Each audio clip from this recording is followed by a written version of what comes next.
in a country where all the people is in the emperor's control. Every body worships him. He is the god of the land.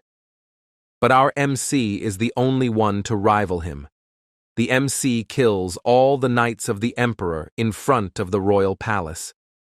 The knight group, which was especially drafted by the emperor, named the Special Force.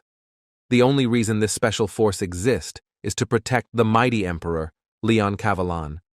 Our MC is none other than the commander of the Special Force, Yan. He is going to kill the emperor as the emperor has made all to the soldiers and his people as his puppet. Yan is setting all the knights free by killing them. In the palace, the emperor is sitting and talking with a fairy. In that time, Yan entered the palace and stands in front of the emperor. By seeing him, the emperor said that he didn't understand, that the most loyal and obedient servant of his revolt against him. Yan was completely beat up from fighting with all the members of the special force. He also lost one of his hands. The emperor asked him, how long has it been since he has become the commander, and said that he also remembers the day Yan got recruit in the special force. The special force training hall, which is known as Pit of Solitude. He joined as a slave, and with his own affords, he has become the commander of the special force. The emperor then questioned him that if he was unsatisfied with something, Yan breaks a piece of sword that was stuck in this abdomen and stabs it into his ears. He said that shoving a bug into someone's head, everything is bullshit. He has no memory of his past. He has lost everything. He even didn't know his parents and family. He even didn't know who he is. As Yan was bursting out his anger, the emperor grabs the fairy and bites the fairy's head and recites a spell. As he recites the spell, a sword comes and pierces the heart of Yan. The emperor then stand up and said he didn't know how Yan found the bug, but it's a shame he has to die, as he was the toy the emperor liked. Yan closed his eyes with a regret that his whole life was in vain. After that, Yan hears voice saying him to wake up. Yan wakes up and was shocked to find that he is still alive, even though a sword pierced his heart. He look around the place and finds it familiar. He touches the pillar behind him and found out that this is the great stone sword, which is the symbol of the Special Force Training Hall. An uncountable number of soldiers has died in front of his great stone sword. He then looks at his body and found that his body is smaller than usual, and the clothes he was wearing is the same that he used to wear when he was first recruited. As he was thinking, a white hair boy punches him, and he fly away and hit a wall. The white hair boy said that why is he distracted, and if he is looking down on him. By seeing him, Yan remembers that his name is Roman and he is the 12th recruit of the special force. Yan asked if they were in the middle of training. Roman replied that training is only an excuse. He is planning to beat Yan up, as no one cares if a low-level recruit dies. After this, Yan gets all his puzzled pieces and comes to a conclusion that he has returned to the past. He is happy that he has gotten a chance to execute his revenge. He will use this chance to behead the emperor. Yan then told Roman that he will not get a girlfriend even when he is 40. This makes Roman angry and he attacks Yan. Yan then further mocked him by saying that he get hit from this slow punches. This take Roman anger on a higher level. Roman then unleashed a technique called Dark Choas, 7th formation, punching rampage. Yan was dodging all of the punches as they both come close. Yan told Roman to take this as an advice and gives him a 1-inch punch. After getting hit from Yan's 1-inch punch, Roman fly away. As Yan was going to hit him more, he saw a pendant that breaks out from his neck and lands on the floor. By seeing this, Yan said to Roman that his luck is good and takes the pendant on his hand. He opens the lid of the pendant and saw an old photo of him with a man and woman standing beside him. Seeing this, Yan starts to cry, as this was his family that he has forgotten about. Love, family, and the memories that he has forgotten for more than 30 years are coming to him. What he could not obtain even after setting the imperial palace on fire and killing all the imperial knights is now on his hand. He also understands the mistake he was going to make, and decides that he is not going to waste this life on something as pathetic as revenge. He will get out of this place and will live the life with his family. The Special Task Force reports directly to the Emperor only. The Special Force has completed many impossible missions successful, such as the fall of the Verna Fortress, the assassination of the Grand Duke of the North. The Special Forces has completed many such missions in the history of the Empire, along with the one that stands at the top of the Special Forces, the commander of the Special Task Force, Yan. He is the right-hand man of the Emperor and the Empire's strongest knight. That body of his that hold all the power and strength now has turned into a shitty state. The commander of the Special Force is now an errand for a purification squad. There are 1,000 trainee soldiers in the Special Force in this place. Everyone becomes stronger by killing each other to survive. On a daily basis, an average of 3 to 4 people die in front of this great stone sword. Those empty spots are filled up either by kidnapping others or by those who are volunteered to join. The training ground is the Dragon Den located in the northwestern mountain range. The inside of this place is a labyrinth, like a dungeon. The trainee soldiers are each assigned a number. The numbers are assigned by the skills and strength of the trainee soldier, and they can climb up the ranks through test and competition. This is a pyramid-like system where the higher the number is, the better the treatments is received. Under such a system, it's hard for the lowest-ranked trainee soldier of the 90th batch of trainees to survive. Yan is assigned a number of 974, as his number is among the lowest, so he is assigned to do labor or to help others people training. As he was carrying the boxes, he gets hit by other people and fall on the ground. He told them if they don't have eyes. But in a pyramid-like system, there are those who stands at the top. The beautiful girl said sorry to him for bumping into him. These people are the high-ranked trainee soldier, the successor of the Empire's nobles. For the sake of the Empire's loyalty and to continue their family line, the nobles join the training center. They live a comfortable life at the training center because of their noble status. They are also not required to inject bugs in their head, and they are already prisoners through the privilege of the nobility. The high-rank trainees maintain their rank because of the service and treatments they get from it. Lorena Beowolf, Crewell Dwight, Kasha Everain. The 3 of them are always in the top 3. As Lorena was apologizing to Yan, Crewell stops her said that why she is telling sorry to a trash like him. Crewell gives an angry look at Yan and said that even though they are training together, but they do not belong to the same status. He then mocks Yan for having the lowest number and calls him dumb and so many stuffs. Yan was so pissed off that he was thinking to split Crewell's head, but he bears this all as killing him will cause him problem. He then said sorry to them. But Crewell was not letting him go easily and said that only humans apologize.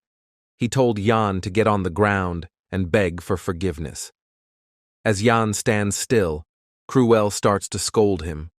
But in the meanwhile, Lorena assembles all the scattered boxes and convinces Crewell to let Yan go, as it is his first time meeting a noble. The 3 of them then let the place. Lorena said sorry to Yan again before leaving. Yan then takes all the boxes and starts his work. While he was going to the room that he was ordered of deliver the boxes, he noticed a strong bloodlust coming from the side road in front of him.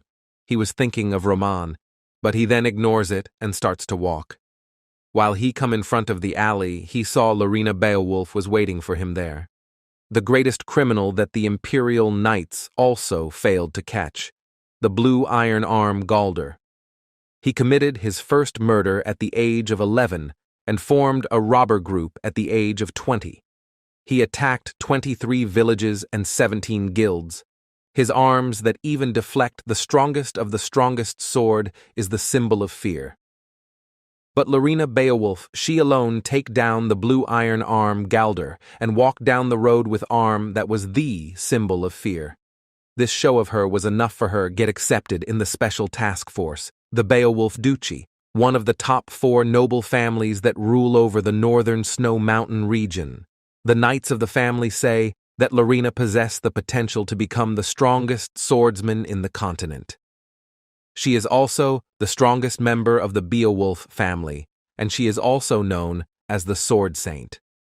As Lorena and Jan stands in front of each other, she asked Jan what is his objective and why he is hiding his true power. Jan does not want to get more involved with Lorena, so he wants to end the conversation shortly. He replied to her that he has no idea about what she is saying. Lorena then mentions the incident that happens in the training hall. She said when she passing by the training hall, she saw Jan and Roman fighting. At first she thought that it is a fight between low-ranked trainee, but she was amazed to see Jan performing the 1-inch punch. She asked Jan that why he is just a low-ranked trainee with skill like that. Jan didn't reply and acts like he didn't know anything. Seeing Jan, Lorena said that she has got the wrong person. Lorena was going to leave the place by shaking her hand with Jan, but she decides to test Jan one last time. She used a 1-inch punch to see the reaction of Jan. Jan found out about this plan of her. He didn't move and takes the hit from her. After getting hit by her punch, he fall on the ground and starts to act like a pitiful commoner. By seeing this, Lorena was very shocked as she thought Jan would dodge her attack easily. As Lorena has a kind heart, she feels guilty for punch a poor boy, so she helps Jan to carry the boxes. She carried the boxes with Jan to the storeroom. Jan then expressed his gratitude to her. As she was taking her leave, she asked Jan if he saw her punch. She said that she saw Jan's eyes were following her hand, and she also hopes that her assumption is also wrong for this time too. She leaves the room by saying that she will meet with Jan again. As she leaves, Jan thinks of her as a potential threat. He wants to kill her. Jan can kill her easily, but this will be a great problem to him as the whole Beowolf family will become his enemy. So he ignores all these foul thoughts and starts to focus on his plan of escaping this place. He comes to a toilet and was searching for something. When he was the special force commander, he caught a person who was able of escape from this place. He tortured that person to know from where he was able to escape. The person said him that in the 3rd area of the 5th cubicle, in the abandoned toilet, if he breaks the toilet wall, there is a small exit found. Jan goes to the located place and also found the hole, but a digging is needed for him to fit in as the hole was quite small. He gets happy that at last he can escape the special task force and regain his freedom. Afterwards, we can see at the special task force the guard is roll calling everyone. But when he calls for 974, which is Jan's number, at first, he didn't respond, so the guard thought that he has escaped, so he goes to check him and see that he is there and is laying on his bed. By seeing him, the guard shouted at him and told him to answer quickly. The guard then leaves by saying them to blow off the candles and sleep. Later Jan was think that after all of the mission he has performed, he has understand one principle, that is, the more cautiously you moved, the higher the rate of success. Jan has only one chance to escape, and if he managed to escape, the pursuit team will chase after him. That will cause him a lot of troubles, and if he gets caught, he will be executed, and he will be an example for all the special task force members. So to avoid all these cases, he decides to train himself in a special technique, even though his current body cannot bear this technique. He sits on the ground in a lotus position and starts to practice the dark dragon's breathing, a mana circulation, technique that only the special task force commanders know, as Jan body cannot bear the effects of the technique. So to reduce the after effects, he creates an energy core which will act as a mana engine. But there is a catch, that the energy core cannot be created shortly, but there is only one other way, and it is to use the divine dragon breathing. As he starts to practice it, the surrounding mana gets into his body at a lightning speed, and his full body gets overloaded with mana as if a dragon has entered into his body. The divine dragon's breathing is a secret technique of the first emperor who founded this empire as he conquered numerous countries with a single sword. The technique was so powerful that the emperor who was bored and went out searching for it, personally. As Yan was practicing, he notices that all the mana from his body is no getting out. He tried his best to hold the mana into his body. This also causes him to deal with a great amount of pain. But unfortunately, he failed to learn the technique. And one of the main reasons is that he only knows the half of the secret technique. Back when he was the commander, the emperor taught him this secret technique, but he was only taught half of the technique, which is how to absorb the mana. He didn't learn how to compress it. That's why he failed to learn the technique. So he decides to leave the technique for now, as it will take a lot of time to get the other half of the technique. So he focuses on how to escape this place. On the next day, all the trainees were gathered in the training field. A rumor has spread among the trainee that today they will be released from this place.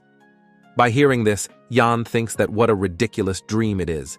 He then hides himself as Roman was searching for him. In the meantime, the instructor comes and shouts at them to shut up their mouth from hearing. The voice of the instructor, all the trainee holds their ears in pain, and some of them starts to bleed and also falls unconscious.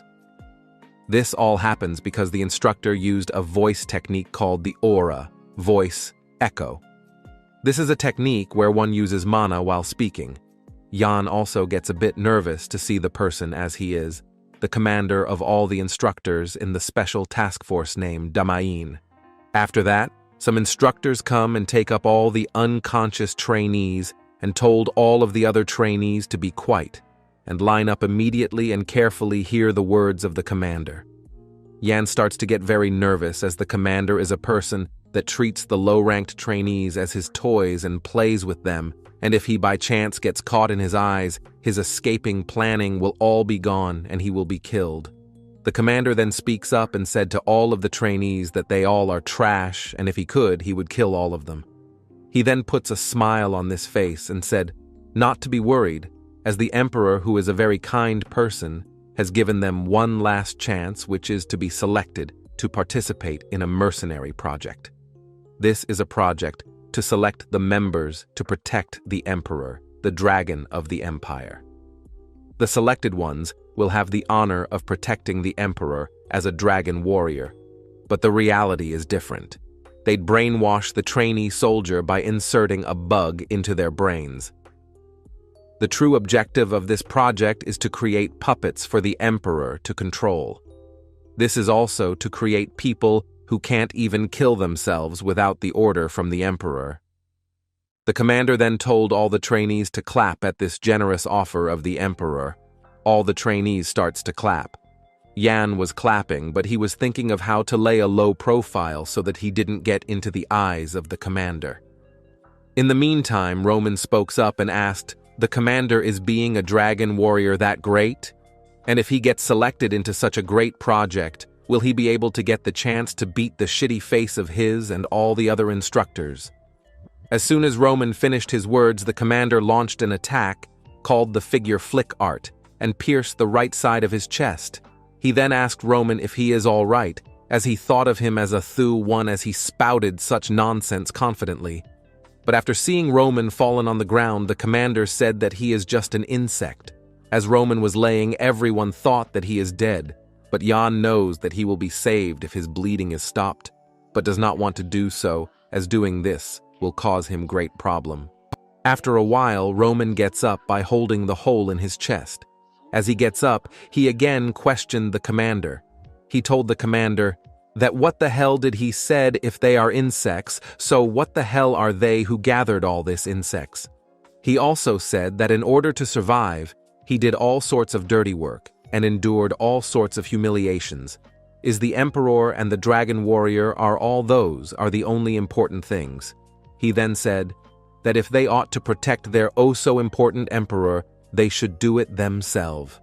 By hearing this, the commander said to Roman that he is a very tenacious insect, just like a cockroach. He then said that a cockroach can even survive if their head is chopped off, so he wants to see if Roman is the same. After saying this, he attacks Roman, but as the attack was about to land on him, a crystal mole appears between. Crystal moles are a breed of wild rat that's found in the deep undergrounds of a mountain range. It's very notorious despite its cute appearance. It's notoriously known for the fact that when its crystal comes into the slightest contact with something else, it will start to shine and explode. Everyone along with the commander was shocked to see the crystal mole, but because of it, Roman survived. The crystal mole was Jan's. He found it in the toilet and brought it with him, in case if he needed it somewhere. But he never could have imagined that he have to use it so soon. Jan was also at a very serious situation. He was thinking of the commander, has he noticed him or not? And if he get caught, all of it will be over. The commander then said that Roman is really as tenacious as a cockroach, and he likes him. He then dismissed the meeting and leaves. By seeing this, Jan takes a breath of relief and thinks that he is safe. He also feels sorry for Roman, as he knows the reason why he gets so desperate. On the other hand, we can see the commander is smiling because he has found for himself new interesting toys. Afterwards, we can see at the Area 3 in the abandoned toilet, Jan is digging the small hole. He has been working for 3 days and has made quite a progress. In this 3 days, he had only done digging and support the place with wooden boards. He also used mana in his eyes so that he can able to see even in this dark tunnel. He digged the whole tunnel with a knife. He is able to do the work peacefully, as no one passes through this place because it is in an abounded building that doesn't even show up in the map. While he is progressing at a faster rate, his knife hits a hard think as he used force and pierce his knife. An unexpected situation happens. On the other hand, the guards are roll calling everyone, and again, when Jan's roll was called, he was not present there. But after a while, B comes with covering his head with the hoodie. As he arrives in front of the guard, he shows his face, which is covered in shit. The guard asked him, that is this disgusting smell coming from him.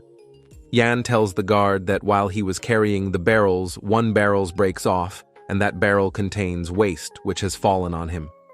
By hearing this, the guard told him to go away and wash himself and his clothes. Jan does according the instructor's orders. He was also happy that no one suspected him. The real incident is that the thing that he pierced in the tunnel was a drain pipe, and he pierced it, all the shit brushed into him. But all that aside, his plan is going smoothly. He was gathered some daggers, ropes, and other equipments that is needed for his escape. His body condition is also good to a certain extent. This is the result of his die-harding train. While he was washing his clothes, he hears the taking of 2 instructors and found an important info that makes him happy. The info is that the instructor commander is going away for some work. After hearing this, he thinks that it is a very good change for him to escape. He then starts to walk towards the abounded toilet in the Area 3. As he is going to enter the building, he hears some footsteps, which is coming towards him. He gets every tensed. He was thinking of 2 persons. One is Lorena, and the other is the instructor commander. But as the person comes in front of him, he gets a huge shock because the person is none other than Roman. He then asked Roman what he is doing here, and if he had been following him. He also tells Roman to go away, and he has no time to deal with him. Roman replied that why the hell he is thinking of his as a stalker, and he also said that he has some work to do in here. Jan then asked him why he is walking around with such an injury in his body. Roman said that this little injury is nothing for him. As he finished this, the blood from his chest comes out like fountain. As Jan addresses this, Roman said that it is nothing but a pimple. By hearing this, Jan starts to walk and said that it is good that it is a pimple, and also tells him to go away as he has lots of things to do. As Jan was going, Roman laughs and asked him if he is busy because he is digging a dog's hole. This words makes Jan very confused and at the same time very tensed. Roman also threatens him that what will happen to him if the instructors have found about this. By hearing this, Jan gets so angry he takes out his dagger and uses his dark hunt skill and slashes the neck of Roman in a second and kills him. "Hey, why aren't you saying anything?" Roman said. By hearing this, Yan get out of his thought in which he is killing Roman. Roman says if he is so scared that he cannot utter a single word. He also tells Yan that Yan should now start begging him and he might show him some kindness and keep his secret. From the inspectors, Yan then speaks up and said he wouldn't do that and tells Roman that he would say anything to the inspectors. Roman then asked why he thinks that he won't tell the inspectors.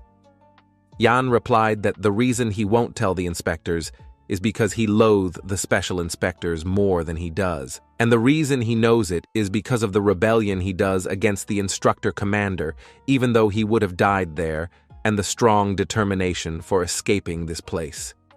Yan also said that he is the one who is more willing to escape this place than him, and as the only escape route is the tunnel, will he really tells this to the instructors.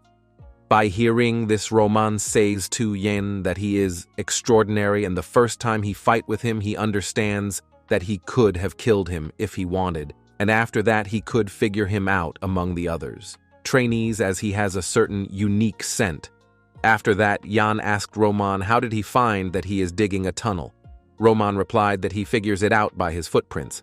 Yan gets confused and asked to explain it.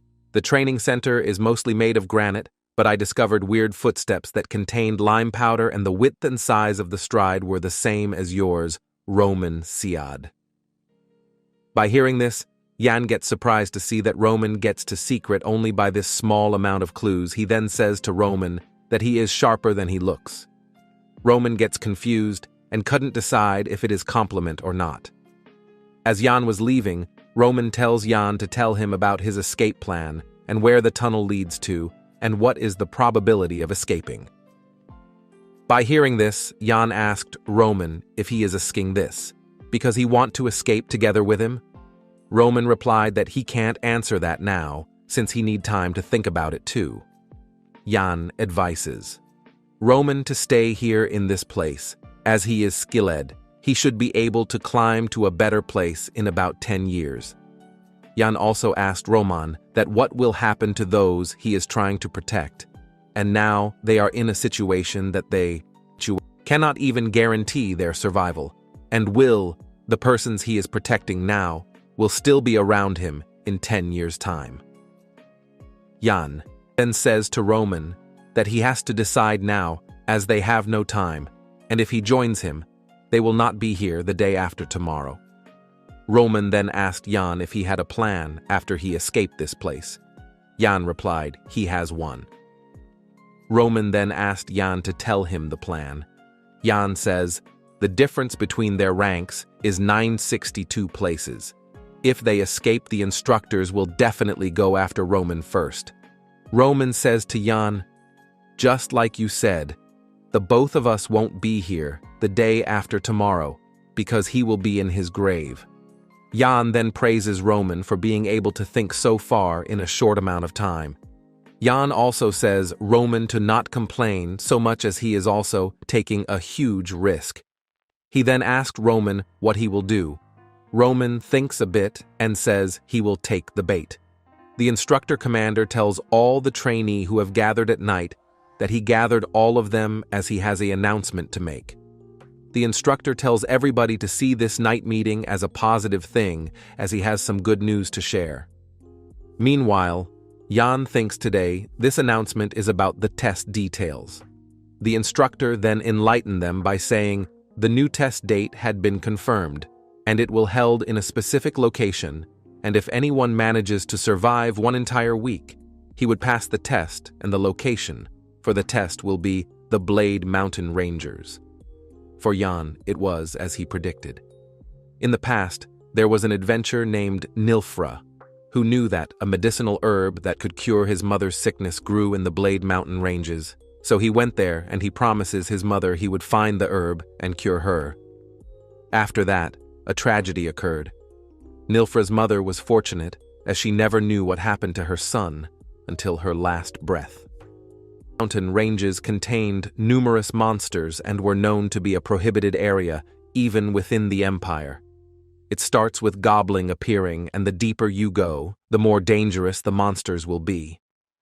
from large demi-human that were rarely spotted, to humongous monsters that only appeared in stories. Such monsters would appear in the Blade Mountain ranges. Besides that, there were also monsters that the world still didn't know about. The world is still in the midst of discovering those monsters, and the monster that lives in the deepest part of the mountains, you will also encounter that being. The instructor finishes the story by saying he would be happy to see how many of the insects would die there next week for the test. In the meantime, a man comes to the eye interview with a report about a contract, and he need to go there, which made the instructor quite upset. The instructor dismissed the trainee and goes with the man. Jan didn't expect the instructor to finish the meeting so abruptly, while Jan realizes that this test would be hard for low-ranking trainee, and the high-ranking trainee will be protected by the instructors.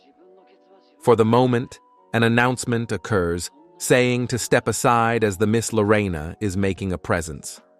While passed through, Miss Lorena glares at Jan, saying she would wait in anticipation for Jan. Jan thinks the situation will get more complicated than he expected, and make a pause in his decision, as he will get out of here soon. Jan asked Roman did he give a report on the test situation to the Emperor before the first test starts. While he hates seeing any of the people in the palace, he can't go against the imperial order. With this, the main obstacle for Jan's escape is gone, and tonight he and Roman will escape. At night, when the instructor is roll-calling everyone, he comes in front of Jan's cell and call out his roll as Jan is responding. The instructor tells Jan to not delay and respond quickly. 2 hands from the instructor's back appears and crack his neck. Jan, Roman, and 2 others has come and kills the instructor as their first task of getting out of this place. After finishing the instructor, Jan tells the others to hide the body properly so that no one can find it. The other 2 trainees that joined Jan and Roman in their escaping mission are Jake and Todd. Jake and Todd hide the body quickly as according to Jan's orders. Roman then says to Jan that he bought this too as per his orders. Jan asked Roman if the 2 of them are competent or not. Of course they are. Roman replied. Roman then asked Jan if he has plans to use these 2 trainees as a bait. There's no way I'd ask you to bring 2 people if that was my intention, Jan said. As they were walking, the Jake and Todd hears this conversation and tells Jan that they will not be death weight and they have come here prepared to lose their lives. Jan understands it and tells everyone to stay quiet as it will. A lot of trouble if they get caught by someone who has a very high listening power. After walking for a while, they comes in front of a huge red gate. Jan says that he needed 2 more people for opening this gate as it cannot be opened by a single person. Jan then says in order to go from our dorms to the abandoned area's toilet. We need to open these doors, but to open these doors, 2 pressure plates need to be stepped on, and the switch outside that controls the door must be pulled firstly. 2 of us will step on the pressure plates. After the other 2 go across, they will pull the switch and fix it in place. Then, the 2 from the switches will cross over, after hearing the words of Jan. Everyone understands how to open this gate and escape from this. Jan replied that they should stay here until he gives a signal after that. Jan and Todd goes through the red gate.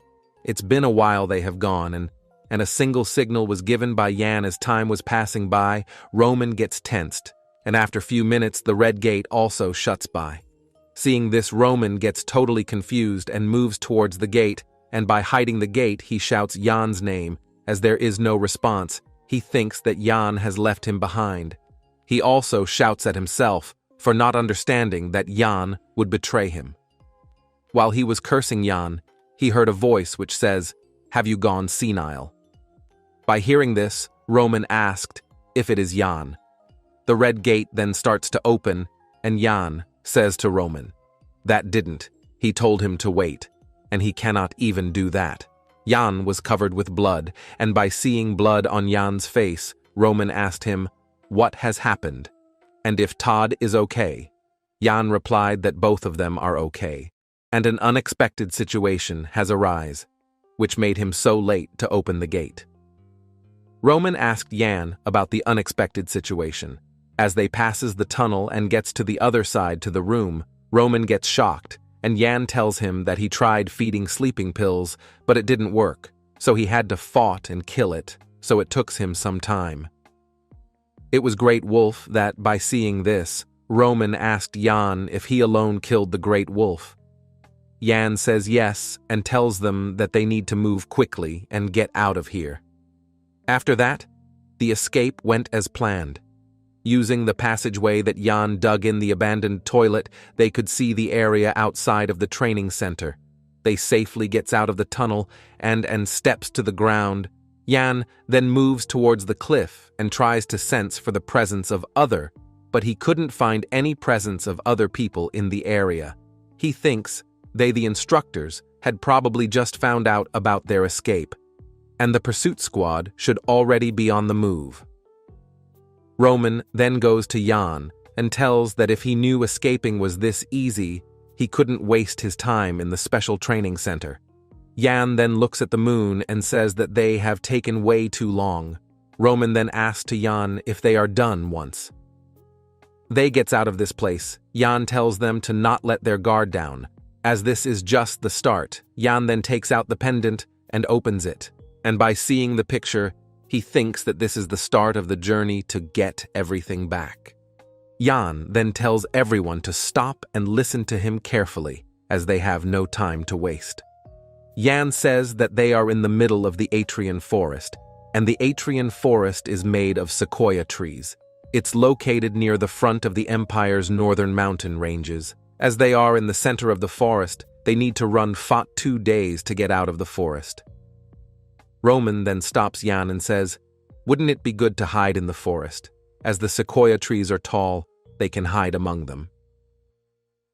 Yan agrees that there are lots of places to hide in the forest, but there are also dangerous monsters roaming around those places, and the tracking hounds of the instructors will find them in no time. Even they are well hidden, and there will be around 20 members in the pursuit team, and if they get caught, their game will be over. So in order to increase their chance of escaping, they need to disperse and split up the pursuit team. In order to do that, they have to go different ways, and the pursuit team will have no choice but to split up. Yan then says that they just need to shake off 5 members of the pursuit squad each. Roman then gets angry and says that he will be the bait, as he is a high-ranked trainee. The probability of all the pursuit team members chasing after him is high. Yan then says to Roman that now he is complaining, and tells him why did he train so hard and get to the higher level. Yan then says, "If the 4 of them runs together, the pursuit squad will catch all of them, so they have to run separately so that at least one of them can escape safely." Yan then asked if anyone have any questions, and if they has none, he tells to run them in separate directions. As everybody is about to run, Jake thanks Yan for letting him escape this hellish place. He removes his hoodie and tells Yan that he will definitely repay him when he meets him in the future. At first, Yan thought of Jake as a normal trainee, but after seeing him he gets that he is not, as he also has a story for getting out of this place. "That sounds stupid. I don't even want to meet you guys again," Roman said. By hearing this, Yan looks at Roman and said that all this time he acted like a dependable captain, and now he is acting so cold-heartedly. Roman replied, "That's not what he means." He then says, "The only time the 4 of them will meet is when they all get caught, and he doesn't want this, as he wishes all of them to escape safely." Yan understands Roman's thought and says that it is right and wishes the others not to meet again. Yan then tells After that, the 4 of them runs at full speed at 4 different directions. As Yan starts to run, and after passing some distance, he uses his divine dragon's breathing mobility, arts wind flap, and gets on the top of a huge tree. As he gets on the tip of the tree, he gets tired and blames for having such a fragile body. He also finds it hard to maintain the divine dragon's breathing, even though the technique itself is efficient. But he also thinks he glad that he is able to make up for this lacking body that doesn't even have mana flowing within it with body-strengthening techniques. Jan remembers his past self and thinks he is pathetic. He was the commander of the 5th Special Force, a man who is known for being the best at tracking, assassination, and spying. Jan also gets curious about the level of the Pursuit Squad and wants to test them and compare which ears Pursuit Squad is the best. After that, we can see 2 instructors were talking about Pursuit Team, and one of them tells that they have to get a new before the crazy-ass commander returns. As he was saying it, the commander has arrived and places a hand on his shoulder and says that would be impossible as he has already returned. By seeing the commander, the instructor gets scared. The commander then says him to relax as this happens. The instructor starts to beg the commander for misspoking about him. The commander's underling stops, and the other instructor and the commander starts to walk with the instructor and tells him that people even curse at the emperor when he is not around. The commander then asked if he is one of the instructors who is in charge of the trainee dormitories. The instructor replies he is and tells the commander to relax, as the pursuit team will surely capture them. By hearing this, the commander asked him how will the pursuit team will do that. The instructor didn't get him and asked his pardon. The commander then gets angry and pushes the shoulder of the instructor, and the instructor's feet gets crushed and he falls on the ground. You didn't even know that they were planning an escape, nor did you know that they dug an escape route. You didn't know that they had stolen items needed for their escape, the commander said. The instructor begs the commander to spare his life and to give him a second chance. The commander then steps on the instructor's head and tells that he doesn't have anything like that for him, and he also knows who is behind him. By saying this, he crushes the head of the instruct. In the morning, on the Atrian Forest, the Pursuit Squad Team 3 is following the tracks of a escaped trainee and is rushing towards him. The leader of the team tells the other two to stop. The other 2 then ask the leader if there is something wrong and if the tracks of the trainee disappeared. The leader's name is Kelly. Kelly removes the mask and replied that the tracking is going too smoothly, that it feels so unnatural. The other 2 members of the Team 3 are Jair and Anderi. Jair said that the tracking should be going smoothly as the trainee. Their tracking is number 974. Anderi tells the leader to stop suspecting on everything as they tracked the footprints from the cliff, and also discovered tracks here. The leader then doubts himself for overthinking, but he cannot get out from the uneasy feeling he is having. At that time, it starts to fog, so the leader tells the 2 of them to quickly go and catch the trainee before he hide in the fog. While they are walking, Jair said that their job is easy as they have to capture the number 974. He also feels bad for the team that goes to catch the number 12, as they will be having a hard time. Anderi said that, "What's so hard on catching a trainee?" Jair then asked Anderi for his number when he was a trainee. As he says this, Jan come from his behind and takes him up to the tree and killed him. After that, as Anderi is about to tells his number, Jan appears from behind a tree with a dagger on his hand and stabs it on Anderi and kills. Now, only one pursuit member is remaining. That is Kelly. After a while, Kelly looks back and he was shocked as he didn't see any of his team members. He gets confused as the 2 of them disappeared without a sound in a short amount of time. He then thinks if the uneasy feeling he is having has something to do with this. But he cannot understand it as it is impossible for even a number 12 trainee to take on an instructor. And how come a number 974 do it? While he was thinking it, Jan's hands approaches him from above. He notices it and used his sneak attack spiral slash and cuts down the tree in front of him and shout that this type A attacks will not work on him. In that moment, a wire comes and wraps around his neck and pulls him. Kelly was totally caught. He then thinks that the footprints and the pieces of clothes were not tracks as they were baits laid out of catch them. Kelly, then asked Yan how a number 974 can kill 3 instructors. Yan didn't answer anything and finishes him quickly.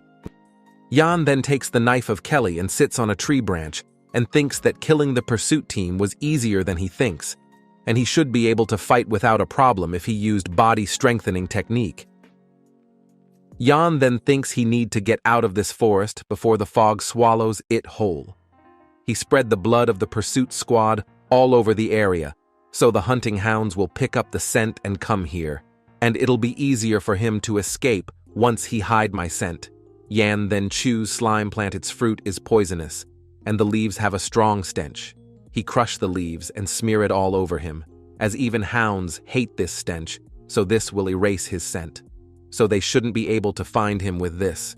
You need to hurry up. Escaping will get tougher. The longer he dragged this out, even Yan wouldn't be able to get away if they encircled him and set up an inescapable trap. Yan then notices a black smoke coming from the place where Jake and Todd escaped. He thinks that they are idiots, as this will expose their locations. Yan wants to get to them, but he stops himself as he brought them along to use them as bait.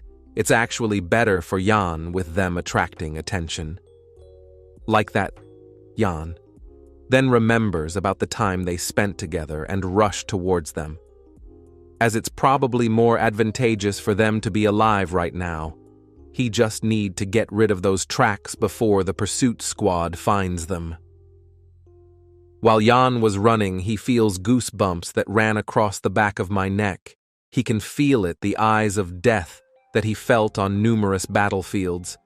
He also sensed that something is behind him and is watching him. Yan feels a snake wrapping itself around him with a killing intent. At that moment, Yan hears a voice telling that I am glad that you bit the bait. The voice that Yan heard was none other than our instructor commander, who tells Yan that he was right in his judgment. The instructor thought Yan as an interesting fellow and also predicted that Yan will show something interesting and wonders how attracted Yan to this place. The instructor greets Yan as the trainee soldier 974. Then suddenly, lightning strikes. Yan thought, what's the instructor is doing here? This was impossible, as before Yan regressed. He was sure that the instructor returned later than the planned schedule. There were even rumors that the instructor was imprisoned after causing some troubles at the palace, and assumed that the changed because of his own actions. Yan thought, which action of his caused this phenomenon, but he couldn't think of anything that would influence instructor's actions. Yan believed that the tiny cracks that were created by the different actions he took after his regression ruined the original future. The instructor asked Yan that what he will throw this time around, a mole or a lightning rat. Yan realized that the instructor might have noticed that action of his. The instructor was mesmerized that Yan threw it in such a short instant and praises Yan for his awesome reaction time. In addition, the instructor said that firstly he was confused, but as he saw that, he changed his conclusion. The instructor thought that place only contained novice or vermin, but there was something interesting hiding in there. Yan regretted the previous action. If he hadn't interfered, this wouldn't happen now, and he doesn't know how much of the future changed for this action. But this is the worst scenario possible. Yan thought nothing certain, yet the instructor was known as one of the 3 continental swordsmen, but it will happen in the happen not now. The instructor claps while laughing, saying Yan that he is interesting, and the best as he concludes that Yan is thinking of killing him. The instructor then asked Yan what he intends to do now, as normally people would decide to run, and he is speechless seeing Yan's action, laughing heavily. The instructor offers Yan a special opportunity to try to kill him, and if he succeeds, the reward will be the freedom he desires. The instructor thought in his mind that Yan's countenance changed as he mentioned that, and he have never seen anyone as Yan, a mere low-rank trainee soldier capable of killing a beast and also annihilate the pursuit team whom were after him. His decision-making, skills, boldness, stamina, technique, and eye for details rivals the higher-rank soldier, and his skills are on a different level from the common folks, as his Jan was born with purpose of becoming a part of the Special Forces. If Jan keeps growing like this, no one can fathom what kind of monster would await us at the end. As the instructor says, Jan to show him his skills. Jan kneels down asking for help, and the instructor gets shocked by his actions. Jan starts making a story by saying that he can't see the person standing in front of him is the instructor or not, as he have poor eyesight. Jan also says that he has no intentions of escaping, and he was dragged with them because if he refused to follow them, they would kill him. However, they abandoned Jan and suddenly went off by themselves, and Jan thought he was a dead meat, but he met the instructor. The instructor investigated Jan that according to him, he was forcefully dragged here. Jan replied, "Yes, that's correct.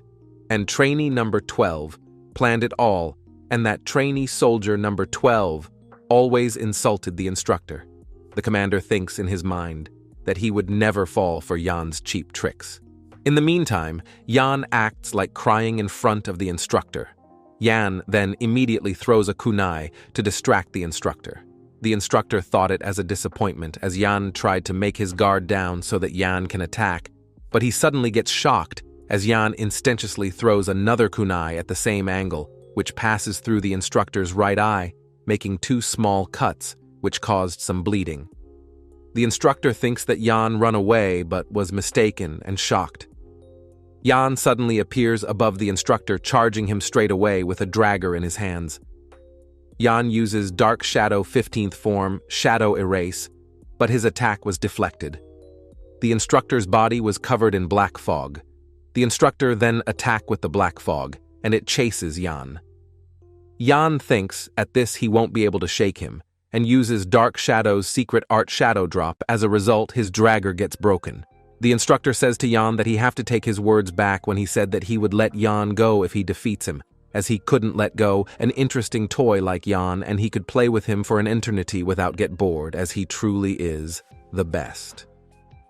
Jan then saw the pattern in the right shoulder of the instructor and the incident that happened 22 hours ago before he escaped. He was in the Special Forces low-ranked trainee soldiers' accommodation named Cavern. The roll calls were done and the lights were said to be turned off. Jan finished his preparations for escape and thought that after today, he would never see this place. He wanted to get out quickly from this place and met his family, whom he doesn't know anything about. The only clue he have was an old pendant. Jan promises himself that he would make sure to find them and enjoy a peaceful life. Suddenly, the upper part of the pendant's glass started to break, and he discovered that same pattern. Jan thought, is this his family's insignia? The pattern was carved into the lid of the pendant, hidden behind the glass. Jan questioned himself, why is this pattern hidden in this pendant? And if this pattern is really his family's insignia, then is neither a common nor a slave. It was great for Jan, as he found a new piece of information, and if he finds a person who knows about this, he would be able to find his family. But Jan was troubled to see the same pattern on the instructor's body. By seeing Jan lost in, thought the commander asked if he is done as he is doing nothing, and it was getting fun for him. Jan didn't respond to the commander, as he was in his own thought as he found the insignia in such an unexpected place. By seeing the insignia on the commander's neck, Jan thinks that the commander might be related to his family, but it is impossible for the commander to be from his family, as Jan knew the commander, the identity from his past life. While Jan was in his thought, the commander approaches near him and gets anger and tries to kill Jan as he is doing nothing and ruining his fun. From the intense killing intent of the commander, Jan comes to his senses and quickly kicks the commander. Jan guessed that he landed a clear blow, but his guess was wrong when he sees the commander stops the attack with his hand and the kick didn't do a single damage. The commander praises Jan from this powerful kick and asked Jan from where did he learn this types of attacks. The commander then launches his Dark Shadow sword blade suppression technique. As the commander launches this attack, sharp projectiles that are dark in color comes out of the ground and attacks Jan. Yan does back, flips to avoid the spikes, but some of the spikes pierce him. As Yan back flips, he sensed that the black spikes has faint killing intent, and from this he figures out that the commander is toying with him. He then thinks that it is good for him, as he will be able to escape when the commander lowers down his guard, but there is a problem. If he escapes from here, he won't be able to find out anything about the insignia. And from this reason, Yan changes his plan of escaping as he wants to find about his family and if the commander is involved with his family. A huge rebellion is about to take place across the continent in the near future. This rebellion, that's known as the Revolt of Armenia, will bring down 10 kingdoms. Numerous nobles will be slaughtered. The effects of this rebellion were so substantial that it even threatened the survival of the imperial family. Even such a huge rebellion was quelled in the face of the emperor's sword. After the emperor executed all the people who instigated the rebellion and their families, he burned them all. It was said that the fire burned for 20 days, and thus, this incident was named the 20 Days of Twilight. The main culprit behind this rebellion was the previous emperor's bastard child. There were several rumors about why he instigated the rebellion, but no one knows the truth because all relevant records were erased. All those who remembered him referred to him as the Continental Swordsman. The commander-instructor of the Special Forces Training Center. Yan then thinks if his family is directly related with the commander and the Revolt of Armenia, his family who's involved in the rebellion could cease to exist. So Yan thinks he must stop that from happening. No matter what, Yan then gives up on escaping and plans to remain in the Special Forces and gain the commander's trust. Yan then starts to think of something to make the commander trust him.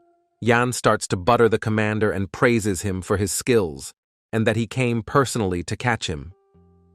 He then tells the commander that the captain of the Special Forces will get very happy to see that the instructor commander is working very hard by hearing this.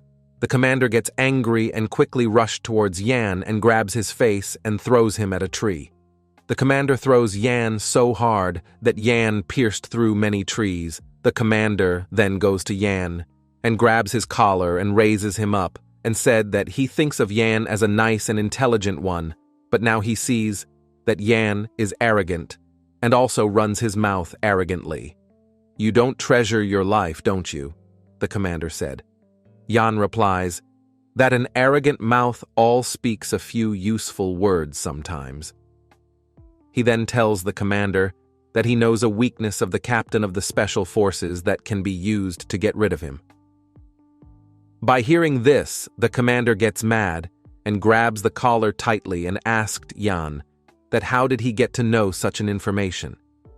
Yan didn't reply to his question and said that the weakness of the captain of the Special Forces can be found in Simon's Country Unit number 52.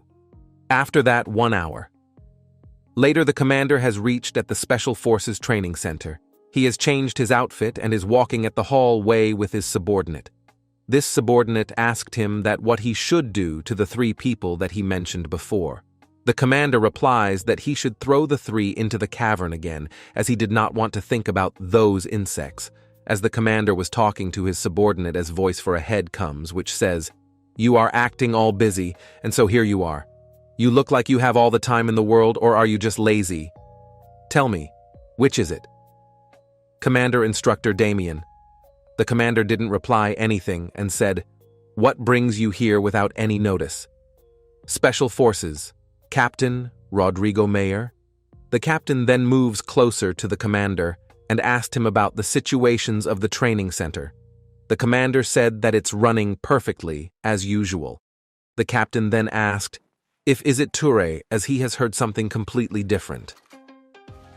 Aren't there rumors that the standards of the trainee soldiers are better than the actual squad members?" the commander said. After listening to this, the commander said that he is hearing something such nonsense for the first time. The captain then said he came to take a look because the quality of the squad members that came from the training center was horrid. How are the squad members at fault? The in-charge who's unable to handle the squad members is to be blamed instead, the commander said. As the two were talking, the mana from them starts quivering in the air. The mana is so intense that a weak would probably faint right away. The captain tells the commander instructor that he heard he didn't attend the imperial family's morning meeting. The commander replied that he had more important business to attend, rather than this trivial matters. The captain investigate what trivial matters. Is there anything more important for a citizen of the empire than showing respect to the emperor? The captain intervenes. The captain concludes that the reason the commander acts like this is because that blood flows into him. The captain says to the instructor that the reason he couldn't attend the meeting is because there were escaped soldiers. The captain asked the instructor that is he not even capable of handling trainee soldiers and tells him that he would take care of it for him. The instructor replied abruptly that the captain has mistaken because there were no escaped soldier and that he have heard the wrong information as his ears have grown old and dull. The trainee soldiers simply went out with the instructors to prepare for a test. The commander instructor tells the captain that he have seen a lot of insects recently and asked him he has any idea of if or not. The captain replied that he couldn't comprehend what the instructor is thinking.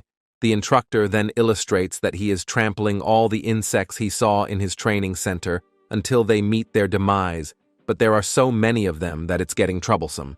The instructor has found the den of the insects and says that he would exterminate all of them in one go. Lastly, the instructor takes his leave, saying the captain to have a nice journey.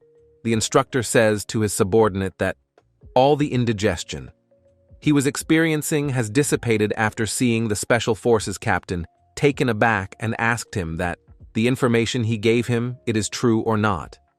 The subordinate replies that the instructor will know once he looks into it while removing his mask. The face was revealed, saying that the instructor will know the fact that his information are correct, and the face none other than our MC Jan's. Simons County, Street 52, is a neglected street, and Jan has lived on that street before. It's a place where almost on one is at sight. It is a street that isn't good for children to live on. But in that place lived the Special Forces captain's daughter. Jan tells this to the instructor commander. By hearing this, the commander asked if he has played with the captain's daughter. Jan replied, yes, and says that as there were not many children, so they all knew each other. By seeing the commander expressions, Jan gets that he is not believing him. All the things that Jan has said is a lie, so how in the world the instructor commander will believe in such a half-assed lie? But Jan has no other choice. He had to make the commander believe in his lies. In a situation where the Special Forces captain and the commander instructor are at loggerheads, although the commander has been searching high and low in the country for the captain's weakness, but he wasn't able to find out the exact location, and the evidence of that would be him reacting to the location that Jan spoke of.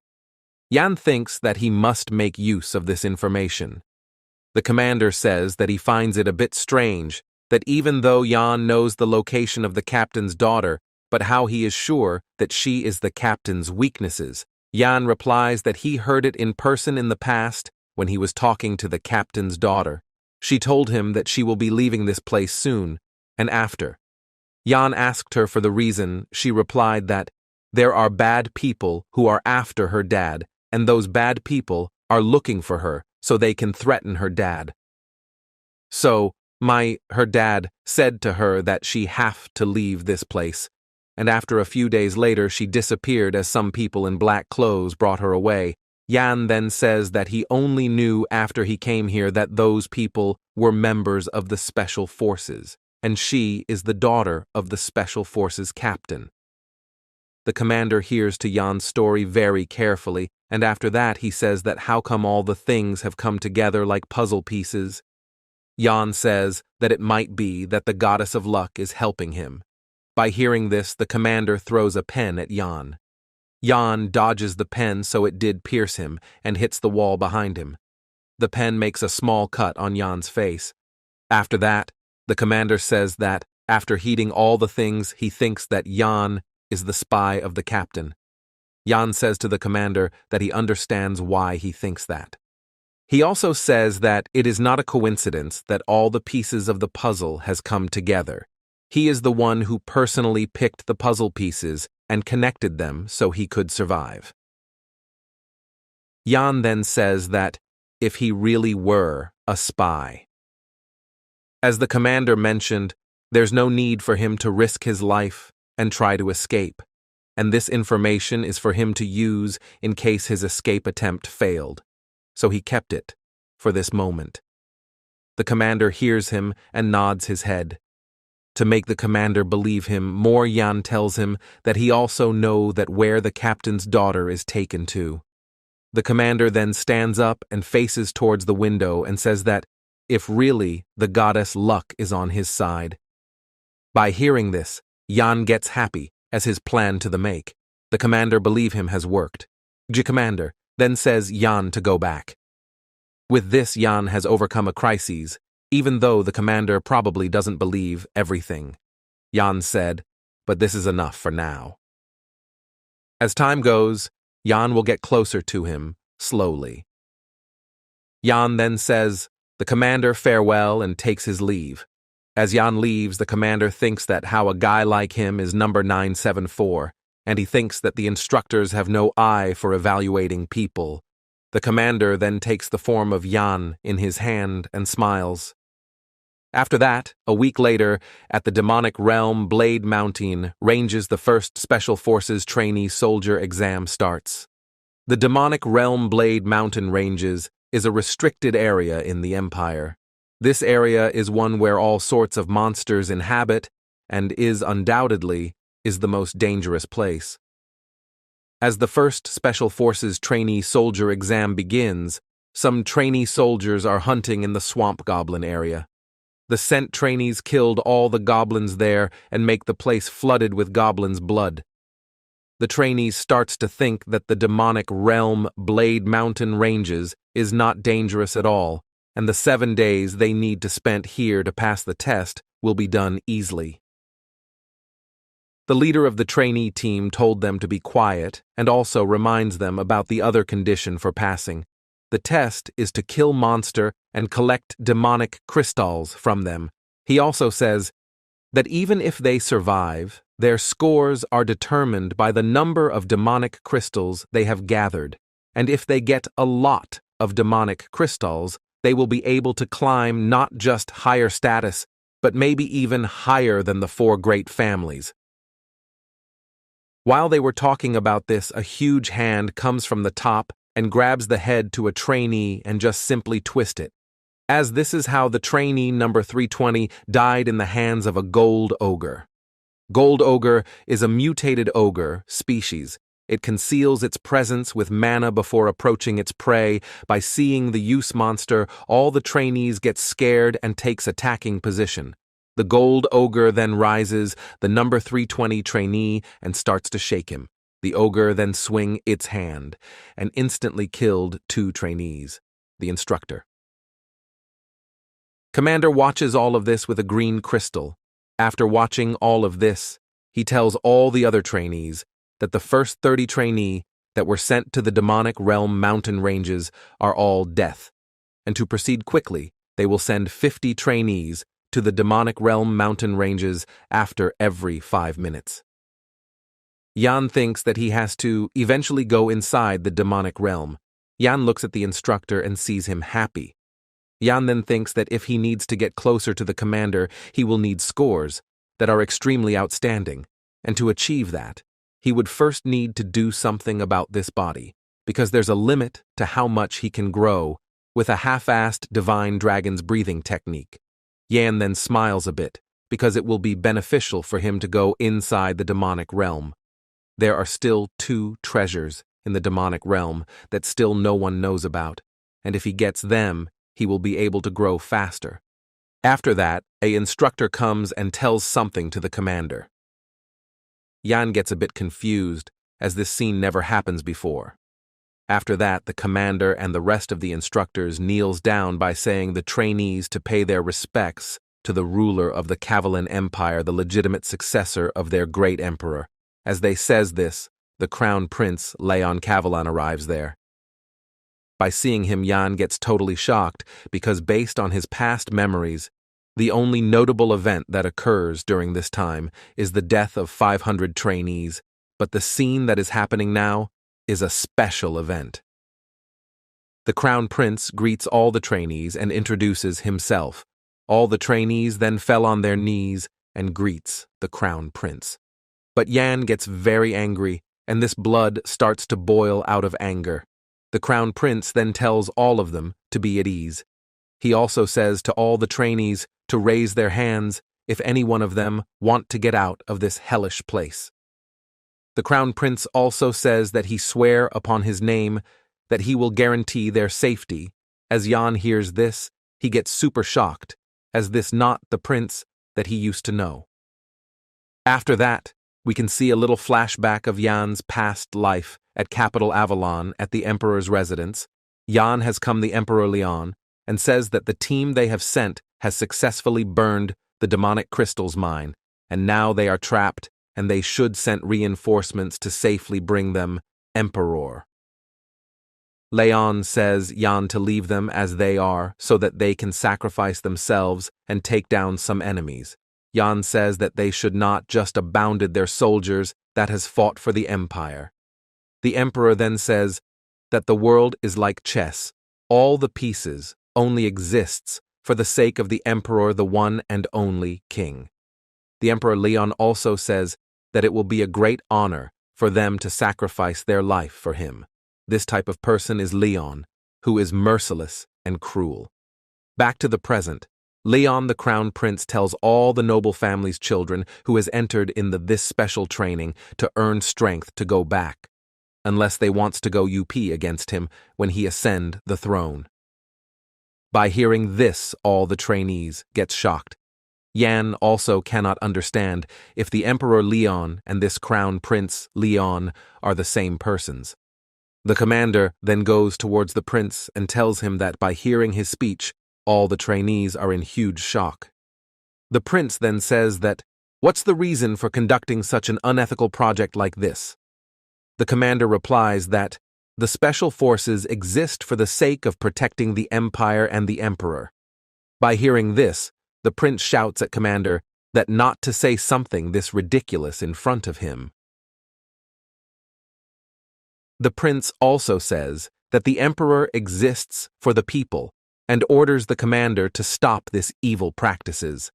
The commander replies that this is something His Majesty has approved, and everything here is done legitimately within the bounds of the laws. The prince shouts legitimate and says that if there is anyone among the trainees that has volunteered for the test, he will stand down. On one among the trainee has volunteered. But after a while, Jan stands up and greets the prince and introduces himself and says that he would like to participate in the test.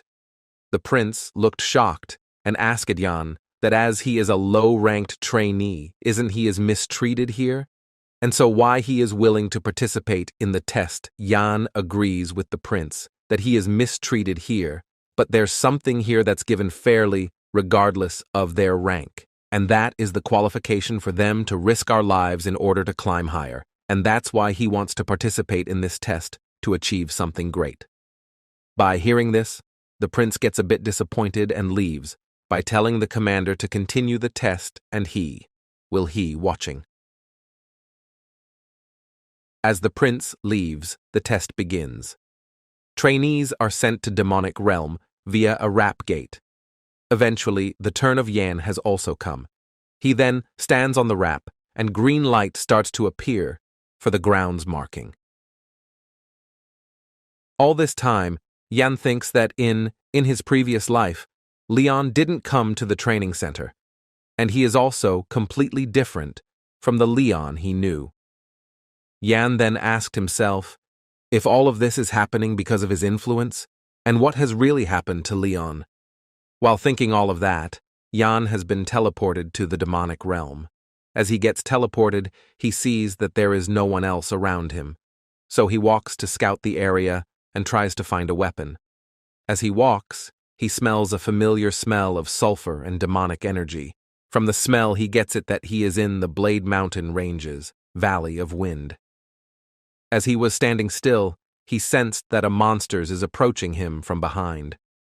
On the other side, where the rest of the trainees are, a cockatoo griffin has launched its attack to the trainees. The trainees gets panicked by see the monster rushing towards them.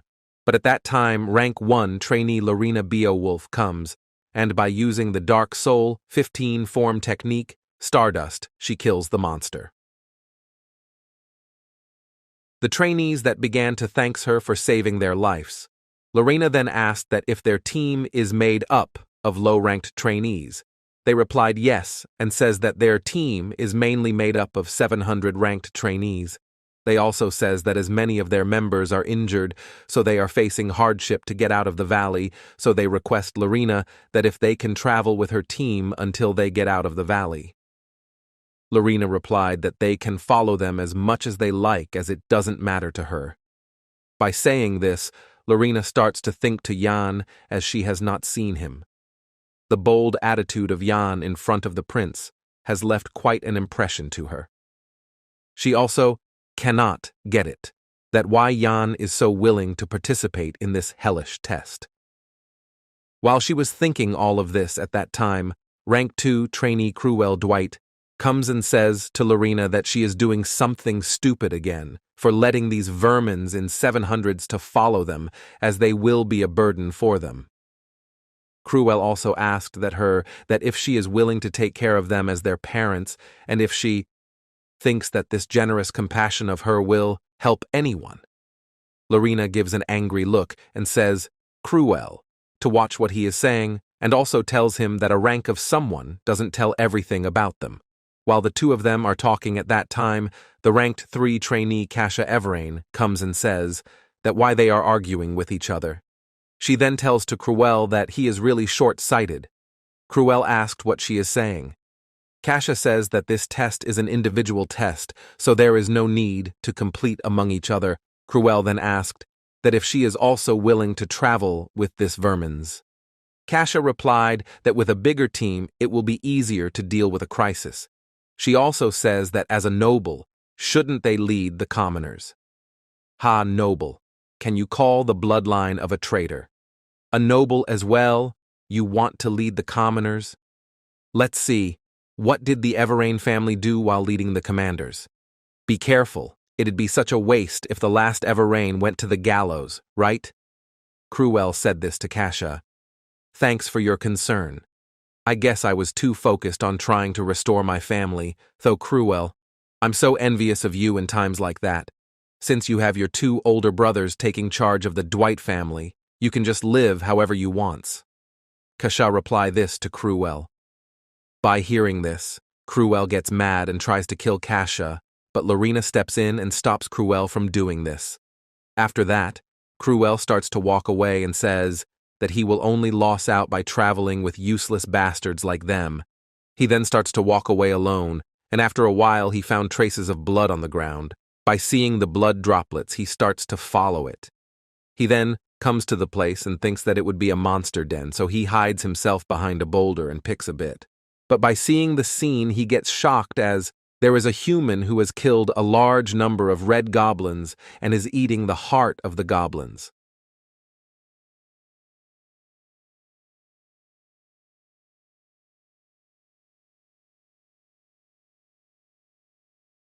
The 2 items that are found in the Blade Mountain Ranges. Jan must obtain them in order to execute his plan. As Jan is waking, he thinks that the first thing he should obtain is the goblin's heart. While he is thinking this at that time, ambush him from behind. Jan notices it, and by using Dark Soul, 21st form Draconic Flames, he pierced through the goblin's chest and takes out the heart. He then uses the Draconic Flames to burn the goblin to crisp. After that, as he looks forward, he sees a group of goblins looking at him with lustful eyes. Jan smiles and says that he didn't thought that the thing he wants would come to him walking. Jan then jumps towards the group of goblins. Magic crystals are usually just deemed as byproducts of monster hunting. They're usually just used as accessories for magic items. But one day, Something happened that caused the value of magic crystals to re-astronomically. Professor Isaac, the magic scholar, published a thesis in the Academy that humans can absorb the traits and mana of a monster by using magic crystals, stamina from orcs, regeneration from trolls, and strength from ogres. Naturally, the world academics opposed to his thesis. The says that it's ridiculous as human and monsters use mana differently. The headmaster Neuron then asked Isaac that if he can prove his thesis, he also tells Isaac that if he can't prove his thesis, he will get expelled. After Isaac applied his thesis on Neuron, he gets bulk, and now he has more muscles than a young boy. As soon as the thesis was proven, the mana users of the whole continent got excited. Monsters became more frequently seen in pharmacies than in dungeons. Everyone questioned Isaac that if the process to absorb mana stone is complicated, the process to remove poison from the magic crystal is extremely complicated. It needs either the flower of the moonbug or volcanic stones. But the absorption itself is very simple. You just eat it, Isaac replied. Yan kills all the goblins and starts to take their heart and eat it, to eat the monster's magic crystal and heart in a 2:1 ratio. This method of eating that harmonizes the magic crystal's mana and the poison that expels from the heart. As Yan eats it, he feels very disgusting and he spits a bit of it due to the poison. To absorb mana, crystals, one must be prepared to risk their life. The poison starts to destroy the indies of Yan, so to slowly purge the poison, he uses Divine Dragon's breathing. After using the breathing technique, the poison calmed down. While Yan is absorbing the heart at that time, Cruel sees this, and he launched a sneak attack. The attack of Cruel makes the area to get covered in dust. In the meanwhile, Cruel says that he is surprised to see this sight, that a 900s rank trainee killed all of this goblins. He also says that now he will kill him and take all this magic crystals with him. As the dust clears, Cruel gets shocked to see that Yan is not there.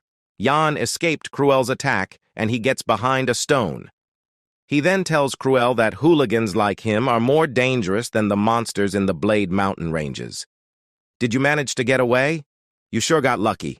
I heard there's a tribe among the barbarians that eat monsters. It's actually way more repulsive than I thought to see one in person. While I'd love to beat a barbarian like you to death right now, I'll spare your life if you show me sincerity. Cruel says this to Yan. Yan asked that he means by showing sincerity. Cruel replies that if Yan give him all the magic crystals he has gathered so far, he will show him the mercy of the noble. Yan tells Cruel that he doesn't have any magic crystals because he ate all of them. Hearing this, Cruel gets angry and threatens Yan that no one is here so he can kill him easily, so if he value his life, he should hand to him all the magic crystals. Yan gives a sinister look, says that right. No one else is here. Yeah, you're finally realizing the situation you're in. Quietly hand over. Cruel says this. As he says this, Yan moves quickly and punched at Cruel's stomach. Dwight estate. I must become the master of this estate. I was 12.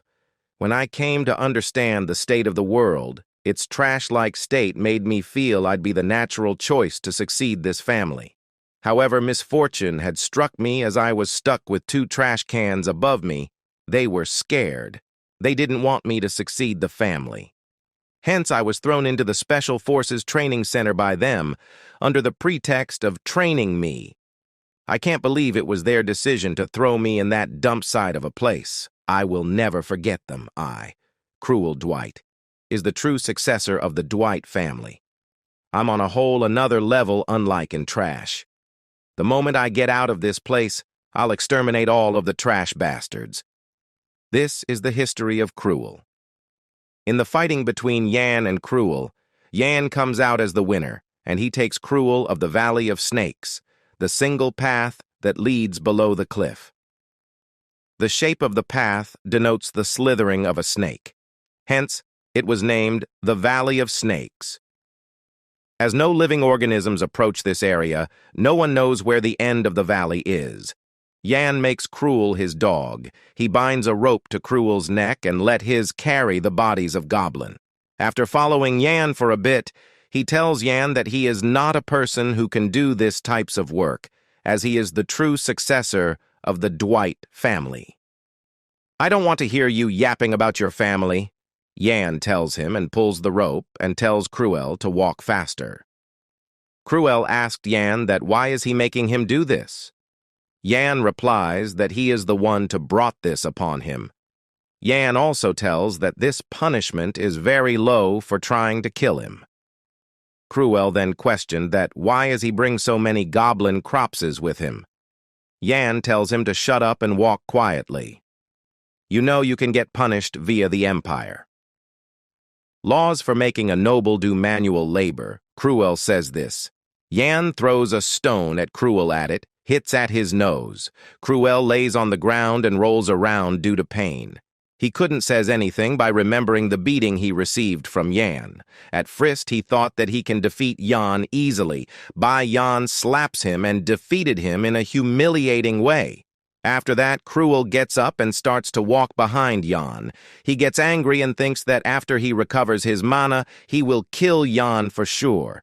The killing intent of his gets noticed by Yan. Yan turns around with a scary face and tells him that if he needs to make him understand things further. Seeing this, Cruel gets scared and his killing intent vanishes and he starts to talk about becoming friends with each other. After Cruel settled down, Yan finds him a bit strange. There's a small trace of bloodlust, but it's heading in all directions. Yan only know of one thing with such an energy, just like how there's black magic that uses the power of darkness among the world of magic. There are also demonic martial arts that uses the power of darkness in the world of martial arts. Anul can obtain more power, quicker than the usual martial arts. But it breaks down the user's mana and body as they continue to use it, and the user would eventually be devoured by the darkness and fall into a state of madness. Cruel's nickname in Yan's previous life was Bloodstar. He was notorious for all the evil deeds he committed in order to succeed his family. Yan wonders if the notorious deeds Cruel has in his previous life is because of the demonic martial arts. But in this timeline, it doesn't look like he's learned that at this point in time. After walking for a while, Cruel tells Yan to wait and requests his to release the leash. At first, Yan didn't intend to do so, but as he hears the words of Cruel, his gets convinced and then he releases the leash. Cruel rubs his neck and says that now he feels good. Yan then tells Cruel that his job is done as they have reached their destination. Cruel asked Yan about this place. Yan replies that a real treasure is hidden in this place. After that, Cruel throws the corpses of goblins in the huge crack. He then kicks the bag and tells Yan that he has done the job that has been instructed for. Yan tells him that as he has finished the job, he will give him a piece of advice. "Advice?" Cruel asked. Yan looks down and seems a bit tensed. He advises Cruel to run to the gate without looking back. As Yan says this, we can see two eyes glows at the bottom of the crack. As the bodies of the goblins fall on the bottom, their blood spills on the floor and activates a magic circle. After sucking all the blood from the goblins, the circle glows red and black. Smoke emerges from there. From that, a monster awakens, and it roars. Cruel and Yan is seeing this from above. Cruel asked Yan that what the hell he has done. Yan says that it was all Cruel's doing. He then tells Cruel to get ready as the monster is coming. Seeing them, the monster jumps and rushes towards them. A vertical eye opens on the monster's head, and it tells them to offer souls to him. Kasha and Lorena is with the other trainees. Kasha asks Lorena that if she is feeling all right. Lorena replies, "Yes," and says that an unimaginable evil mana is spreading throughout the whole area. They finds that the center of that mana is coming from the Snake Valley, and they wonders that the hell is going on. Kasha says that she has never encountered anything this strong before, so she is not sure what to make out of it. Looking at the situation, Lorena tells Kasha that they have to change their plan and they should head towards the gate right away. Lorena then announces to the other trainees that they will be going to the gate as fast as possible, so she tells them to throw away any useless baggage and also to throw away the magic crystals. The trainees asked her that what will happen to the test. Lorena tells them to shut up and quickly get to the gate. The trainees then starts to do as they are instructed. Lorena then tells Kasha that the mana is on par with the Patriarch. The Patriarch? No way! His fighting abilities alone are always within the top 5 of the Empire. He's the guardian god of the North. That mana is on par with Duke Beowolf. That means that even if all the instructors came over, they wouldn't be able to defeat that. We are done for. Kasha says this to Lorena. After that, we can see at that instructor post, an intruder has infiltrated their base. It the monster that Jan has awakened. The monster kills all the instructors in a second. Other instructors see this and rush to attack, but the monster is immensely powerful, and it ignited the instructors in an instant. The monster's quench for the soul hasn't gone yet. It wants more soul. On the other side, Lorena and his squad is running at full speed towards the gate. They have come near the gate at that time they hear some voice. So Lorena tells her squad men to stop. A trainee comes in front of them, and he is walking weirdly, as is, saying that he will offer his soul. The trainee then points his hand towards Lorena and his body brust. Lorena gets ready to fight. Kasha tells the other trainees that they have been ambushed, and she tells them to look for the enemy. At that time, the blood from the brust trainee starts to float in midair, and it takes shape of a magic circle. Seeing this, the low-level trainees get terrible headache and they starts to vomit. Lorena tells everyone to get on guard. From the magic circle, the monster starts to come. The monster tells them that they are the ones who have awakened him from his slumber, so now he will express his gratitude by taking their souls. As the monster has now shown his full body, we can see that it is an ancient lich with 4 hands and 3 eyes. The mages were saddened, because human life was finite, whereas magic was infinite. Blinded by greed, the mages researched on how they could pursue magic eternally. As a result, they offered their souls to the darkness and obtained eternal life. They turned into undead, a monster that loathes all living things, into a lich.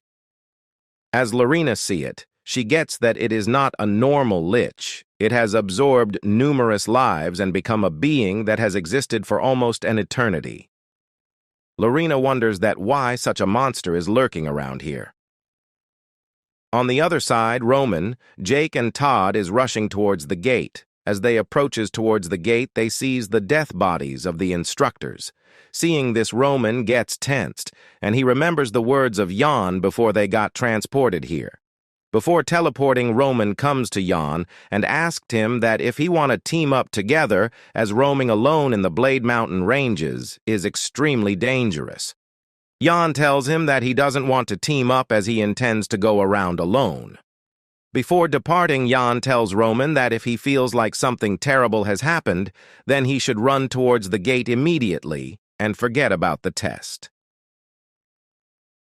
Now, seeing all of this, Roman wonders that if all of this is Jan's doing, and what the hell is he thinking right now? Later we can see that the ancient lich is slowly walking towards Lorena. Seeing the lich approaching, Lorena orders her underlings to quickly get to gate number 3, which is the nearest place from here. As Lorena is not coming, so Kasha tells her that she also have to go with them. Lorena unsells his sword and tells Kasha to go, as she will be buying them time for escape. Lorena looks at Kasha and tasked her to safely evacuate all the trainees. At first, Kasha didn't want to leave Lorena alone, but after thinking that she has to take over her family, she decides to leave. Seeing that Lorena is alone, the lich says that she is a fool, that she is trying to fight him alone.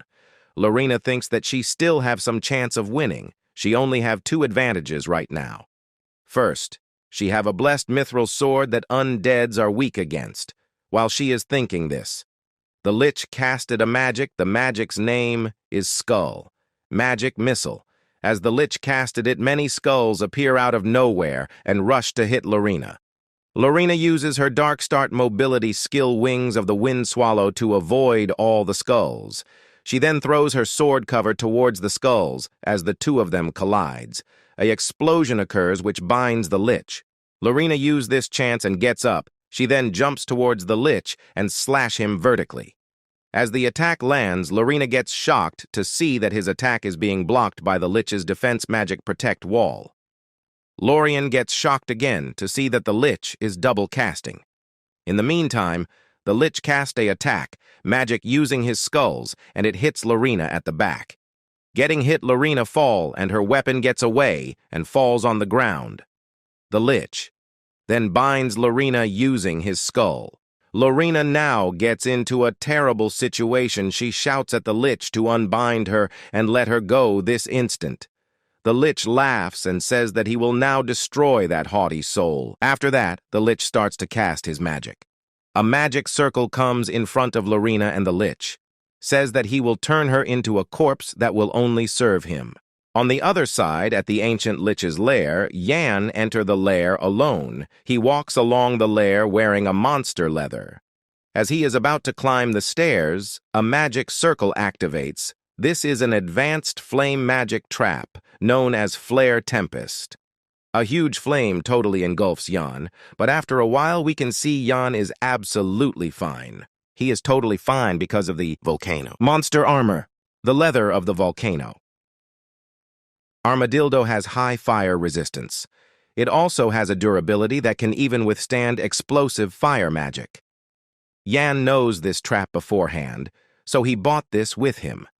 He then throws the leather and starts to walk. There are a total of 492 magic traps. Among them, there are about 30 moving traps. Yan used the goblins to lure the lich out of his lair so that he can get his hands on the treasure while the lich is gone.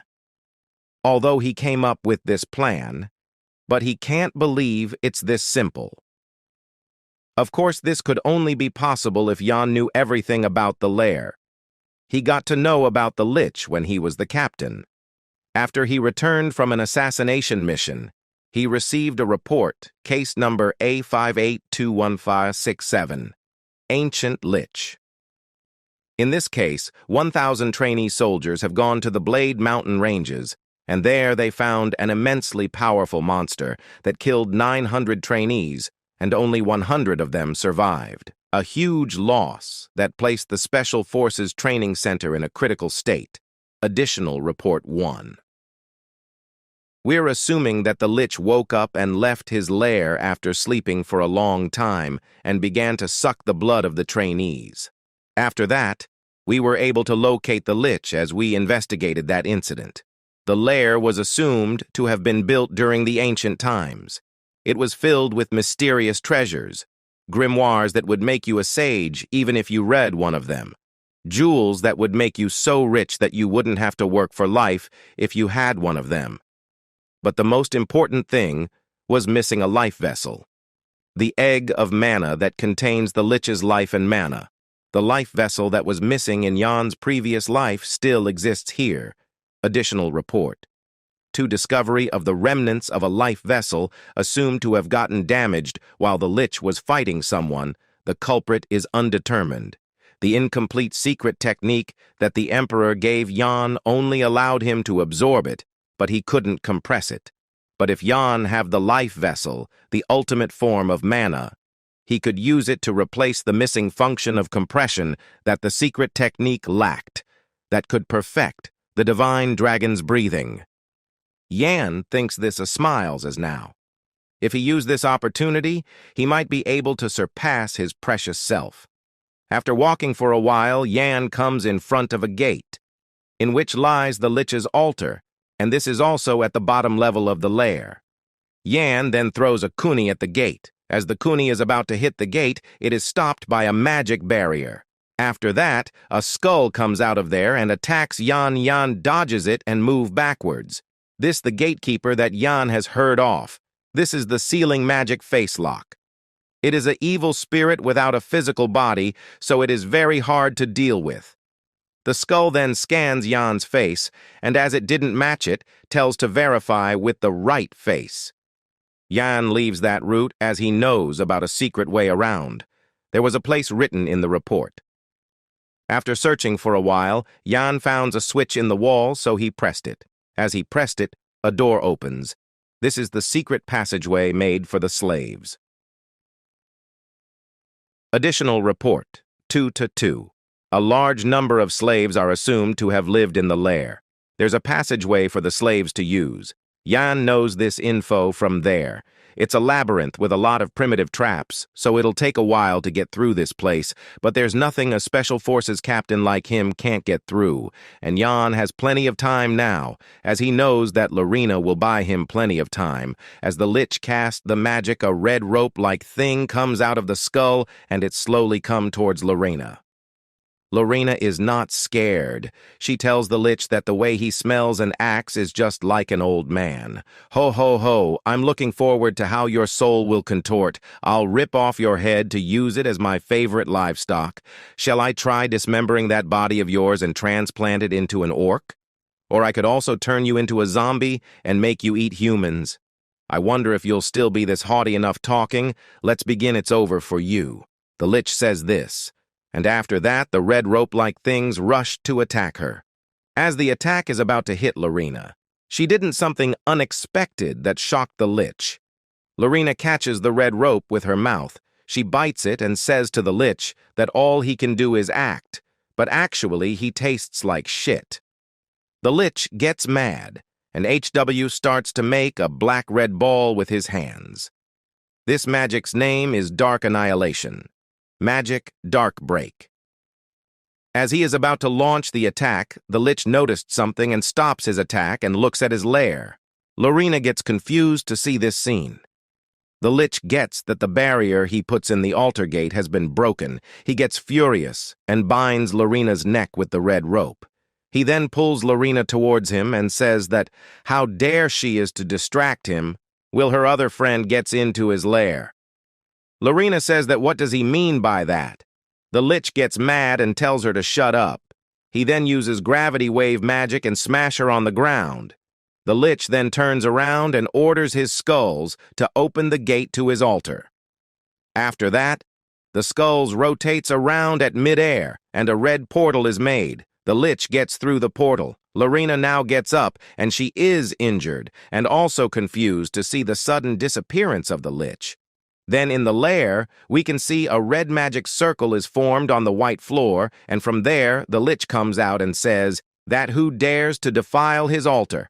The lich finds no one, and he starts to think that how come someone has break through his barrier, and how did they know about this secret place? He thinks that if this person is from the Mage Guild or an enemy from the Empire's army. As he walks further, he sees that some of his elixirs bottle are rolling around on the floor. Seeing this, he gets angry and shouts, "My elixirs! Who drank them all?" These are the extra elixirs, the best secret potion that the lich has refined in the last 1,000 years that can reconstruct mana and physical bodies. The lich's blood is boiling out of anger, and he has prepared these elixirs for 1,000 years for the sake of being revived as a human. After that, we can see Jan is sitting behind the lich, seeing the lich. Jan speaks up and says that the extra elixirs tasted so good. Hearing Jan's voice, the lich turns his head and asked if he is the one who passed through his barrier. Jan tells the lich to calm down and suggests him to come and have a drink with him, as there is no point in saving them. Jan is at a state of excessive mana consumption. When one consumes too much mana, they'd be in a state similar to a drunken state. Seeing this, the lich gets mad and gets that Jan is a drunken brat. Seeing as how you rushed back, you must have been having a great time just now. Did I get way of that? It was worth coming in from the main gate. Jan says this to the lich. The lich shouts and tells Jan that he will kill him first and then kill all of the others outside.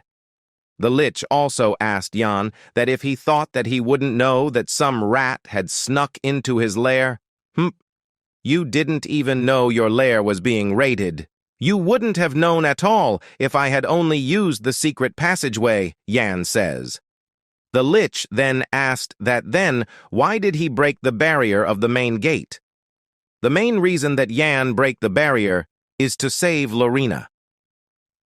When Jan was about to take the secret passageway, he thinks about Lorena, and so he jumps from the stairs and attacks the main gate barrier and destroyed it. Jan replies, the lich, that he suddenly feel like it, so he breaks the barrier.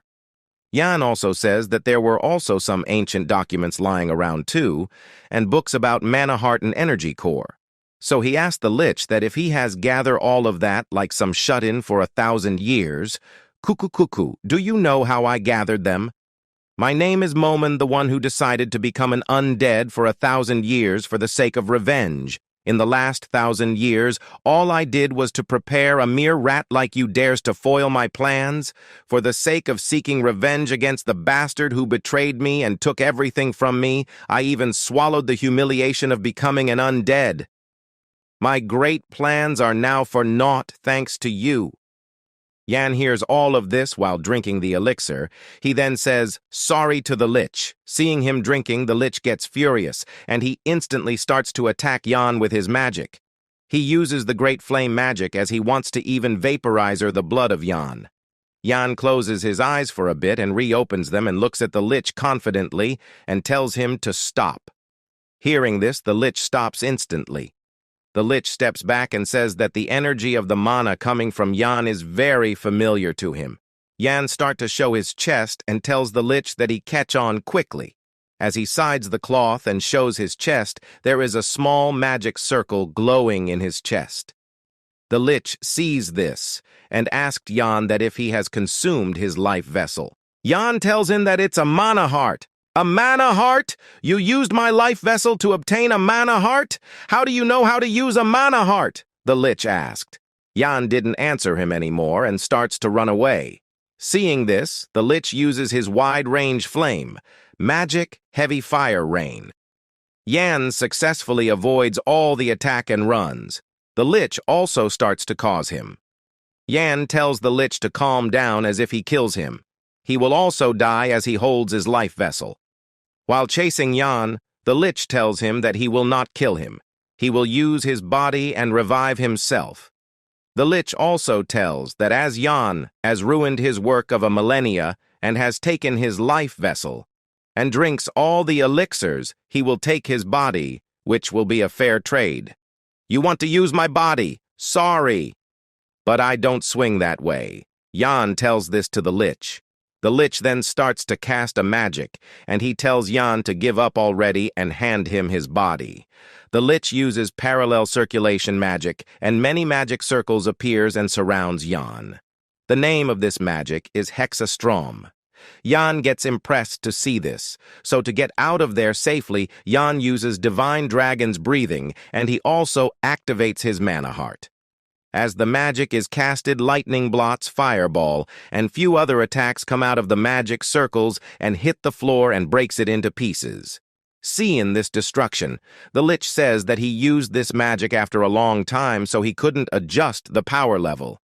He even wondered that if Jan is still alive, but Jan surprised him as he gets behind him and asked him that if he is worried about him, seeing him. The lich instantly launched the attack, but Jan jumps to avoid it. Jan uses dark dragon arts and moves at high speed. The lich gets surprised to see that a rat like Jan can move this fast. After that, Jan quickly gets out the main gate. As Jan is running, he also gets shocked to see that how good he is, as he didn't expected this. Endless. Mana is being circulated from the mana heart. It's as if it's breathing. Is this the true power of the dragon's breathing? Jan wonders. The heart and mana crystal of monsters, elixirs, and even the lich's life vessel. Jan consumed them all to become stronger. With how things are going, he'll be able to return to his prime days soon. No, maybe it's possible to climb even higher. Yan thinks this runs at full speed. After a while, he comes to a dead end. Yan looks back, sees that the lich is coming. I activated my trap to shut the door. Now you don't have anywhere else to run to. What will you do? The lich asked. Yan gets that if this is how things are, he'll have to kill the ancient lich. No, that won't be possible. He has already used all his tools and weapons. He don't have any ways of fighting him now. The lich again starts to cast a summoning technique and summons a dragon skull. Yan stands still, and he knows that he don't have any ways of fighting the lich. But the person on whom common sense doesn't work would. At that time, Prince Leon Cavallon comes breaking through the wall and slashes the dragon skull and stands in front of Yan and asked him if he is okay. He also tells Yan that he did great, says him that he can leave the rest to him. After looking at the monster, Cavallon says that he didn't expect to see such a monster in this place. Hundreds of trainees have either gone missing or died because of you. Those hundreds of trainees are also my citizens. However, they withered away before they even had the chance to bloom. I will never forgive you. Leon Cavallon says this to the lich. After that, Yan greets the prince. Leon asked Yan that what a trainee like him is doing here. I was tracking the lich and got separated from the rest, Yan replies. Leon then praises him for informing the location of the lich. He then tells Yan to run away. Yan thanks Roman for informing this. Before the test, Yan tasked Roman to tell about this, coordinates to the prince. The lich then asked Leon that the energy from his body smells like Bahamut, so he asked Leon that how the hell is he related to Bahamut. Bahamut, how do you know our founding emperor's name? Leon asked. Founding emperor? To think you're the descendant of Bahamut. What a ridiculous turn of events. This is so ridiculous. Today's a special day like that one. The lich was the subordinate of Bahamut. Momon, I can't believe you made the divine dragon's breathing. Incredible. You've fulfilled your role.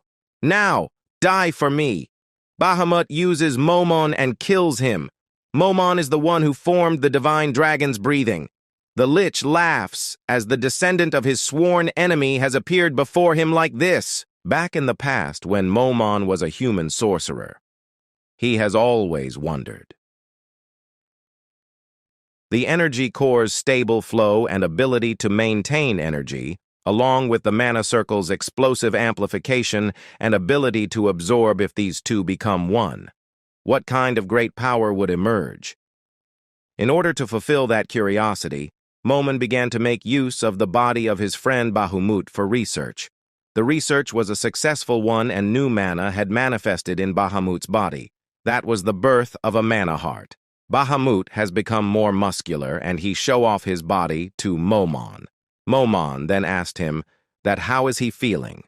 Bahamut replied that he is feeling great and now he can create a new martial arts. After that, they created a martial art that made use mana heart and named it after Bahamut's wish. The name of the martial arts is the divine dragon's breathing. After the martial arts is created, Bahamut backstabs Momon and he kills him. He then leaves Momon's body in the library, and before leaving, he thanks Momon for creating the mana heart and the new divine dragon's breathing martial art.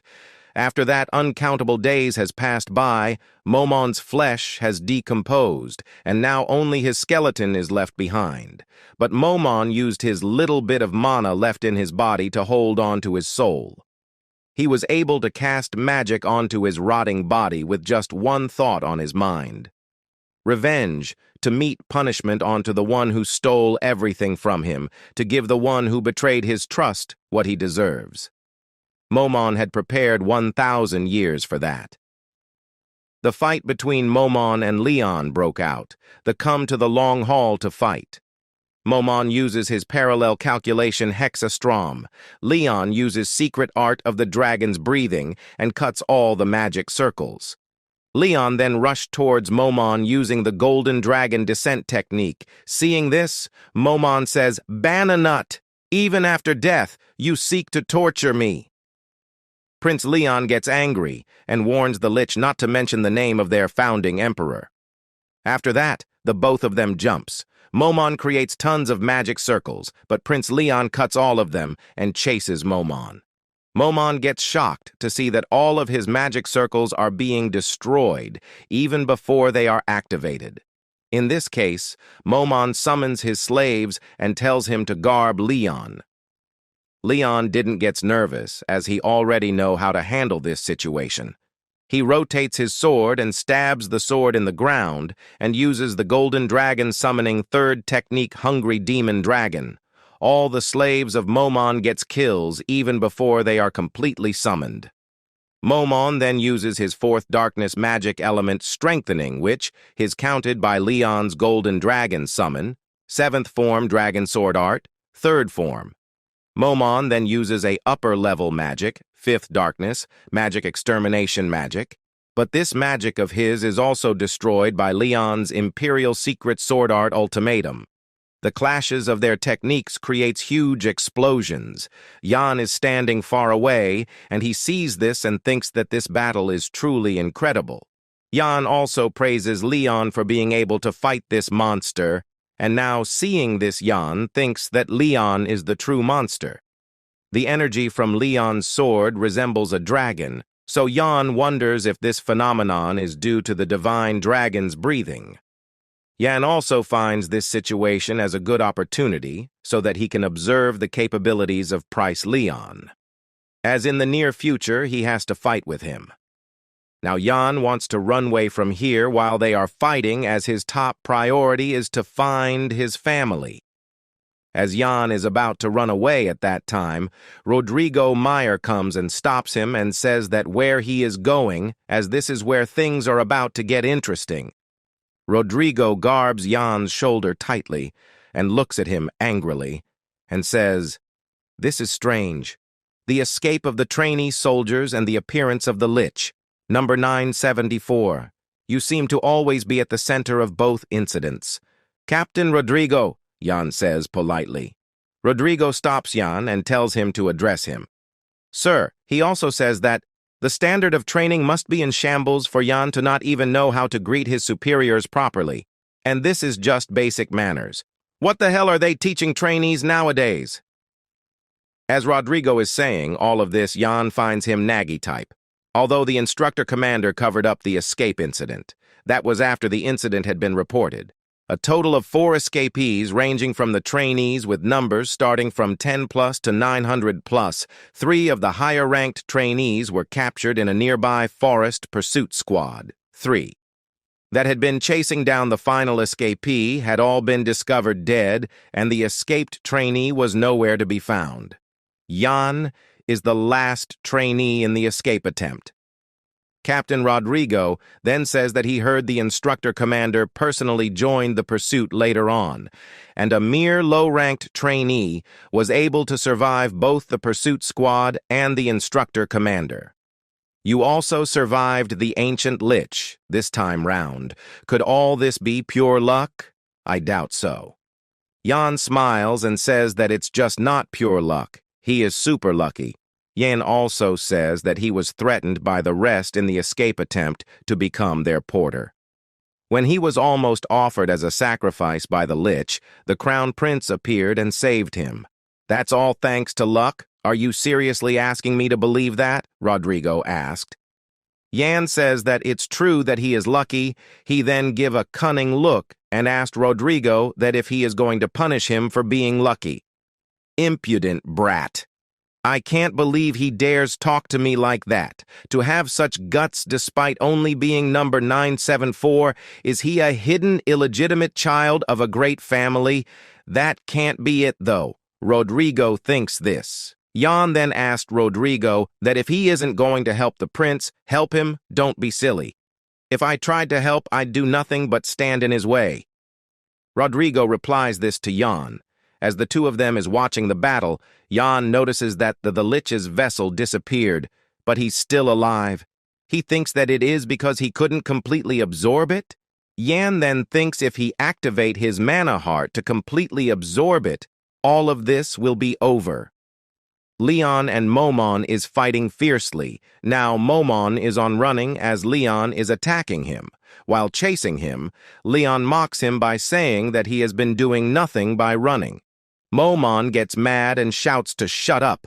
Momon then feels that his mana output is decreasing, and it's been like someone is sucking his mana. He then looks at Yan, and Yan show thumbs up to him. Seeing this, Momon gets furious, and he says that he won't hold back now.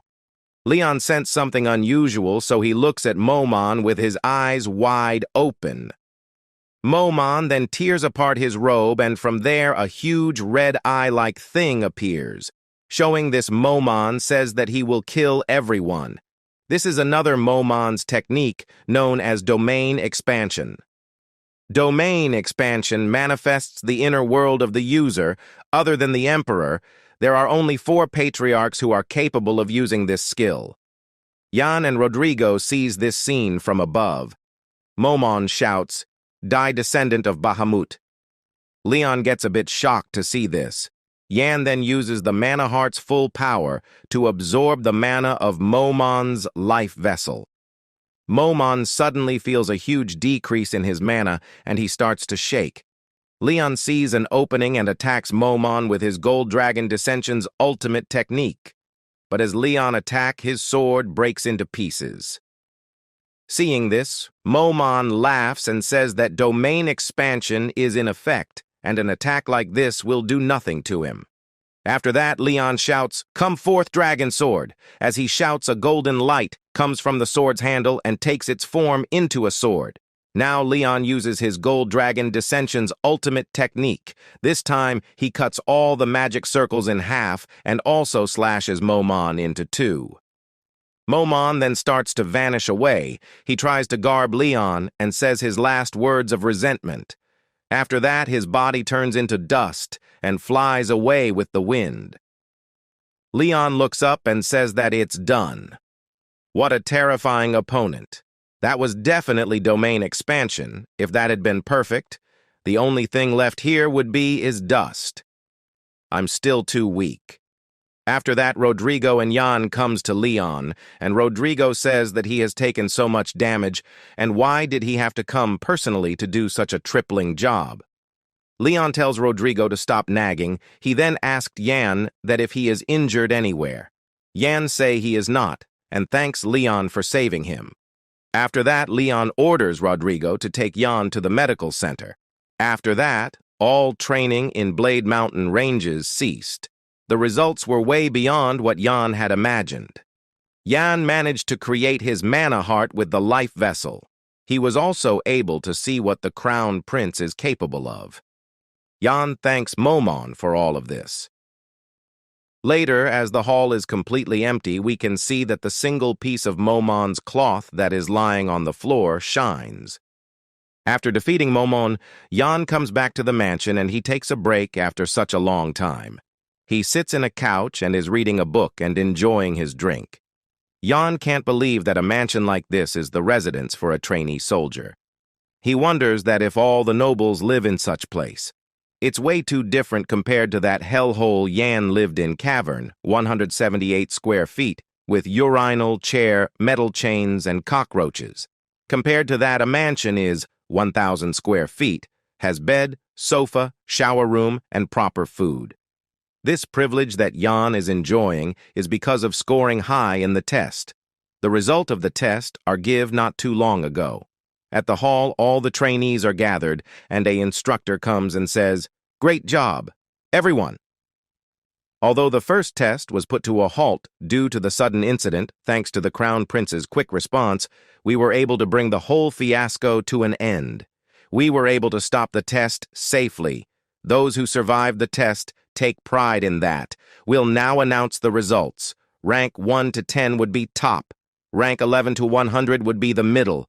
The rest will be bottom, and accommodations will be assigned according to your results. Those who obtained good results will be able to access Imperial Vault. A vault where various weapons, treasures, and technique manuals that existed from the establishment of the empire up till now can be found. There are hundreds of sacred swords and shelves containing technique manuals that are said to be as large as a fortress. Rank 1 to 10 can access up until the 3rd floor.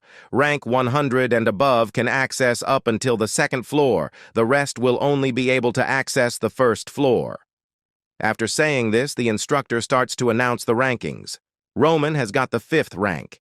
He subjugated most of the goblin lair that was in the mountain range. Rank 4, Cruel Dwight. He subjugated the troll lair alone. Rank 3, Kasha Everrain. She took command of the trainee soldiers and defeated the orc tribes without any casualties. Rank 2, Larina Beowolf. She defeated the golden ogre alone. Hearing this, the trainee starts to wonder who the rank 1 is. Kasha seems shocked as she thought Larina would be number 1. But the results didn't bother Larina as she thinks the ranking are meaningless. She thinks that rank 1 is simply a facade.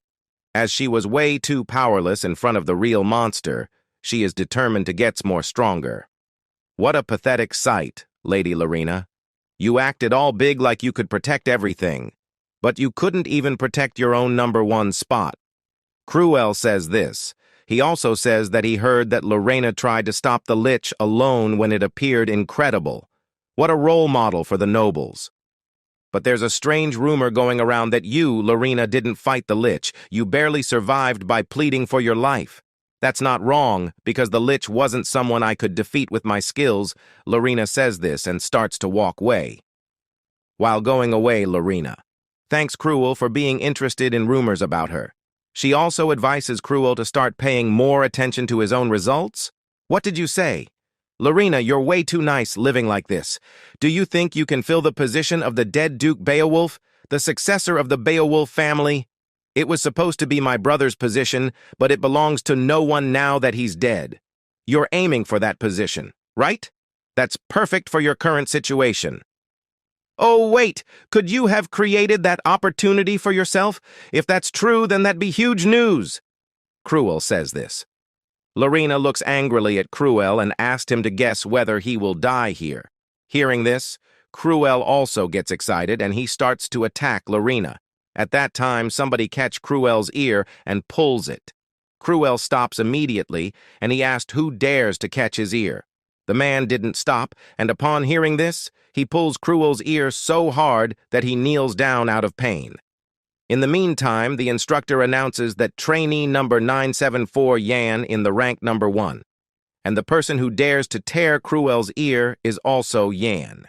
Hearing the announcement, everyone starts to say that how the lowest ranked trainee gets number 1 in the test. Cruel tell Yan to quickly leave his ear, or...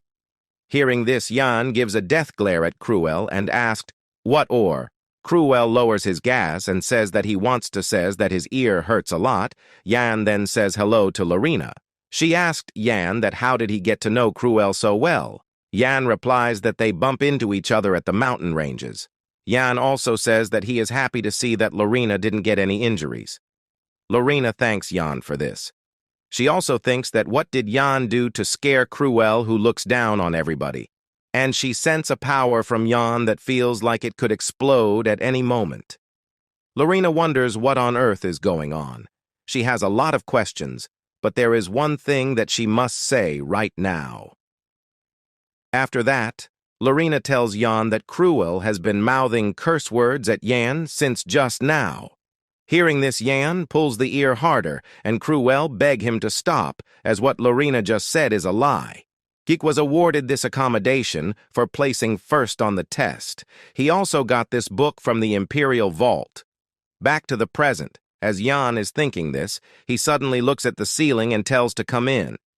As he says this, the door starts to open, and a voice comes, "How did you know I was outside? Not bad. I even hid my presence." This voice is none other than the instructor commander. You haven't forgotten, have you? Between the two of us, there are still some things that we have to settle. The instructor commander comes in and says this to Yan. Yan then let the instructor command sit and gives him a drink. As the commander takes a sip, Yan asked if he liked it, as he has prepared it in advance because he was expecting him. The instructor commander replies that it's pretty good. Even if you tried to erase your presence, there's no way the aura you give out would disappear after all. Yan says this to the commander. Hearing this, the commander tells Yan to stop his blatant lies. The instructor commander asked Yan that, what magic did he do to the crown prince that he seems very worried about Yan? The crown prince orders the instructor commander to pay close attention about the treatments of Yan. It was probably just a moment of curiosity from him, Yan replies. A moment of curiosity, but it's too bad. While I feel sorry towards the crown prince, I'm wondering if I should kill you. I just received a report. Simons County, unit number 52. No one was there. That came as no surprise, though. We were told that no one's been living there for years. The instructor commander says this Yan. Upon hearing this, Yan says that he guessed that Old Fox, the Special Forces captain, had already made a move. He thinks that he erased everything there after realizing he was being followed. Yan also tells the instructor commander that he will gather the proofs if he don't believe in his words. The instructor commander says that he don't intend to blame Yan for that because it no longer matters if he lied or not. What the instructor commander wants to says that Yan is no longer useful. Upon saying this, the commander taps his feet on the ground, and from the ground, dark, sharp objects comes out and attacks Yan. This attack's name is Dark Shadow Swords. Yan successfully dodged the attack. The instructor commander seems shocked that Yan has dodged his surprise attack. Yan then tells him that in that case, he don't think that the instructor commander should kill him, as he has discovered an important piece of a puzzle. A puzzle? What's that book? Instructor commander asked. Yan replies that this is the Block Meridian's research logs. This is a book Yan took from the Imperial Vault. Although he could access up until the 3rd floor of the Imperial Vault, he chose the Special Forces Grand Library that was on the 1st floor. It's a place where all the books and research logs of every Special Forces captain were gathered. Most of the research logs were about training methods or monsters. After searching for a while, Yan found the research logs written by Special Forces. Captain Rodrigo on Blocked Meridians. Blocked Meridians. A physical constitution, where energies in the body don't circulate properly. The longer the condition persists, the weaker the energies of the body, and in numerous cases, it leads to death. The instructor commander takes the book in his hand and asked, "What's the problem with this? Isn't it strange that a captain would do research on this? There's no way someone in the Special Forces would have that condition. And there's something interesting about Captain Rodrigo doing research about it. There's no way he'd have blocked meridians, but what if his daughter has it? The way she lacked energy and constantly stayed home. Her symptoms are similar to having blocked meridians. The Special Forces captain had researched it to cure his daughter of it. Yan thought Capital Rodrigo had kept her hidden because her existence was his weakness, but that wasn't it. He had changed where she lived for her treatment because it wasn't easy to find a good doctor. The way Yan approached this was wrong to begin with. His daughter isn't the captain's weakness? What exactly are you trying to get at? The instructor commander asked Yan after hearing his story. Yan then says that they wouldn't be able to leash the captain with just this. But instead of just a leash, they could get his life instead. Blocked. Meridians aren't curable yet. A tremendous amount of potions are needed just to keep her stable. He won't be able to pay that huge amount of money. Yan thinks he must have ways of earning money illegally. A place where he can get illegal money easily, it's from the Special Forces. And so, if they find evidence that he stashed away funds of the Special Forces, they can easily hunt down that old fox. Hearing this, the commander shuts the book and tells Yan that everything he says is just hypothetical. Yes, it's only a hypothesis for now, but if this hypothesis is true, we can completely bury that old fox. More importantly, there's zero risk on your side. You'd always be justified in trying to chase him down because he misappropriated the funds of the Special Forces. Yan says.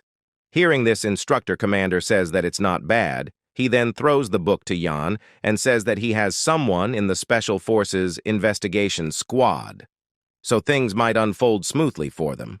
Commander also tells Yan to go and learn more about blocked meridians. Seeing this, Yan smiles as the instructor commander has gotten excited. Yan knew this would work, because every piece of information he told him today is the truth. The captain has used the funds of the Special Forces for his daughter's blocked meridian condition. Yan remembers it clearly because this caused a huge ruckus in his past life. The commander then asked Yan that why did he gave up on the 3rd floor and went to the 1st floor to look for this. He also gave up on all those weapons. Yan replies that those weapons mean nothing to him as long as he can be of help to the instructor commander. After that, the instructor commander starts to walk towards the door and tells Yan that he will give him the reward that he gave up on, and also tells Yan that he don't need to attend basic training lessons from now on. Yan asked that what did he mean by that? The instructor commander then looks at Yan, says, "Number 974, I'll take you in as my apprentice." Hearing this, Yan smiles as he has become the apprentice of the instructor commander. While leaving the instructor, commander tells Yan that he has taken quite a liking to him, as he is on a completely different level from the previous toys he had. This is the perfect opportunity for Yan to get close to the instructor commander. Yan then tells the instructor commander that someone like him could never dream of being his apprentice. That's too much for him. What? Wait. I just said you're pretty good, though? Didn't you also succeed in ambushing me? The instructor commander tells this to Yan. Yan replies that but in the end, he got caught. He further says that he is worried that someone as lacking as him would taint the instructor commander's reputation. Upon hearing this, instructor commander shouts, "Quite!" and says, "You're my new I've decided that you'll be my new apprentice. That's decided. Prepare for it." Saying this, he immediately left the room. As he leaves, Yan seems in a chill mood as he has made the instructor commander impatient. Yan then takes out his watch, and while looking at it, he thinks that he has finally have the change to get closer to the instructor commander. And there is a change for Yan to find out about the insignia and his family's secret.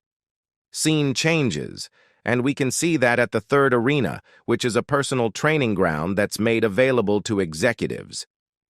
Not even the trainees of noble status have access to this, but Yan is the only one training there.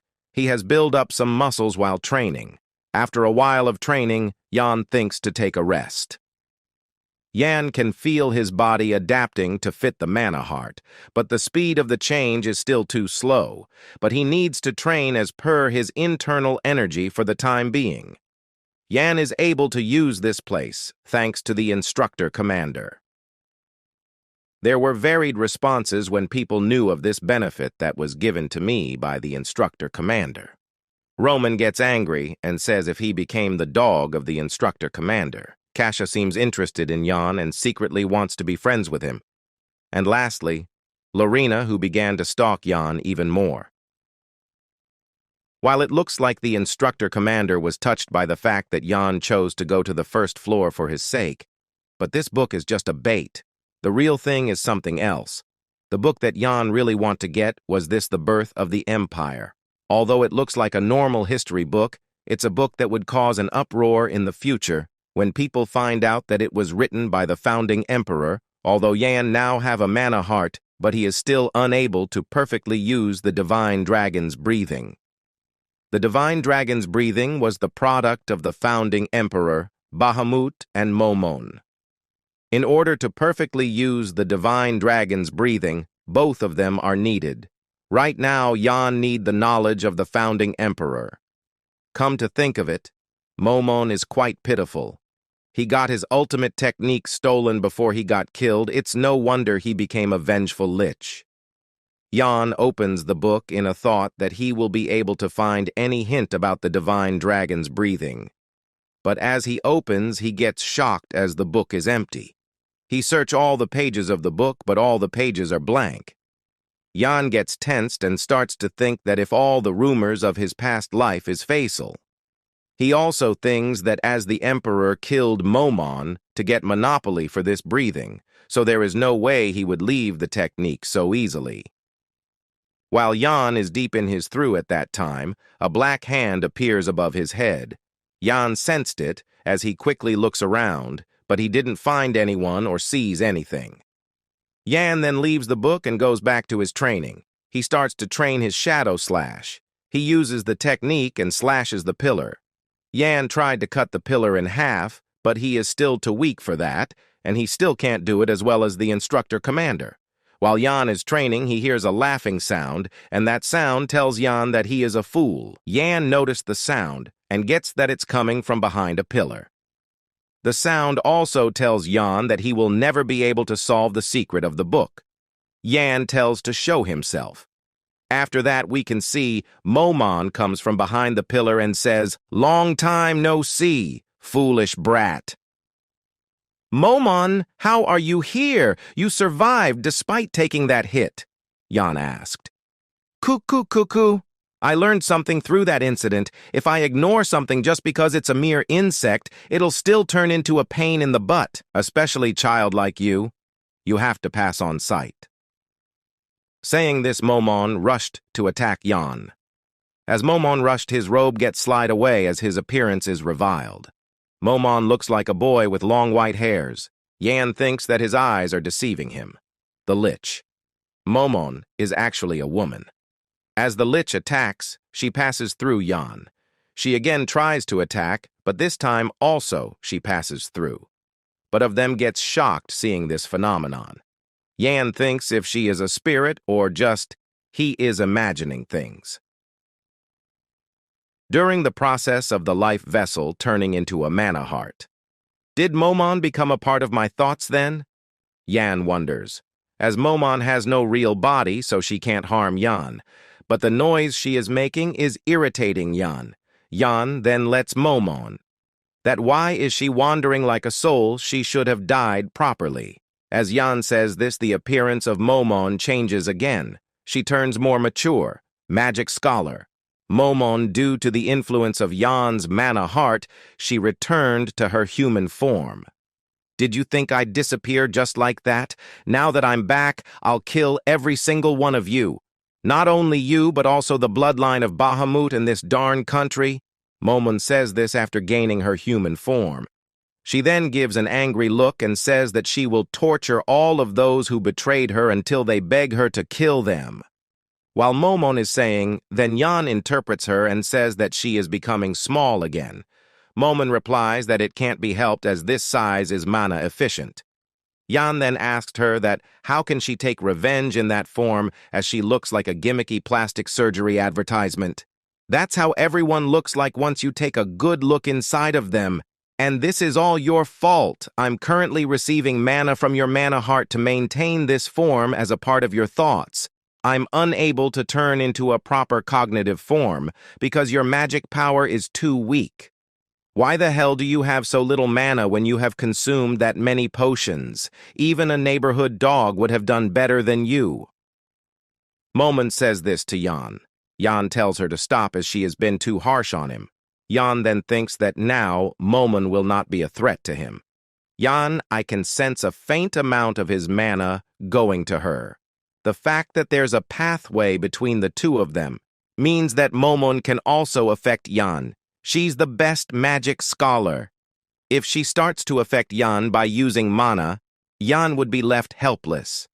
After thinking all of this, Yan takes his book and starts to leave. He says goodbye to Momon and tells her to roam the world before disappearing. Momon hears this and shouts bullshit and says that how can a boy who has such low mana adaptability wants to get rid of a cognitive form like her. Hearing this, Yan says, I just need to cut off your food source. You're basically living off my mana heart. If I reduce the mana supply from my mana heart, will you be able to maintain your cognitive form? Disappear now, Momon. Your era has long ended. Momon grinds her teeth out of anger as she has gone through many things to survive, and she don't want to disappear like this. Momon then tells Jan that if she disappears, how will he be able to know the secret of Bahamut's book? Hearing this, Jan decides to keep her alive. After that, Momon tells Jan to open the book and cut his hand and put his blood on the book. Jan does according to Momon's teachings. As Jan does this, Momon infuses a little bit of mana into the book. As the mana gets into the book, the blood starts to take shape and turns into words. The blood makes two words, light and darkness. Seeing this, Jan gets confused, so he asked Momon that what is the meaning of this. Momon says that she didn't know, as this book was solely written by Bahamut. Jan also gets it, but as Jan stares at the letters, the word starts to come out the book and floats in the mid-air. The floating words are rearranging them to make new sentences. After the sentences are constructed, they attach to Jan's body. The sentences starts to travel to the mana heart and passes from there and gathers at the abdomen and starts to form a new mana heart. At that time, Jan hears Momon's calling and he came back to his senses. Jan drops the book and starts to think if all this that just happened is an illusion, but the feeling is so teak that it doesn't look like an illusion. Jan then wonders that what kind of incredible secret did Bahamut stash away? Jan didn't unravel this secret to Momon, as he thinks it'll probably be dangerous. Jan thinks to make use of Momon. Jan then starts to walk away and tells Momon to follow him. Jan tells her that they need to find a solution to get a new body for Momon. Hearing this, Momon gets happy and says that she didn't think that Jan has such a nice heart. Jan tells her not to butter him as this will be of no use. He also warns her not to do anything strange. Momon replies, "Of course," and behind Jan she revels her monstrous face and thinks that once she has enough mana she will get rid of Jan. Jan then turns at her. Momon quickly changes her face and starts to whistle. Jan then says that he will just get rid of her as he don't feel good. Hearing this, Momon starts to sweet-coat her words and tells Jan that they are one. So what's the worry? Later on, we can see a giant, abandoned colossal. The colossal is deep in the forest, surrounded by long trees. The walls are cracked and has moss grown on them. It's evening time, and Jan is there fighting. He is using lots of different moves, and it seems his muscles has gotten bigger again. He uses different types of punches and kicks, but in the end, none of them are useful against his opponent, because his opponent is none other than the famous instructor commander. Jan again rushed to attack him, but the instructor commander is standing still. As Jan gets closer, some black reddish liquid-like thing gets out of the instructor commander's feet. The instructor commander then raises his hand, and the black liquid gets up and takes the shape of a sword. The instructor holds the sword in his hand and swings it towards Jan. Seeing this, Jan quickly crosses his hands to defend himself. Due to the swing, a slash of black mana moved towards Jan. The structures behind Jan gets cut into half. After a bit of silence, a huge explosion occurs, and a bright light covers the whole area. After things settle down, we can see thousands of tress gets cut in half, and the cuts are extremely precise.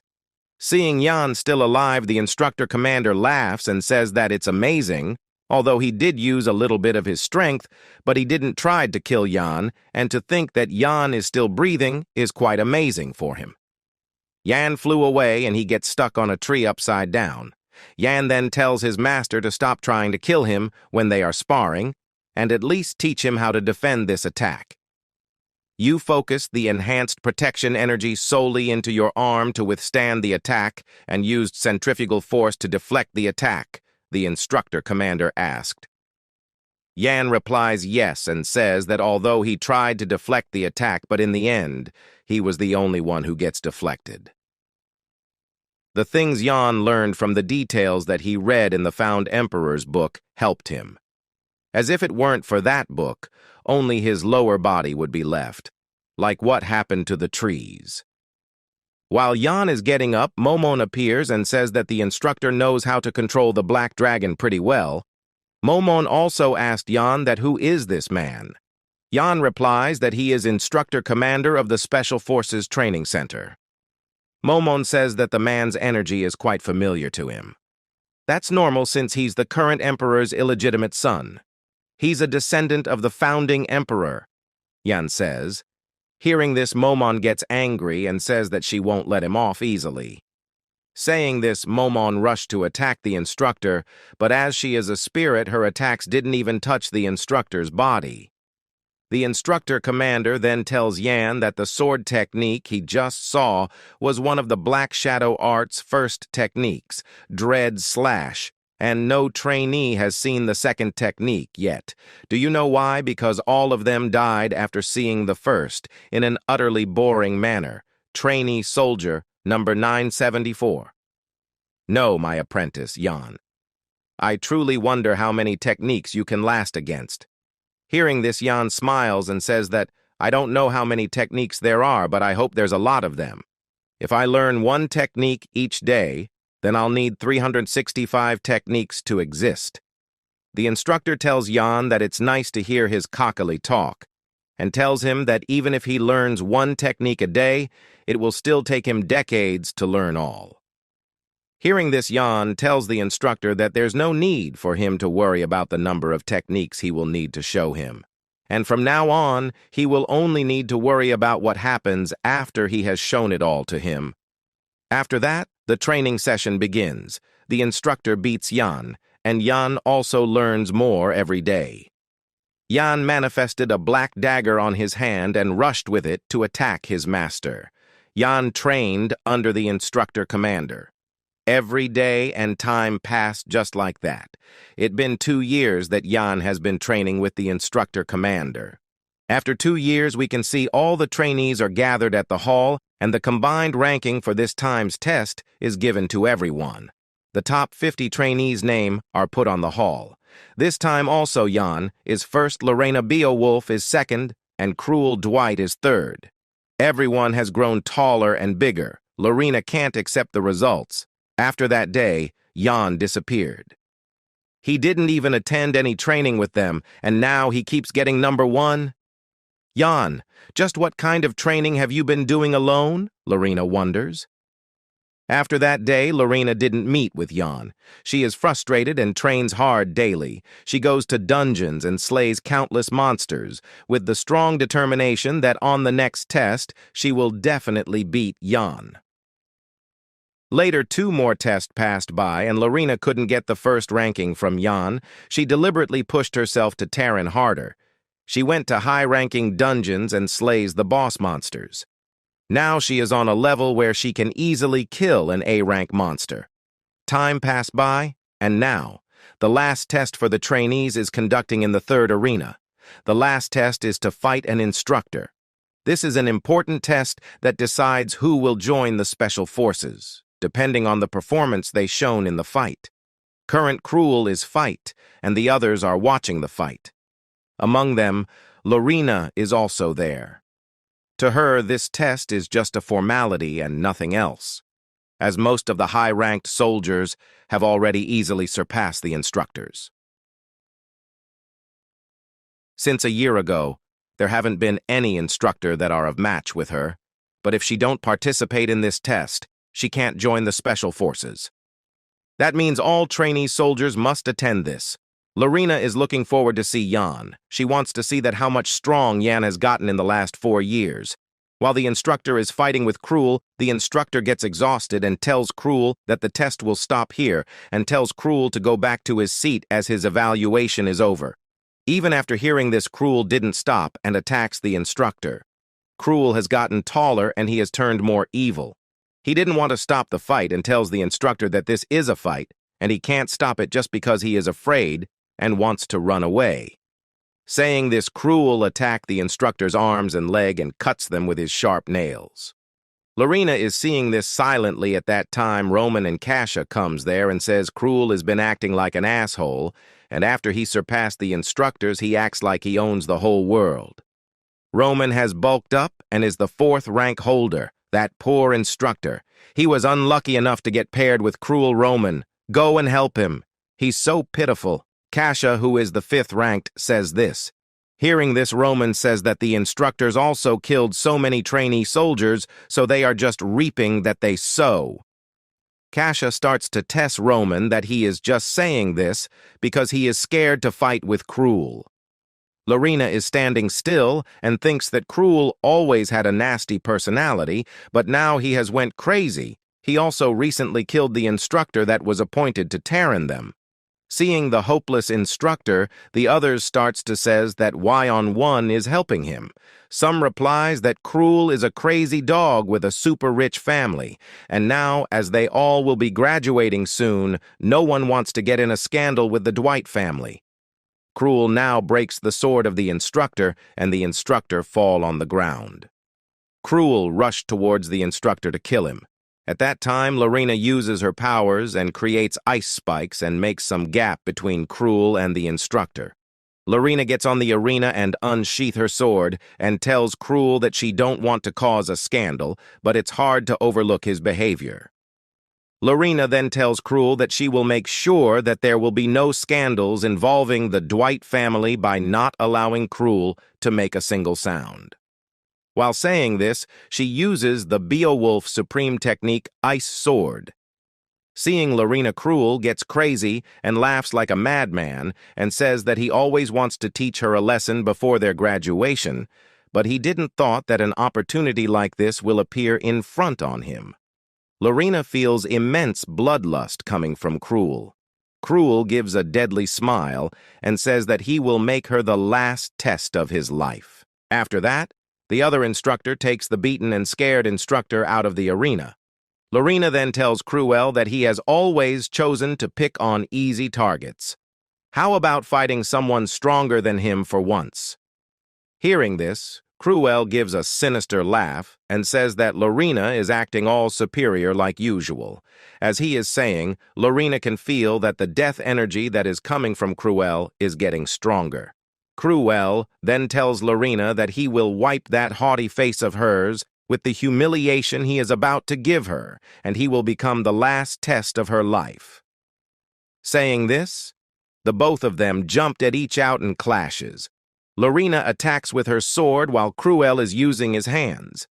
Lorena tells Cruel that if he needs a sword, it's not too late to go and pick one. Cruel replies that he only need his hands to defeat someone like her. The battle becomes fierce. The two of them are going neck to neck. Roman and Kasha is seeing this battle from the side. Roman then says that although it's by a little, Lorena is taking the lead. In 30 moves, Cruel will find it hard to catch up.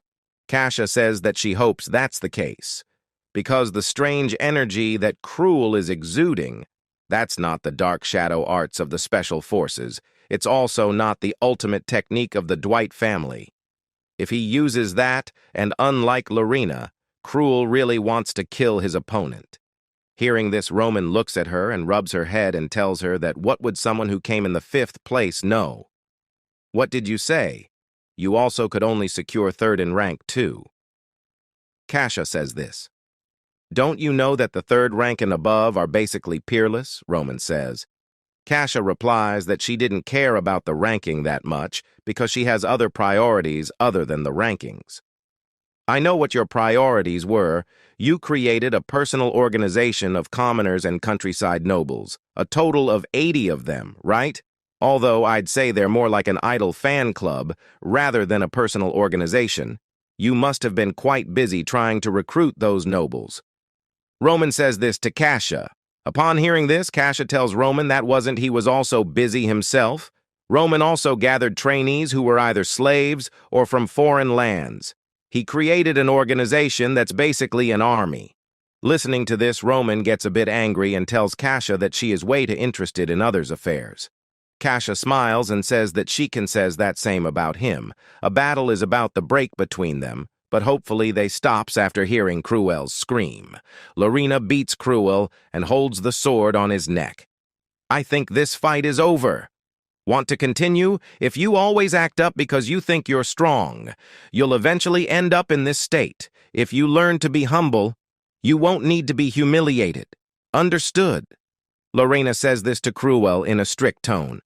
Cruel is about to surrender, but at that time, and Shadows comes out of Cruel and says, "You're going to let yourself lose again? Poor Cruel, you're always losing and letting people take things away from you. Forever losing Sing and getting things taken away. You'll keep losing and getting things taken away. If you fight and kill everyone, nothing will be taken from you. Remember once again, everything was yours. The mansion, the position of the successor within your family, your father's love. You're so pitiful, Cruel, kill everyone. Nothing will be taken from you. The mansion, the successor. Position and your father's love would still be yours. All of it would still be yours." As Cruel hears this, he comes in the control of the demon, and his desire for killing spikes up. His eyes turns blood red. Cruel then put his head up and starts to push himself and gets stabbed by Lorina's sword. Lorina gets confused and asked Cruel that what the hell is he doing? While pushing his neck further, Cruel says that there are people who would rather die than losing. Seeing this, Lorina quickly pulls out her sword and tells Cruel that if he has gone crazy, intending to kill himself. As Lorina takes away her sword, Cruel rushed towards her, saying that he knew that Lorina don't have the resolve to kill. Cruel then attacks her and sends her flying. As Cruel caught her off guard, Lorina couldn't defend herself and gets injured. As Lorina is defenseless, Cruel sees this and rushed to kill her. But the attempt of Cruel is stopped by a black wolf. Everyone gets shocked to see that this black wolf is Yan's. Yan comes and caught Lorina before she falls on the ground. Yan then calls his black wolf and looks at Cruel with his dreadful eyes. After seeing Yan, Cruel laughs and says that he is really lucky today, because at first he gets to teach Lorina a lesson, and now he will be able to teach Yan a lesson too. Yan first puts Lorina on the ground and tells her to rest beside the black wolf. Now as Yan stands in front of Cruel, he tells Yan that B has grew closer to a mutt, and asked Yan if he has learned a few circus tricks during the past years. Yan also tells Cruel that he hasn't changed a bit after all this years. In the meantime, Momon get out and says it's pretty interesting. She tells Yan that Cruel has been eaten by the demonic energy. Yan says that he already knows that. Momon tells Yan that it's progressed quite a bit, and it'd be best to deal with him now. Otherwise, he'll fall and become a demonic human soon. As Momon is saying this, Cruel rushed to attack Yan, saying that what is he doing, mumbling to himself. Yan is calm, and he tells Cruel that he is thinking about his future. And the two of them eyed about to clash at that time. The instructor commander comes and tells everyone to be silent. The commander tells Yan that he appeared out of nowhere after 2 years and have gotten even more arrogant. He tells every to wrap things up as he is going to make the final announcement. As Cruel and Yan is still on the arena, the instructor commander give a frightening look and tells them to move quickly, as it'd be such a waste to die on the last day of the training. After that, everyone settled down and all the trainees line up in the arena. The instructors also line up beside the instructor commander. The instructor commander then strats his speech. First of all, he congratulates everyone for surviving until now. He says that this batch starts with a total of 1,000 trainees, but now only 200 tarnees are left, and this is a decent result. He also says that their strength and skills take up 50% of the final evaluation, and mana estimation will take up 50%.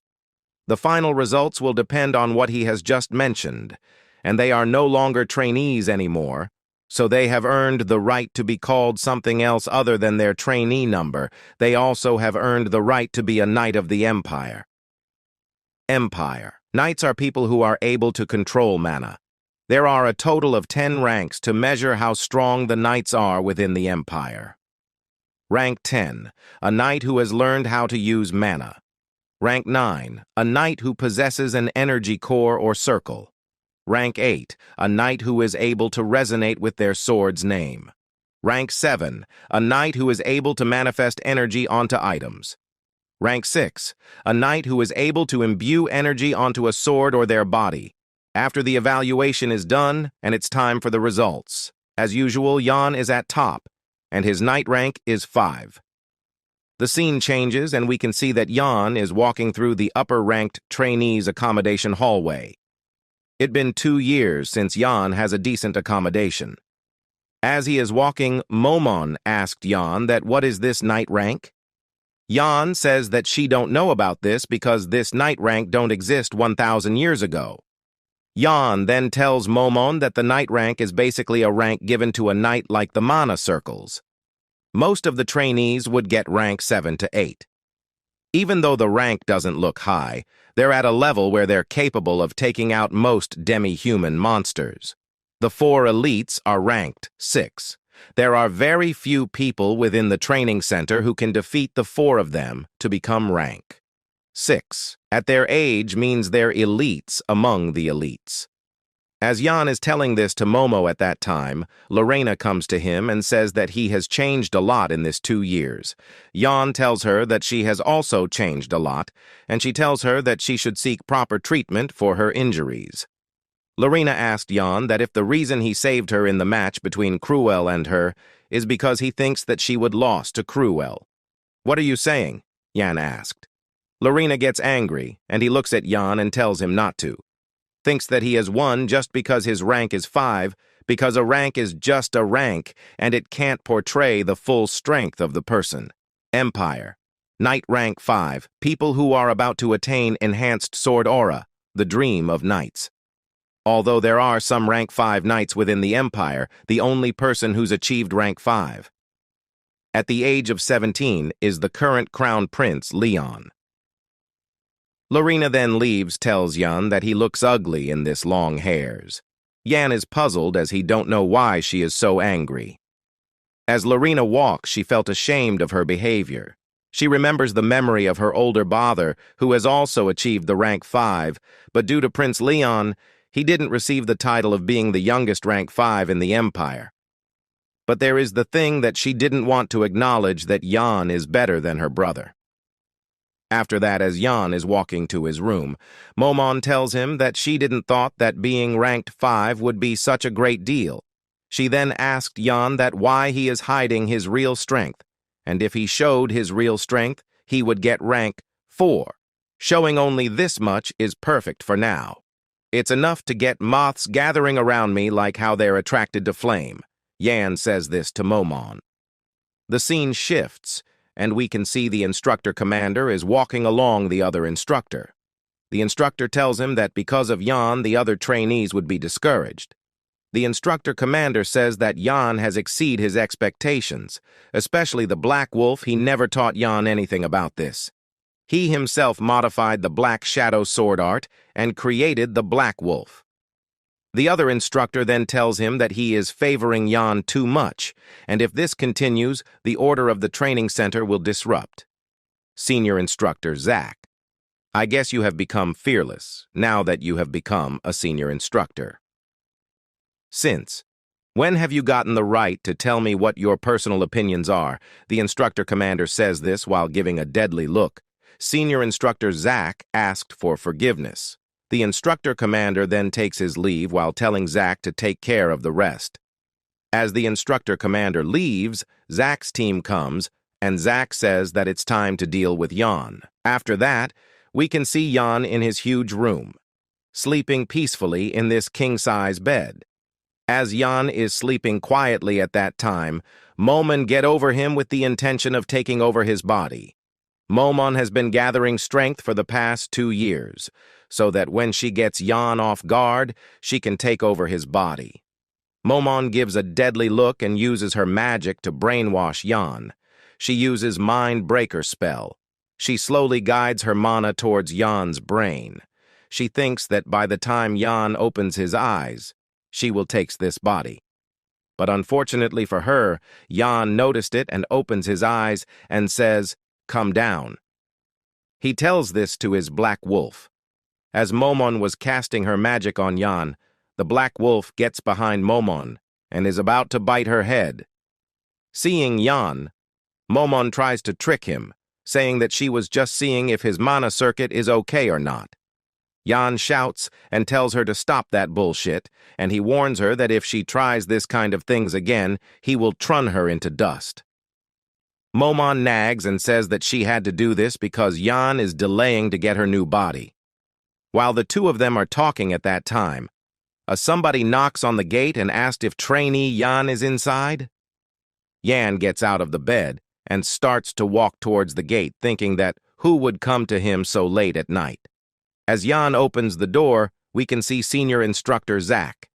Zach tells Yan that the instructor commander is looking for him. He tells Yan to be quick and follow him. After that, Yan walks behind the Zach, and they comes in the Special Forces Freedom Shopping Street alleyway. As it's nighttime, the street is empty, and there is a strange silence. Yan and Zach is walking. Yan asks Zach that as the test is already over, so why the instructor commander is looking for him so late at night. Zach is staying silent and is walking quickly. Yan asked him that why the instructor commander asked him to meet in such a silent place. He then asked if is it really true that the instructor is looking for him. Hearing this, Zach stops and he draws the hidden weapon from his hand. Sliffs. Zach attacks Yan with the dagger and says that he is quite smart.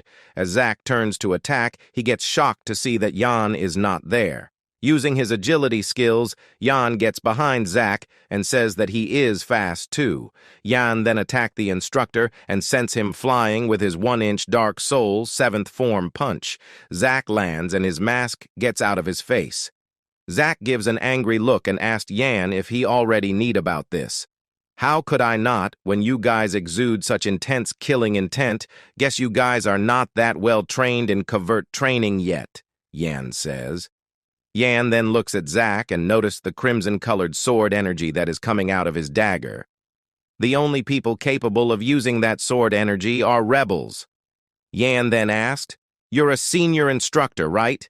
Does the instructor commander know about what you're doing? This isn't what a senior instructor should be doing. Are you sure you can handle the consequences of this?" Zach hears this and calls Yan a bastard. Zach tells Yan that if he thinks that he is such an amazing guy just because he is ranked 5 knight, and if that arrogance of his is coming from because he has done well in the tests. Zach then calls his subordinates and says that he wants to see how long his arrogance stays. Yan looks at all the people and says that they won't be able to beat him with his few people. Later we can see that Yan is defeated and he has been caught by the instructors. Momon asked Yan why didn't he fought back and just let him caught by them. Yan tells Momon to shut up and watch what happens. The instructors put Yan in the middle and surrounds him.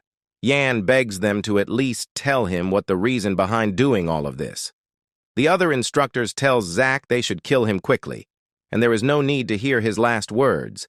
Yan requests Zach to tell him the reason, so that after death he can reflect on that. Zach then speaks up and asked Yan that if he remembers what happened 2 years ago. Yan asked, "What happened?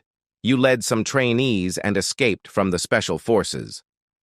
A lot of instructors were mobilized to capture you and the other escapees, and everyone was killed by you.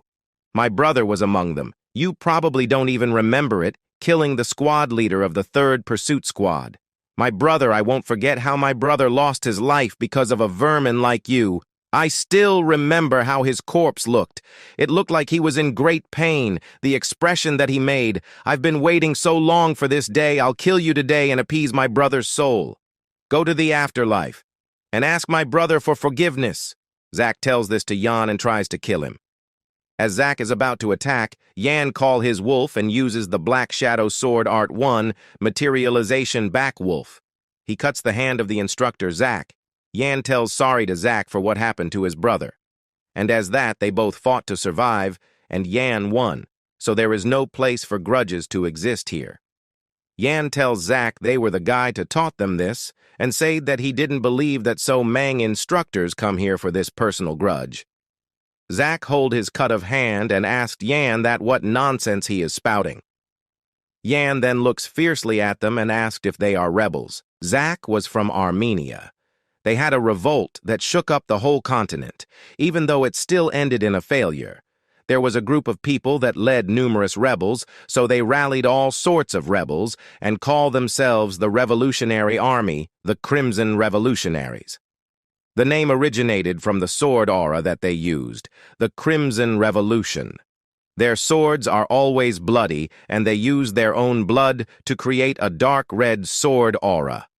The battles of the Crimson Revolutionaries always ended in a bloodbath. The Crimson Revolution was known to be an artistic skill that was passed down when the leader of the Crimson Revolutionaries founded it. If a knight on his level had used it, they could have made it even more destructive. But there was a downside, which was that it consumed blood. In order to overcome this downside, the Crimson Revolutionaries absorbed blood. Yan tells the rebels that he actually wanted to meet them, but they have saved his time by coming here their own. Yan then asks them that if the instructor commander is the one giving them orders, or is it someone else from the special forces? Brat, I don't know how you found that out, but the moment you mention the revolutionary, you can forget about dying easily. Zack says this while boiling in anger. Zack commands his men to begin the Crimson Revolution. Hearing this, two men steps forward, pointing their sword at Yan and releases the crimson-colored sword energy. Yan gets surrounded, and the rebels' men attacks him from both front and back. Yan determines that the level of this Crimson Revolution Knights is rank 5. Now Yan gets serious, and he calls the Black Wolf, and the wolf gets attached to his arm, turning into a sword. Yan then uses the Black Shadow sword art, Dread Slash. Zack sees this and gets astonished that at such a young age, Yan has reached the level where he can use the instructor commander's Dread Slash skill. Yan covers his sword with a pitch-black awar and slashes vertically. As soon as he slashed, the whole area gets covered in this pitch-black aura. The awar was so intense that it reaches the sky. Zack gets flying away and hits a wall. He is sitting down and is speechless to see what just happened. Yan just swings his sword once and all the rebels expect Zack is torn into pieces. As Yan stands in front on Zack, that Yan is the real monster.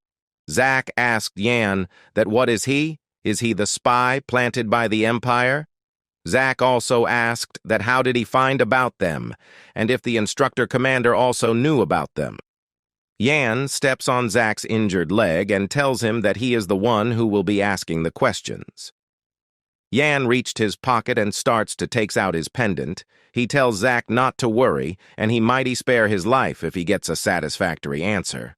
Yan opens the pendant and asks Zack if he has seen or know anything about this insignia. Zack sees the insignia and gets shocked. He asks that what is this insignia doing in such a pendant? What's this insignia? Does it represent a family or a guild? How is it related to the instructor commander? Does anyone else wear this insignia too? Yan asked Zack while grabbing his collar. Zack looks at Yan and asked why someone like him have that? As Zack is saying something about the insignia, bump starts to occur in his face. Yan asked, that is happening to his face. As Zack is about to say something, his face gets bloated, and after that, his face just explodes. Yan wonders if Zack committed suicide. Momin gets out and says no. She further tells that there was restriction placed on him via magic, and he probably had no idea as well.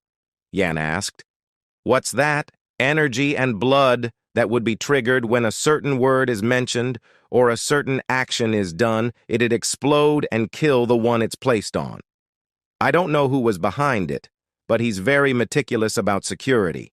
Just so you know, what I tried to cast on you was also a type of restriction. Momon says this to Yan.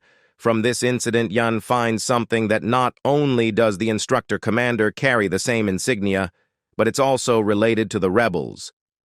Yan's parents are also involved. He's starting to get a bad feeling about this.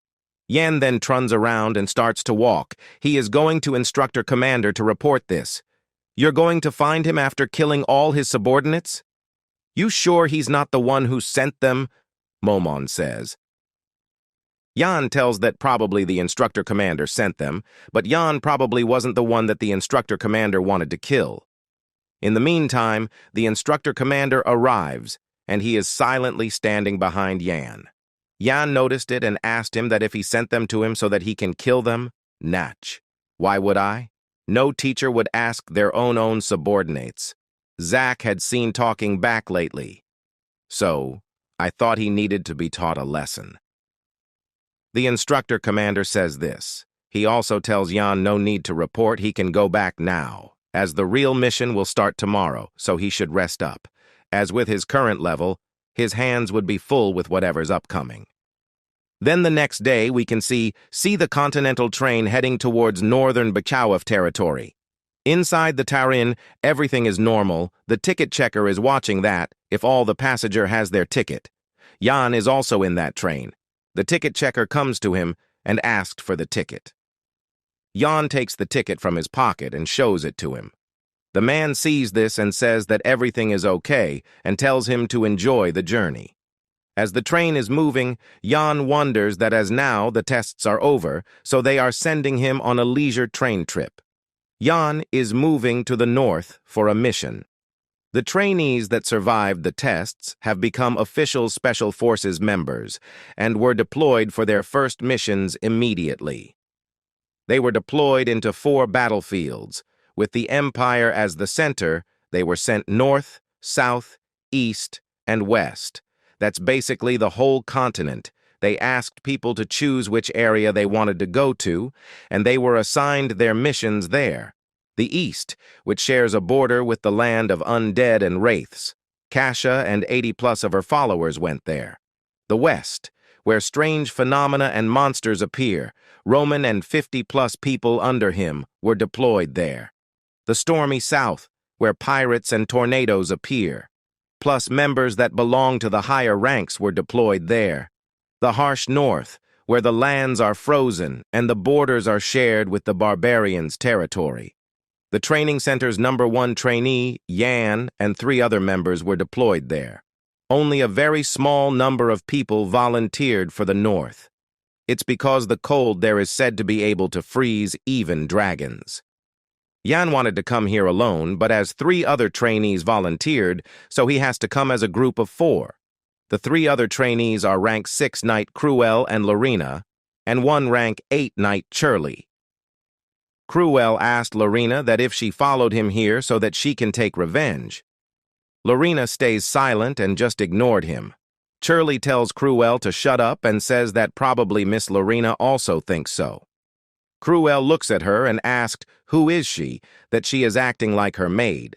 Shirley says that she has been working with Lorena ever since Blade Mountain Ranges. After Lorena saved her that day, she decided that she will go where she goes. No one has ever stepped in like that for her before. Shirley then tells Cruel that he should keep his smelly mouth shut. Cruel gets angry and asked if she had a dead wish. The 2 of them starts quarreling. Yan feels annoyed and says that his trip will not be a quiet one. The reason that Cruel decided to go to the north is because of Yan. Cruel wants to kill Yan in this trip. He hated the sight of Yan from the very first of their meeting. Yan always humiliated him, and as he can't kill Yan inside the training ground, so Cruel decides that he will surely kill him in this trip. As Cruel holds his dagger, Yan noticed it. He gives dreadful look at Cruel and asked, how many hits does he want? Cruel gets scared and he says 1. Yan then punched Cruel. Lorena is sitting quietly in her own thoughts. She didn't thought that she would go back to his hometown so soon. The head of the Lorena's family scolds her and warns her that if she takes her bother name one more time, they will exile her from the family. Hearing this, Lorena didn't look back and left her family territory. But even after she left the family, she didn't find any news about her brother. So she don't want to go back like this. Yan sees Lorena's gloomy face and gets that she is not happy going to her hometown. But Yan looks at her and smiles, thinking that she will soon hear some shocking news that will even make her surprise. After that, Yan looks back as see that the Imperial advisor is in this train. The assistant of the advisor is convincing him to go back, or else the Crown Prince will be very disappointed. The advisor tells him that the teaching of the Crown Prince is complete and he has nothing more to teach him. The reason that Jan chose to come to North is because of the imperial advisor Hugo. Hugo is the teacher of the emperor and the crown prince, the person known as the brains of the empire. Although he was a commoner who knew no magic or martial arts, he became a respected great person of the empire with just academics and philosophy. Even the emperor recognized that and bestowed the title of a count to him who was a commoner. Even in Jan's past life, Hugo was magnificent even in his last moments, befitting of his title. Hugo once goes to the emperor and says, "Don't you know that the territory would be a living hell if the local lord doesn't understand the pain of the commoners? Please open your eyes." The reason the rebels can even call themselves a revolutionary army is because you've abandoned your people. Do you really not see that? Where did the wise and intelligent ruler you once were go? You mustn't become a ruler who is drunk on useless power by ignoring your people, who are the true strength of a ruler. Your Majesty, the imperial advisor kept advising the emperor while bleeding and crying for 3 days and nights. The emperor rewarded his loyalty by giving him death. But that'll only happen way later in the future. Not now. After a while, a train employee approaches Hugo and asked him that they have prepared a VIP room for him, and if he wants, he can come with them to that room. Hugo agrees to go. The employees are guiding Hugo to that room. As they are going, the employees show some kind of hand signs to their subordinates. Jan reads their hand sign. The hand sign says that the train will enter a tunnel, and when it enter, there they will assassinate Hugo, the imperial advisor. Jan sees this and says that he is waiting for this. Hugo is loyal not to the emperor, but to the empire. Someone who'd gladly give up his life if it's for the sake of the empire and its people. The Revolutionary Army deemed him as a nuisance and decided to kidnap him. The hand signs that the train employees are using is the unique sign language that only the Revolutionary Army uses. As the employees are taking Hugo at that time, an announcement is made by the trainee captain, which instructs the passengers to remain seated in their seats patiently, as due to some technical error, the train will stop for a bit in the tunnel. Hearing this, Jan gets that the Revolutionary Army. They're intending to start their ambush in the tunnel soon. Jan was waiting for this moment. He plans to rescue Hugo, the imperial advisor, and will build a connection with him. Jan tells his teammates to pay attention to him, as after this, he will be communicating via frequency transmission. Jan tells them that the Taran has been hijacked by the enemy, and in 1 hour the train will enter the tunnel. As the train enters the tunnel, the enemies are planning to attack the VIP's chamber. Jan tells them that the enemies have disguised themselves as the train crew members, and there's also a change that they have disguised them as passengers. Jan starts to tell them about their role in this crisis. As he is about to tell them, Cruel stops and says that they haven't received their mission yet, so why they will follow his commands. Jan beats up Cruel and asked if anyone have any more questions. Lorena says that it's hard for them to digest what Jan just said. She asked Jan that how did he know about this information. Jan replies that the instructor commander has told him this in private, and this is also the reason he has chose the North. Lorena understands it and asked Jan if he has any other information, like who is their enemies and how many are there. Jan replies that he didn't know how many there are, but he knows who are they. As Jan disclosed, the enemy's name Lorena gets angry. Jan says that the enemies are the Revolutionary Army. Later, as the train is moving at full speed, the members of the Revolutionary Army uses sleeping incense to make the passengers fall asleep. One of the crew members tells them to carry their weapons and always be on guard, as there are Special Forces members residing on this train. As they are talking about, this Lorena gets there and ambushes them. She gets there and instantly slashed a member. The slashed part of the member gets frozen instantly. The other members looks at Lorena's sword and see that the sword is covered in cold aura. Seeing this, they gets that Lorena is from the Beowolf family. The revolutionary members seems happy to see Lorena, as they didn't expect that among the special forces there would be a baby lion of the Beowolf family. The members gets happy, as if they capture her. They will get an instant promotion, and they will also receive a huge reward. Do you know what the Revolutionary Army has done to the Beowolf household? The reason my brother has disappeared was because he left our hometown to join the special forces and find all of you, but you've shown yourselves in front of me now. I can't help but be grateful to you for that. Lorena says this while giving immense killing intent. Coo. Ridiculous. Do you know what your family has done while you guys were living in laps of extravagance? My family survived by eating off rotten trash. Who do you think caused that? The member of the Revolutionary Army says this to Lorena while pointing the crimson-colored sword at her. The Beowolf household walks the path of an absolute ruler to protect the North and the Empire. If you make our family your enemy, that means you're the evil, which threatens the North and the Empire. Lorena says this and unleashed her attack. Her attack kills all the members and shatters the windows of the trains. The sound of the attack reached the other carriages, and the other members moves quickly towards that noise. But their path is blocked by Cruel. He uses a saw-like blade and cuts the members into pieces. He makes a mess and laughs, saying that he likes this blade that he has taken out of the Imperial Vault. After finishing the members of the Revolutionary Army, Cruel shouts that the next person that he will cut with this blade is Jan. Jan in the roof of the train. He is moving to the VIP carriage. He is using Momon to detect the mana of the enemies and locate the carriage of the Imperial Advisor. Jan makes that plan in such a way that Lorena will stop all the enemies in the front carriages and Cruel will stop all the enemies at the back carriages. And in meanwhile, he will sneak in from the top and rescue the Imperial Advisor. Momon asked Jan if the Imperial Advisor is really important in his plan.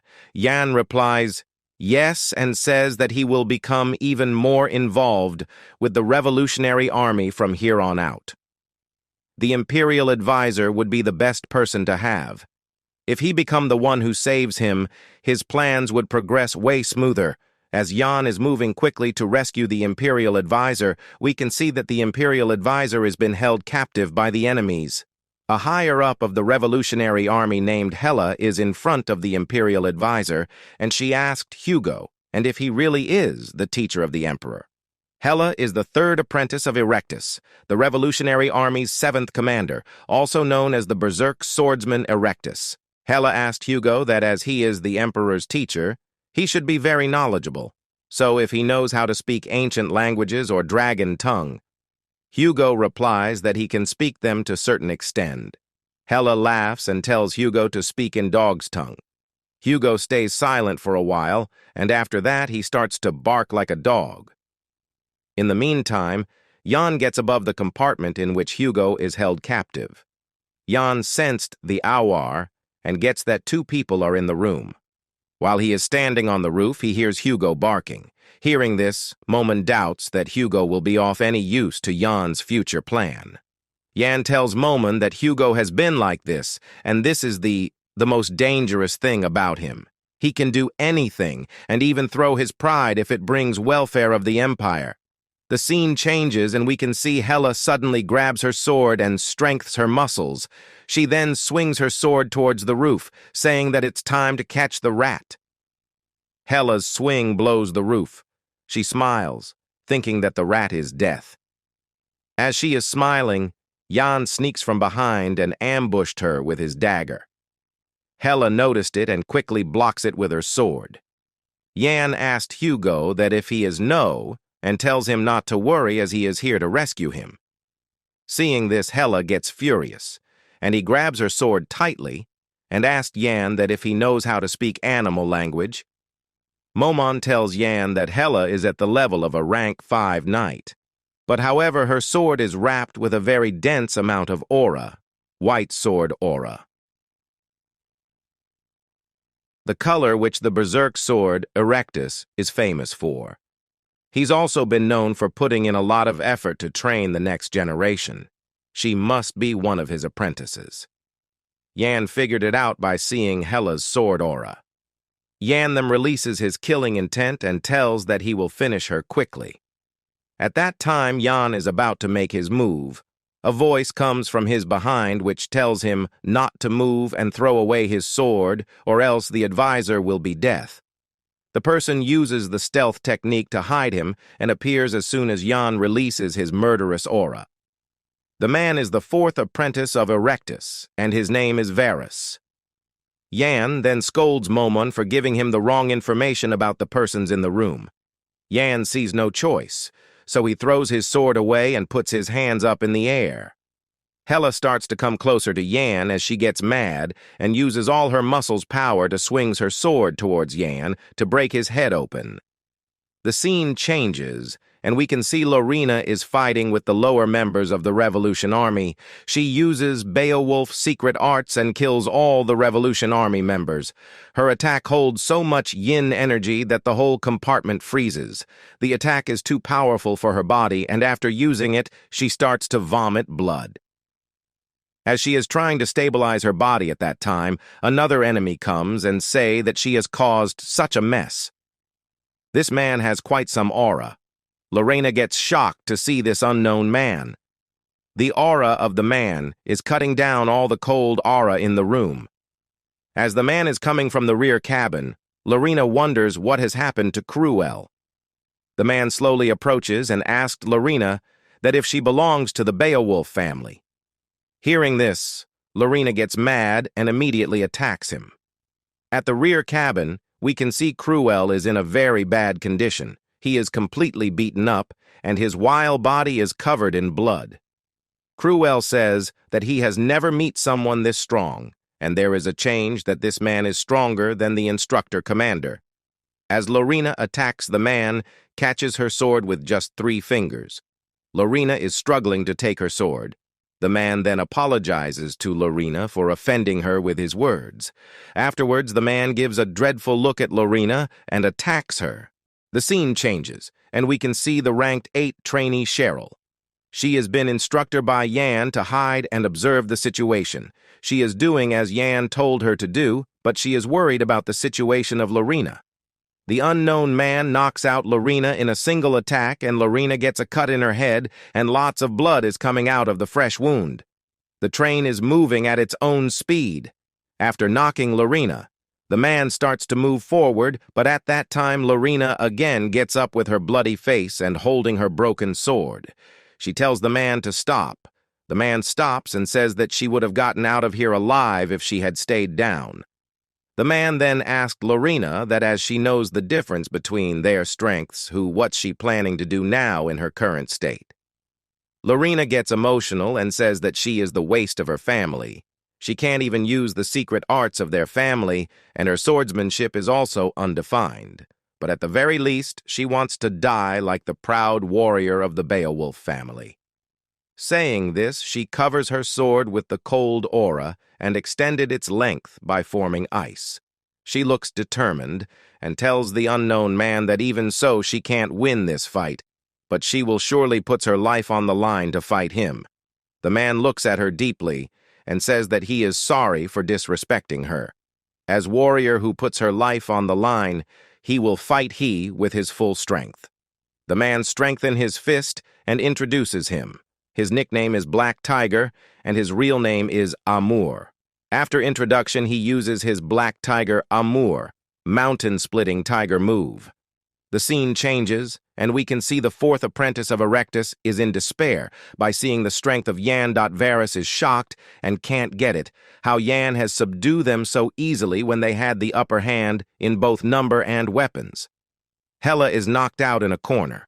Her longsword has pierced her chest, and blood is all over her body. Yan uses his black wolf blade form and defeated these 2 apprentices of Erectus.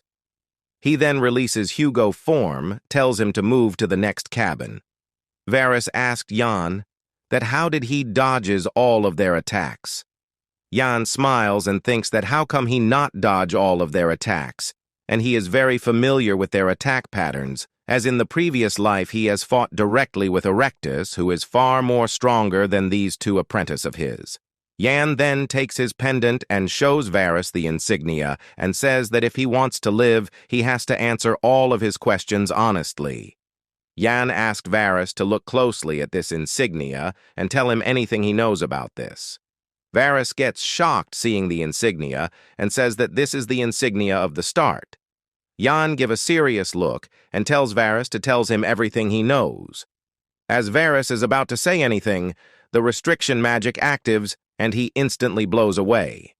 Yan gets into thinking that the information of this insignia is top secret, as even the apprentice of the Berserk sword, Erectus, has the restriction magic. Yan's job is done here as he has rescued the advisor successfully, and he has gotten a new info about the insignia. As Yan is thinking this, a huge explosion occurs in the train's front part. Yan wonders that now what has caused this explosion.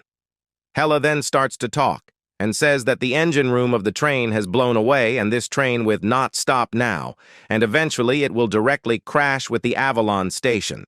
Saying this, Hela lost her life. Yan starts to think that this incident has never happened in his past life. At that time, Momon tells Yan to leave the advisor aside as they have to save their life, fast as if the train collides with the station. There will be a massive explosion due to all the mana stone circuits embedded on the train. Yan tells Momon to stop panicking and says that even though it is an unexpected situation, but the monster will be able to handle it easily. As Yan says this, we can see that a person radiating an enormous amount of aura is standing in front of the train.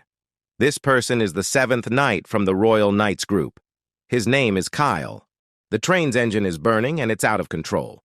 The Emperor orders Royal Knight Kyle to rescue the Imperial Advisor. As per orders, Kyle comes to rescue, but he can't do anything to this running train.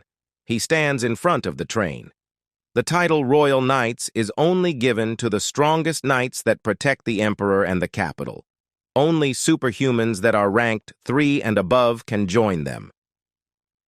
Each knight individually prowess, which is known to be equivalent to a natural disaster itself. The 7th rank Royal Knight Kyle takes out his sword and points to the train. He starts to focus his aura, and as the train moves closer, he opens his eyes and performs the final form of the Imperial Sword technique, as orange-red light gets out of his sword and pierces the train. As the front part of the train comes in contact to the light, it turns into ashes. Yan inside the train sees the beam coming towards him. The scene changes and we can see Kyle, and the train is out of the track and half of it is already destroyed. Seeing this disastrous sight, Kyle blames the Revolution Army and says that they are just cruel bastards. Hugo has been rescued and he is sitting in front of Kyle and says that what on earth is he saying as this disastrous sight is done by him. Hearing this, Kyle starts to mumble and he quickly changes the topic and asked Hugo, is he feeling completely fine? Hugo answered that it's a miracle that he is even alive as he was going to get vaporized along with the train. Kyle smiles and says that it's a misunderstanding. Kyle says that he knew Thair Lorena was with him, so he knows that Lorena would put her life on the line to protect him. Kyle also tells that Lorena shifted the train from the track, and as a result only the front's cabinets are damaged and the rest of the passengers are absolutely fine. Lorena tells Sir Kyle that she is not the one who shifted the train's trajectory. Cruel steps forward and tries to play the main character part. He says that as member of the Special Forces to figure out what to do in this situation is very easy for him. Kyle praises Cruel and says that he didn't expect that all the amazing talents would be traveling together. Lorena then tells Kyle that Amur the Black Tiger was also on the train. Hearing Amers name Kyle's face truns grim. The special rank assassin, Amur the Black Tiger. His unique sword has an energy that feels like a tiger, and that's how he got his nickname. Did the Revolutionary Army hire him? It has been 10 years since he reached rank 3. By now, he should be... Kyle is thinking this after hearing Amur's name. Lorena tells Kyle that Amur fought with her, but the difference between their strength is unimaginable. And after the train flipped, Amur left, saying that they will meet again. Kyle tells Lorena that it's incredible that she had fought with Amur and is still unharmed. After that, we can see Yan is standing at a corner and is wrapping his hand with bandages. Yan gets tensed as the events that never occurred in his previous life is happening one after another. The Black Tiger's ambush, Kyle's attack, and the explosion of the train never happened before. So Yan wonders that why these incidents are happening now. Originally, no one volunteered for the North. The situation changed because Yan chose to go north. Yan asked himself if his decision caused the Black Tiger to appear in the North. Yan understands that his actions are causing a chained reaction like domino effect. Yan is worried, as he can't prediction that what will happen in the future. As Yan is thinking, this Hugo approaches him and says that he wishes to talk to him. Hugo and Yan starts to walk. Hugo feels guilty that because of him, all this incident has occurred, and even Yan has injured his hand to change the trajectory of the train. Hugo tells Yan that he owns him, and he gives Yan his token. This token proves that the person holding it is Hugo's representative. Yan takes the token, and Hugo takes his leave, saying that if fate approves, they will meet again. Yan gets happy, as he has gotten what he wants. He also gets ready to go to their next destination, the land of brutal cold. The scene shifts, and we can see a very narrow alley. Yan has come to a blacksmith to repair his worn-off sword. After examining the sword, the blacksmith asked for 500 gil for repairing. Yan says that 500 gil is very expensive. The blacksmith tells Yan that this sword is made of black steel, and the condition of it is very bad, so that much is not expensive at all. Yan can't afford it, so he takes the takes and keeps it in his robe. The black steel sword that the instructor commander gave me. He probably intended for me to use this as a normal sword, but not even the black steel can handle executing Black Wolf multiple times consecutively. Yan thinks. As Yan is about to leave, the blacksmith acts friendly and asked Yan to come back again, and he will do his best to assist him. Yan quickly leaves from there. The place that Yan is at currently is a place called Villian, which is a city near Beowolf. With the bad weather and the inaccessibility of train, Yan and his team decided to use the gate in Villian to Beowolf. But they can't get to Beowolf through the gate as the gate needs to. He charged, and it will take 1 day to charge it. Villian is a metropolitan city, so they decides to stay and replenish their mana and to restock their goods. Yan is walking on the street, and Momon is sitting on his head. She asked Yan that if he has detected the golden dragon energy from the royal knight Kyle. Yan asked Momon that it's she taking about. "You're so naive. Do you not know the power that you have? A mana heart can have 6 types of powers: black, red, blue, green, metal, and earth.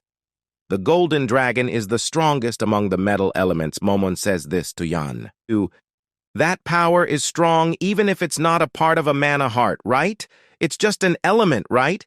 Yan asked. Hearing this, Momon gets mad and says, you and your unintelligent orc-like brain. If it were that easy, anyone could have become the founding emperor. The only thing that can manifest the energy of a dragon is the divine dragon's breathing and the mana heart. How dare you look down on the mana heart? What the hell is in this thick skull of yours? After hearing Momon, Yan starts to think that the only ones whom Momon detected the energy of a dragon from were the instructor commander and the crown prince. I can understand why they had it, since they have the blood of Bahamut in them. How are the royal knights related, though? I better find that out. While Yan is thinking this, someone calls him from behind. As he turns, he can see that Lorena and Shirley is shopping. After that, they starts to talk and ask each other that what are they doing. Yan tells that he went to repair his sword and is preparing things for his next mission. Lorena and Shirley also tells him that they are also preparing for the mission, but Yan says that the amount of bags in their hands speaks that they are leisurely shopping around. To save her face, Lorena tells Yan that this are all daily necessities. As Lorena and Jan are talking, Shirley plans something funny, and she smiles and asked Jan that if he would go to shopping with them. At first, Jan didn't want to go, but after seeing the scary face of Shirley, Jan agrees to go shopping with them. Cruel sees this from a corner and goes away. After that, the three of them goes to a cloth store and Jan buys innerwears, boots, and gloves to prevent the cold in Beowolf. Shirley forced Lorena to changes her dress and tells Jan to tell which dress suits her. As per Shirley's orders, Lorena dressed up 3 times and shows it to Jan. After that, she gives up on dressing and dressed in her usually dress. After that, Shirley asked Jan to tells which dress should she wear. Jan tells that all the dress looks good on her, but the imperial dress is the best. As the knowledge of the swordsmanship and the strength she possessed, the imperial cloth is the best at expressing them. Hearing this, she quickly turns and starts to walk away, saying that she is going to the accommodation first. Seeing her leave like this, Shirley gives an angry look and tells Jan that what the hell did he just said? Jan is innocent, and he can't understand that he has done wrong. After that, Shirley also follows Lorena. As Lorena gets out, she blushes, thinking the words of Jan. Jan then gets out of the store and tells Lorena that they will meet at the front gate tomorrow at noon. Hearing this, Lorena blushes and says that not to say things like that as the other will misunderstand them. The scene changes, and we can see Shining Moon, a bar located in the commercial district near Villian's Transportation Bureau. It has affordable prices and tasty food, so both local residents and mercenaries love visiting the bar. Cruel is sitting there and drinking continuously. As he is drinking, he also gets mad at Jan and thinks of ways to defeat him. But he can't find a way to do so, as he didn't know the full extent of Jan's strength. While he is thinking this, he gets interrupted by the laughing and talking of the commoners that had also come to enjoy their drink. Cruel can't hold it anymore. He gets mad and yells at them, saying them to stop and not to make a single noise until he finishes his meal. He also tells them that he will show them the difference between the commoner and nobles.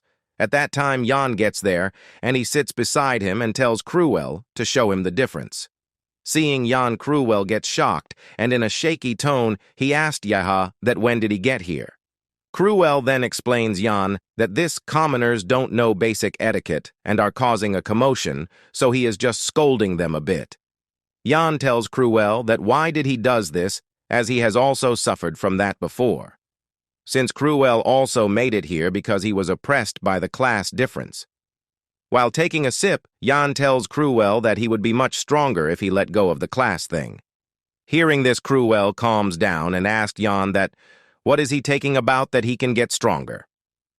At that time, a big guy comes and puts his hand on Cruel's shoulders and says, "I overheard your conversation, and it seems like you want to become stronger. Want me to teach you the secret for that?" This big guy name is Billy, the captain of the Thunder Horn Mercenaries. Cruel tells Billy to remove his hand from him. Billy ignores Cruel's words and says that training in weights for 8 hours a day would make a man strong. If you join our mercenary company now, we'll provide protein supplements too. Now Cruel gets furious and he punched on Billy's chin.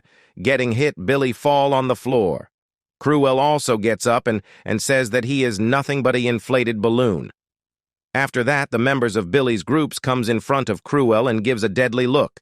Cruel gets ready to fight and tells them to come all at once. But the scene turns completely opposite. The muscle man compliments Cruel and says that he has innate talent for muscles. Seeing the fight, the others in the bar also starts to talk about Cruel looks and praises him a lot. But surprisingly, Cruel feels to enjoy this moment. They all become friends with each other and all drank together and share their stories. Later at time, Cruel is completely drank and he can't walk on his own. So Jan is carrying him. Cruel is not in his senses and babbles around. He makes Billy his brother and asks Jan where Billy is. As they are walking, Cruel says they're just fools. Everyone was praising me just because I hung out with them. It's so strange that they warmly welcomed a stranger like me whom they've only met today. Yan. Don't you think it's really strange? Even people who met me for the first time today can treat me so well. Why have I never heard a single praise from my blood-related family? Something like, "You did well," or "I trust you." Cruel says this, and his tears rolled on the ground. Momen gets out and asked Yan that what did he put in his drink. Yan asked what did she mean. Momen replies that earlier at the bar, he saw Yan mixing something in Cruel's drink. "I put in a crystal powder used for purifying demonic energy. Considering how Cruel became less aggressive today, the powder was really effective," Yan replies. Momen says that how did he get that as it costs so much money. She also asked Yan that if he is seeing Cruel as his friend or if he is just helping him. Who says I'm helping him? I simply recalled a moment from the past. Whenever I see a human who commits evil as they lose their own will, it eats me away. Yan says this, and he tells Momen stop taking as they should quickly reach home before Cruel starts to puke. The scene shifts to Duke Beowolf's castle, where Beowolf's heavy-armored knights are standing. Yan teleports out with his companions, stating that they are finally here at the Beowolf castle. In the castle, Cheryl asks Lorena if this is Beowolf territory, while Cruel questions if her hometown has always been this cold. Yan knows that the mission they need to execute here would be to work with the Beowolf household and subjugate the Barbarians. As they live in a harsh environment, they are always fighting the Barbarians for land where people can live. It's inevitable they would always require more manpower to help. But Yan knows that the bigger problem here would be that the Knights of the North are very prideful, suspecting whether they would actually accept the help of outsiders. Lorena states that she has something to tell all of them. From this point, they will be seeing a lot of things that they would never be able to expect and asks them to prepare themselves. A person comes in, asking if all of them were sent by the Special Forces. The person greets them, introducing himself as the chief butler, Hans Meringer, of the Beowolf household, and he would like to politely ask them to please go back, calling them uninvited guests. Hans states that the North has never requested any reinforcements or agreed to receive guests, asking if they know about that.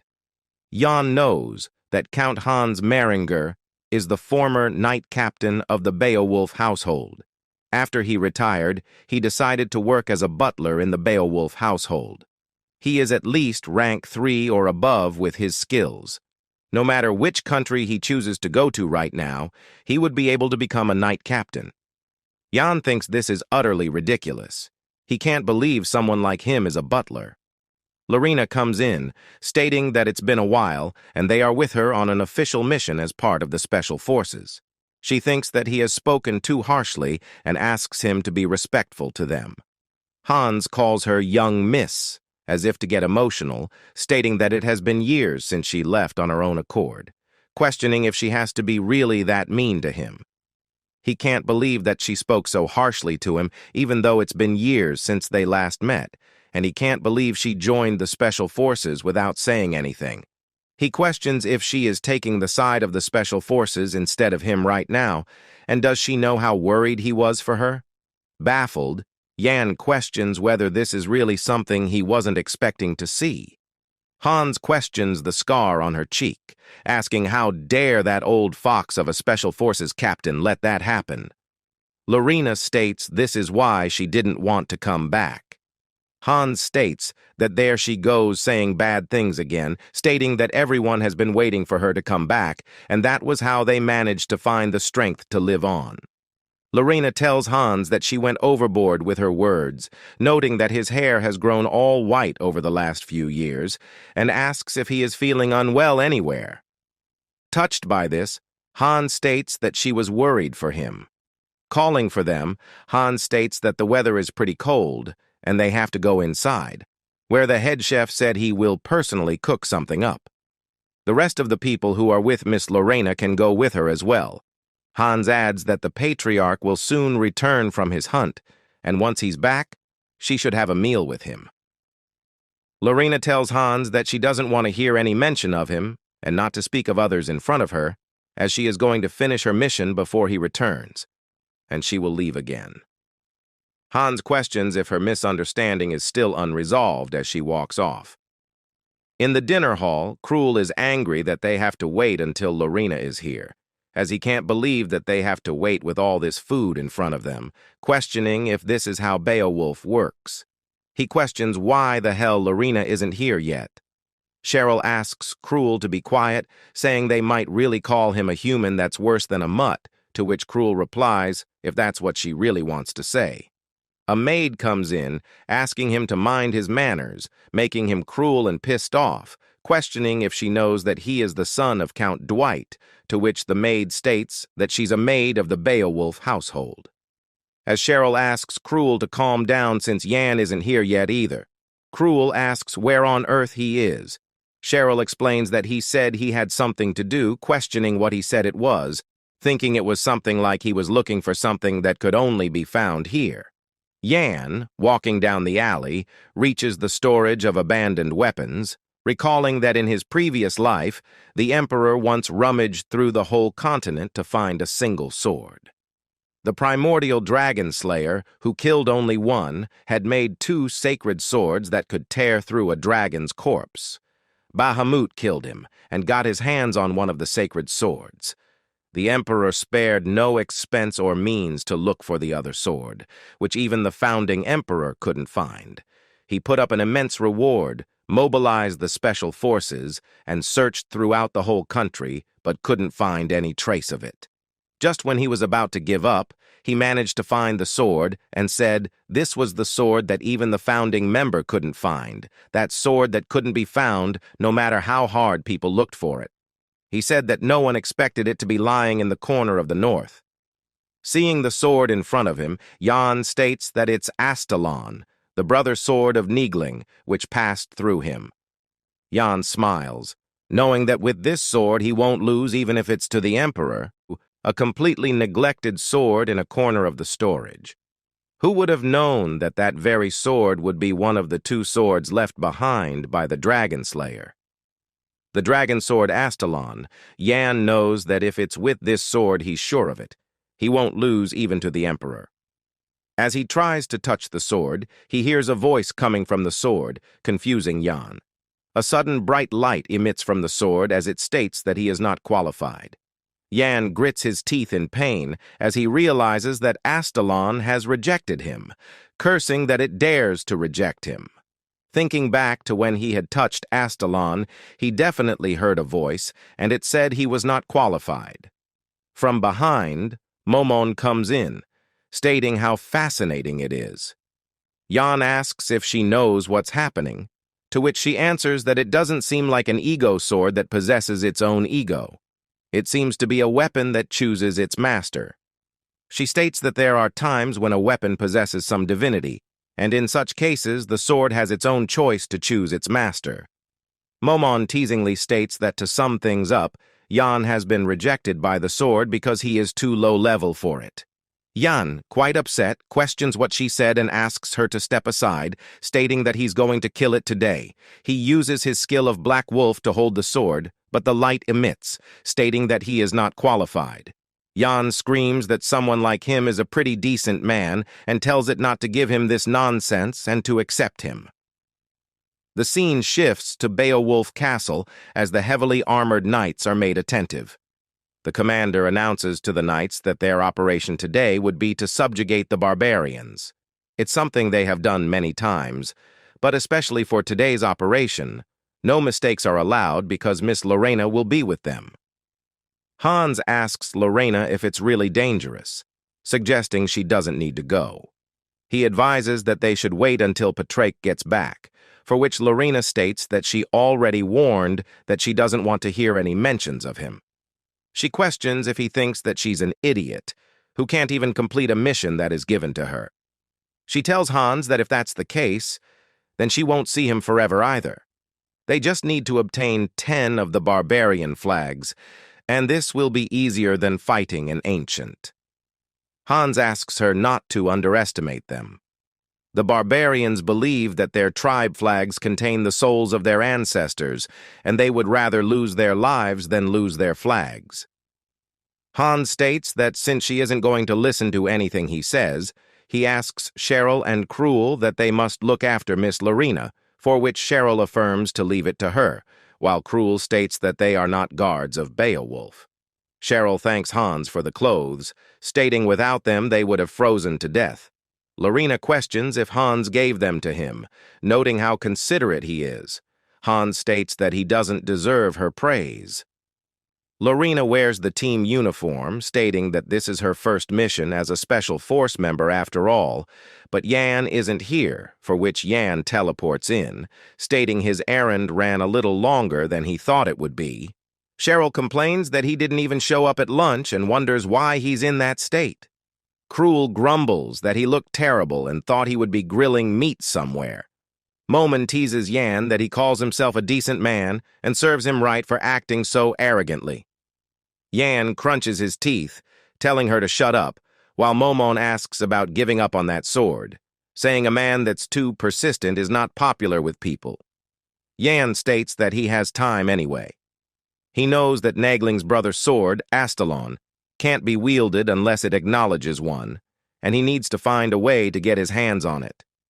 Lorena states that he might misunderstand, so let her tell him first. This is her first mission as a Special Force member. That's why she's wearing the team uniform. It's pretty durable and comfortable for combat situations. And while its resistance to cold is low, she just needs to wear a coat to resolve that, so he should not dare misunderstand the situation. Yan, quite confused, states that he doesn't know what she's talking about, and it does look very good, making Lorena blush. She shrugs it off, calling for the armored knights to prepare to depart and to open the castle gates.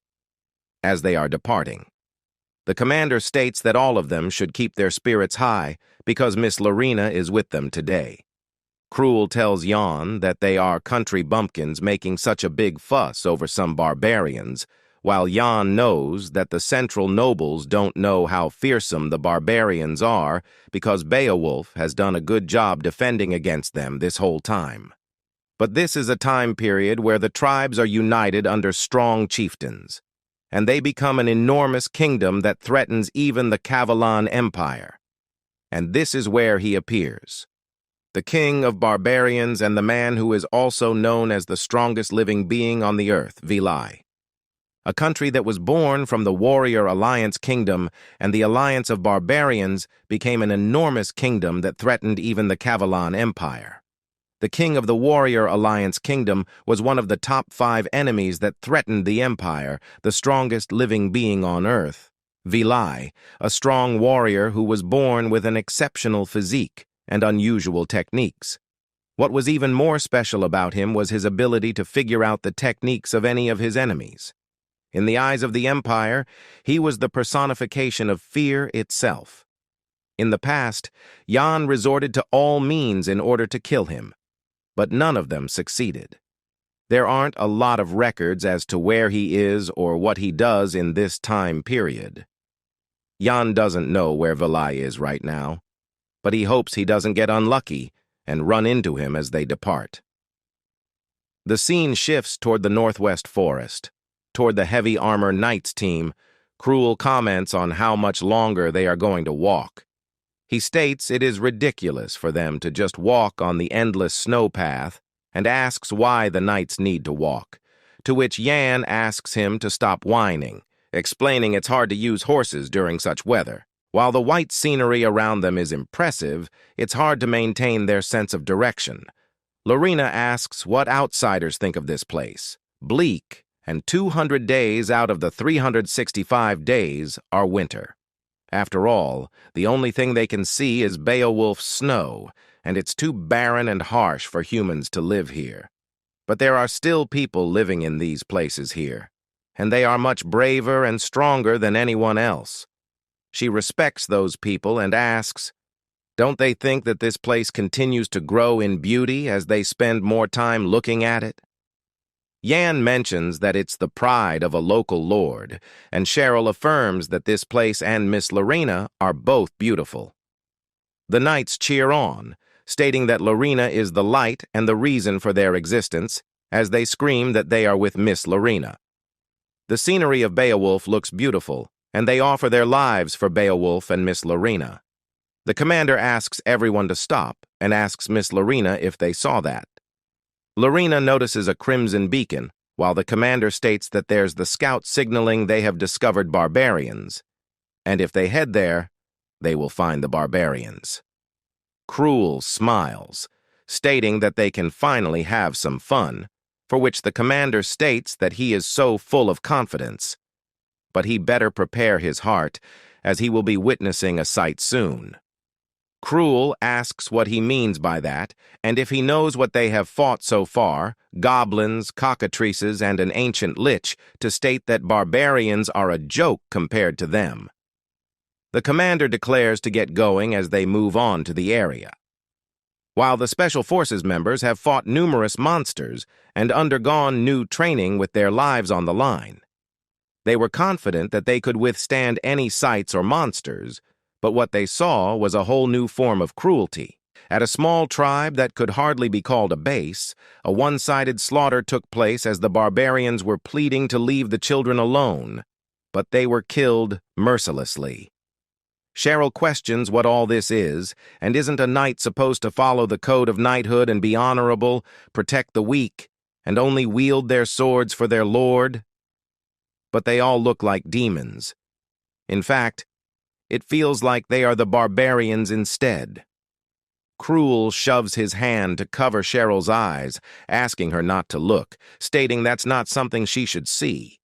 Yan is quite surprised that Cruel is still in control, even after seeing blood, thinking that he should be able to control the demonic energy a little bit now. He knows that everyone must be surprised. This is what wars between ethnic groups have always been like. This kind of war isn't the type that happens between armies that have territory to lead. This is the kind that only stops when one side is completely killed, regardless of whether they are grown-ups or children. As a lady of the Beowolf, Lorena must have known about this already, but hearing about it and seeing it in person is completely different. This is the burden that Lorena must carry, while Yan questions whether she would be able to handle it. Suddenly, a certain scream is heard as a little newborn baby cries out for her dead mother. Cheryl tells Cruel that they need to do something and they need to help them, for which Cruel asks if they get involved unnecessarily, they would be in trouble. A knight comes in, stating that it is a lucky child since it doesn't need to live as a barbarian, raising his weapon to kill it. Cheryl screams at him not to do this, but the spear is stopped by Lorena, asking him to stop, stating that this is enough. They have killed everyone who was able to hold a weapon, and they just need to take their tribe's flag. They have to stop here. They won't kill a child like this, and that's what she has decided. Yan comes to think that that's her decision, and all the knights that heard what she said whispered, questioning if she said not to kill a barbarian and if she's joking. With Lorena's remark, the soldiers started to exude fearsome bloodlust. Do you know what made Lorena move? In that situation, speaking briefly, in the past, Lorena's had a hardened resolve. Since she grew up wielding a sword in Beowolf, she knew what the war with the barbarians was like. She was also resolved to take that up. But the barbarian woman seemed too shabbily dressed for the North's cold, while the baby was covered in high-grade fur. The sight of that mother made Lorena move, blocking the knight's sword. "Miss Lorena?" "Why?" the knight asks. Lorena demands to let the child leave and she will take the responsibility. The soldier refuses Lorena's judgment by saying that if even one barbarian survives, they could bring about great damage to our territory and our people.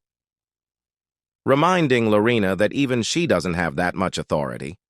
Lorena says that the knight's thinking is way too extreme since this little baby hasn't committed any crime yet. "You are knights. How dare you talk back to your master?" Cheryl questions, defending Lorena. The knight tells them to stay out of this, since they are merely guests. He asks them whether they are intending to get in the way of the Beowolf knights in the Beowolf territory. Cheryl questions the knight whether they are not embarrassed to say that killing a baby is their mission. Cruel says that if he lets a baby die, he feels like he would be having nightmares and it'd also leave a bad mark on his reputation. Knight Voss, upon revealing his face, tells Miss Lorena to stop joking around by saying that she would protect the barbarians. Do you what that means, Miss Lorena? Voss questions. Jan is perceiving the situation from the sidelines, and it's just as he expected. Conflicts are happening everywhere. The knights that protect the Beowolf territory will never be persuaded, because they're not doing things out of emotions or profits. They've lost too much blood for them to not hate the barbarians. No one could easily ask them to forgive the barbarians. Suddenly, Jan senses a familiar yet mysterious energy, and just like that, the chieftain arrives out of the blue. Every knight shouts, telling others and themselves to get ready for the real combat. Upon landing, the chieftain scattered the ground, breaking it into large and small pieces. This landing radiated such immense energy which for a moment startled Lorena. Some knights were cleared off with just the radiation of such energy. The knights weren't expecting the chieftain to attack with such an abrupt manner. The chieftain named Kabur lifts up a knight and asks whether they kill his family and tribe people. Kabur says that it's time for them to feel the same pain, which they inflicted previously, and slowly but painfully, he starts to smash the knight's skull with his bare hands. Immediately, from the back, Lorena initiates her first attack, but to her surprise, her sword was blocked, and the tip of the sword broke as it reached Kabur. Kabur's mere head was enough to block the sword. After that, both of the fighters change blows, and the chieftain overpowers Lorena. The attacks were fast, and Lorena is dodging them. Meanwhile, 3 knights charge in and attack the chieftain with spears. The knights tell Lorena to run, and Voss says sorry to Lorena for his rude behavior earlier. He has that it seems that this is the end of the journey for them. He says that he is extremely sorry, as he raised his voice against Lorena. Lastly, before his head gets severed by the enemy, he wishes Lorena a healthy life. Lorena is stunned after seeing this. Chieftain, without further lingering, goes to attack Lorena. At that moment, Yan uses the power of Black Wolf, which scratches the enemy. Chieftain gets astonished as he couldn't fathom what has happened. Coldly enough, Yan speaks up that this scratch is nothing for making a big fuss, as very soon he will split Kabur's body into 2 mystic tattoos. The barbarian chieftains have marks on their bodies known as mystic tattoos. The mystic tattoos which the barbarians have created for them to use mana is a tattoo that replaces an energy core. The tattoos on their bodies use mana from their skin and muscles directly. It also greatly strengthens their bodies. Adding onto their trained skills, their attacks are unimaginably destructive. Yan says that the chieftain's body is tougher than he had imagined. While Yan was attacking, both Cruel and Lorena shouted that they would join too, but, to their surprise, upon attacking their swords, entangled. Cruel reminds Lorena that he told her previously to stay out of this. Their nemesis taunts them by saying that they are pathetic, as they are so unskilled. Kabur pushes them back with mere strength. Our swords didn't even leave a mark. Is he really human? Cruel asks. Lorena says that the knights are all in a state of confusion due to Kabur's sudden appearance. So, they must be the ones to deal with him. In the meantime, Cheryl comes running, telling everyone that she has relocated the baby somewhere safer. Cruel blames Lorena by saying that if it weren't for her interference, he would have sliced the enemy down in one move. He insists Lorena to take the role of supporter so that he can be the one attacking. They started to fight like kids. Cruel reminds Lorena that she has badly lost against him during their last training. Lorena says that she wants him to try it in real life so that he can look how it goes. After listening to this, Jan shouts as he tells both of them to calm down, because acting like this isn't helping when the enemy is right in front of them. Not helping? Jan, it sounds to me like you're saying you can defeat him by yourself, Lorena asks. Yan replies that he has never said anything like that. But she is not wrong when she said that, though. "What's that?" Lorena asks. Yan replies that this isn't the time to be quarreling among ourselves.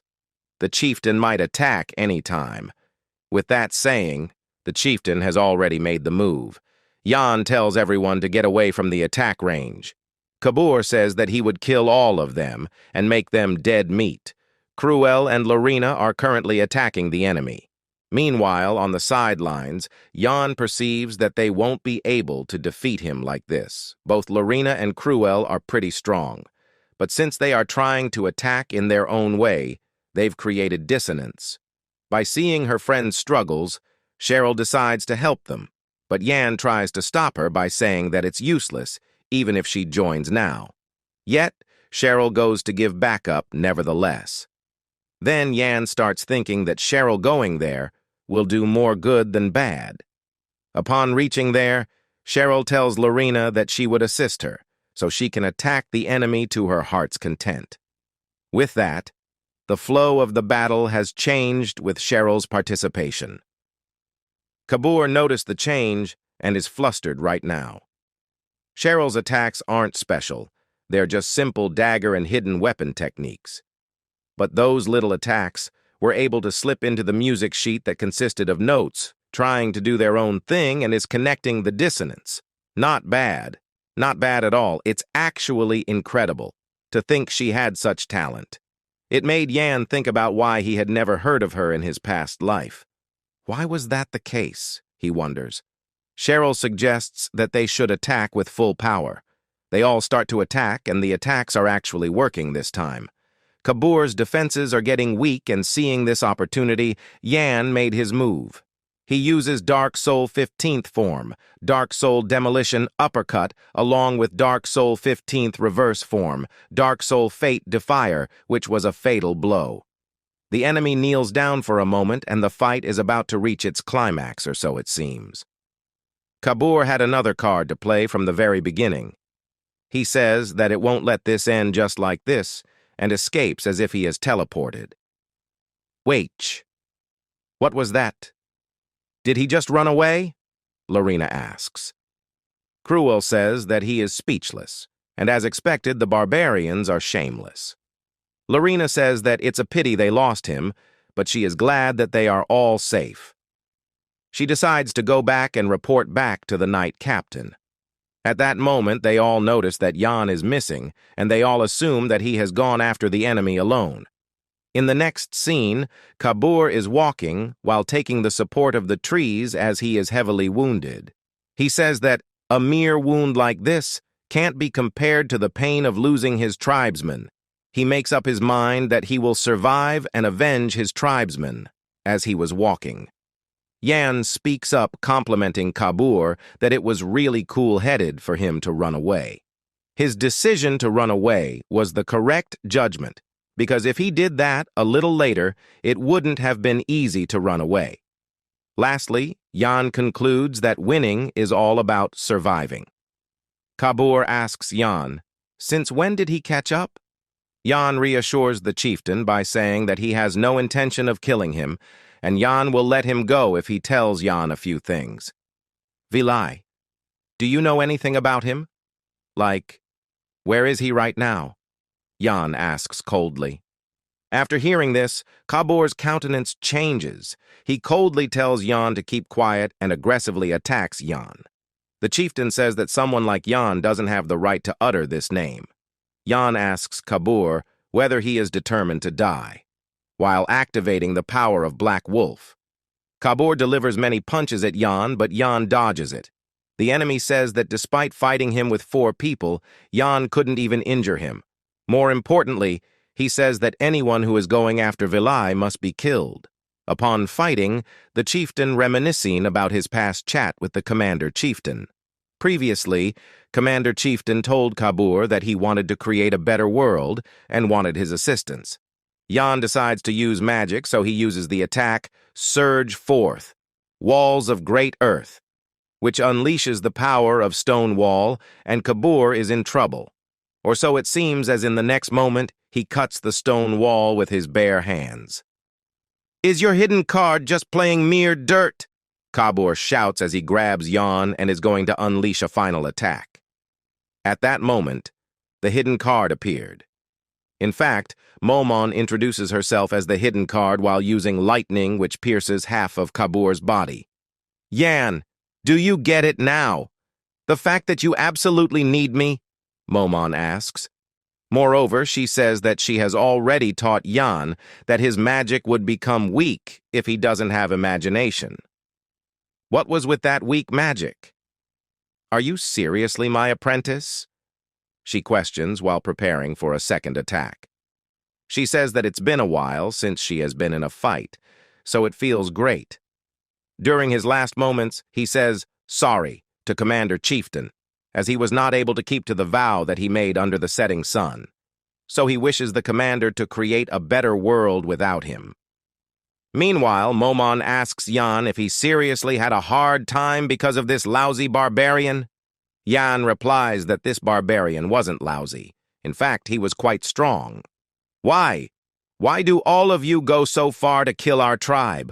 All we've done was struggle while trying to survive in this harsh land. Are you guys trying to completely exterminate us? Kabur asks while taking his very last few breaths. Yan states that Beowolf is also struggling to survive against a strong foe like him. Kabur replies that calling him strong when Yan is the one who won is one kind of a joke. Yan reassures Kabur by saying that he meant every single word. Yan says that the chieftain is strong and a proud warrior. Then, the chieftain asks for a favor. He says that he saw Yan's people taking away a child of his tribe. That's the last bloodline of his tribe. So he tells Yan to show it mercy. Yan praises Kabur by saying that he is still worried about his tribe even when he is on the verge of death. He tells the chieftain not to worry, because the person who took the child is kind. She won't let him live as a slave. After hearing this, the reassured chieftain takes out a necklace. He says that this is the symbol of a chieftain and it'll become a token of promise. The bone necklace, a symbol of a chieftain. To receive this means that Yan inherited the chieftain's will. While there's no need for him to keep his promise to a dying man, but he accepts it while thinking that he doesn't want to ignore this promise. Lastly, he smiles as he says these last words to create a better world. Yan says that he hopes that Kabur will be born in a good place in his next life. The news of the battle reaches the Beowolf castle. Great job, everyone. We've neutralized 2 of our enemy's bases in this battle. We also defeated one of their chieftains. This wasn't done by one person. It was done by all of us who have shed blood. Heavy-armored knight Captain William declares the celebration of defeating their enemies as he raises the mug. While everyone is celebrating, Lorena is looking quite gloomy. Miss Lorena, are you all right? Captain William asks. He says that he is glad that Lorena is safe and to think she killed the chieftain. Lorena replies that she didn't do that. Captain William questions Lorena whether she is sad because of those who died, and he assumes that Lorena is not used to such celebrations. He tells her not to be sad. He says that they were knights of the North, knights of the Beowolf household. Those who are oblivious would say that knights are noble and honorable, but anyone who wields a sword is human. Those who became knights to fight to their death have died a great death in the battlefield as a knight. Moreover, talking about Voss. William says that he is sure Voss was satisfied because he was able to protect Lorena from an enemy and died an honorable death after all. At that moment, William tries to lighten the mood by saying that he would like to die for Lorena too, but he can't die because he is too strong. In addition, he is envious of Voss. Lastly, William talks about the barbarian child. He says that since Lorena were the one who made the exception to bring it back, he will close an eye. After hearing this, Lorena gets relieved, but that didn't last long, because in an instant, William tells Lorena that she mustn't regard it as human. It's simply a beast. Do you understand? William asks coldly. The question makes Lorena furious. She tells William that he has gone overboard with his words. William defends himself by saying that the child is no different from a beast. In fact, it's dangerous. Internal unrest is always scarier than external enemies. If you don't do anything about it, this could become a danger that threatens the Beowolf household in the future. Why can't you see that? Miss Lorena? The captain asks. Lorena replies that she will take full responsibility. She says that the Beowolf household is strong. It's not so weak that it would fall because of one human. After hearing about responsibilities, certain scenes come to William S.'s mind, which makes him clench his teeth. He tells Miss Lorena not to think of responsibility as something she can easily speak of, because even if the territory doesn't fall, human lives are fragile. Will you also be able to take responsibility for the sadness of the bereaved family that's left behind? He asks harshly. Lastly, the captain says that he is giving advice and he hopes Miss Lorena will reconsider it. Lorena says that she knows Captain William is a merciful person. Then why is he acting so cruel just because of a barbarian child? Lorena demands to know the answer while pouting. At that moment, Hans appears because he was hearing some shouting. Lorena explains that it looks like William is mad because she bought that child of the barbarian tribe back. How dare he get mad at you? Does he think he's so great just because he's a captain? Hans questions angrily. Lorena tells Hans to calm down. Hans says that he hopes Miss Lorena will be generous and understand William because there is a reason why he is acting that way. About 30 years ago. It was a time when there was an all-out war with the barbarians even bigger than the current war. A certain young knight faced a barbarian child in a subjugated tribe that was on fire.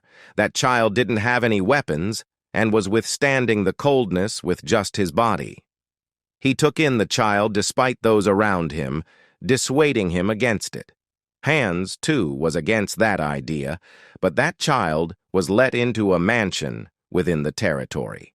Eventually, the knight was frequently out of the house due to the subjugation missions, and so his fiancée was the one who looked after the child. The two of them gave their all to look after that child that year. They believed that their love could rehabilitate the child. But in the end, the child killed the knight's fiancée and ran away. The young knight found his dead fiancée at a much later time. The young knight cried in front of his wife because he was not there when his wife needed him the most. He blamed himself for this because he wasn't by her side.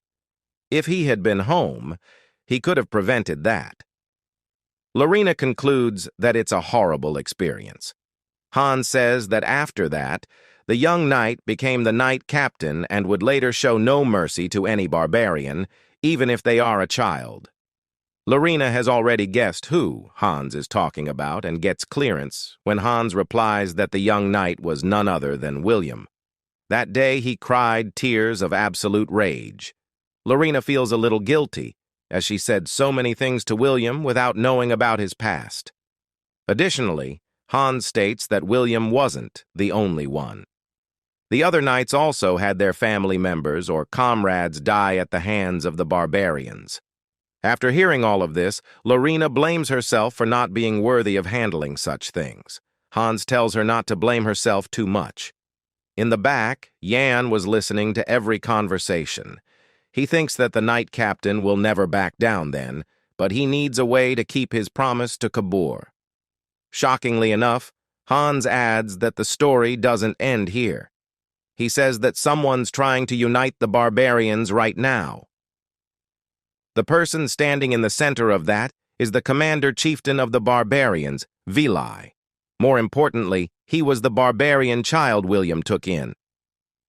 Why is that name appearing here? Jan wonders. Jan tried so hard to find out about Vili, but he couldn't find anything, and to think Vili is related to the Beowolf territory. They probably did everything they could to cover this up, and that's why Jan couldn't find any information, and now it's all making sense. For Jan, this is an unexpected gain which will help him in tracking down Valai. Hans tells Lorena to take a breather and come back because he knows it will be hard on her. Lorena states that she will take care of everything. Hans refuses by saying that William will never forgive a barbarian and asks what other methods does Lorena have to deal with this situation. At that time, Jan appears and conveys that he has a way, and both of them are just overthinking a simple problem. A simple problem? How? Lorena repeats. Jan tells Lorena to stop worrying because it's actually a simple problem. Hans conveys that though Jan might be a friend of Miss Lorena, he is still an outsider, so he should please refrain from interfering with their territory's affairs. Jan smirks while saying that he will tell Hans a simple solution to this problem. What's that? Hans inquires. Jan explains that they just need to persuade Count Beowolf and get his permission. He's the absolute ruler of the North, and if he allows it, then no one would dare oppose it. Nonsense! He will never allow it! And who would even dare to speak of this to the Count? Hans asks rudely. Lorena speaks up by saying that she will do it. She will talk to the patriarch, meaning she will persuade her father, and she will accept whatever her father decide. While walking, William thinks whether he was too harsh on Lorena, and maybe she hates him now. But then he realizes that he must stop the same incident happening again. As he is walking, he notices a flag and wonders why a flag is raised at this time.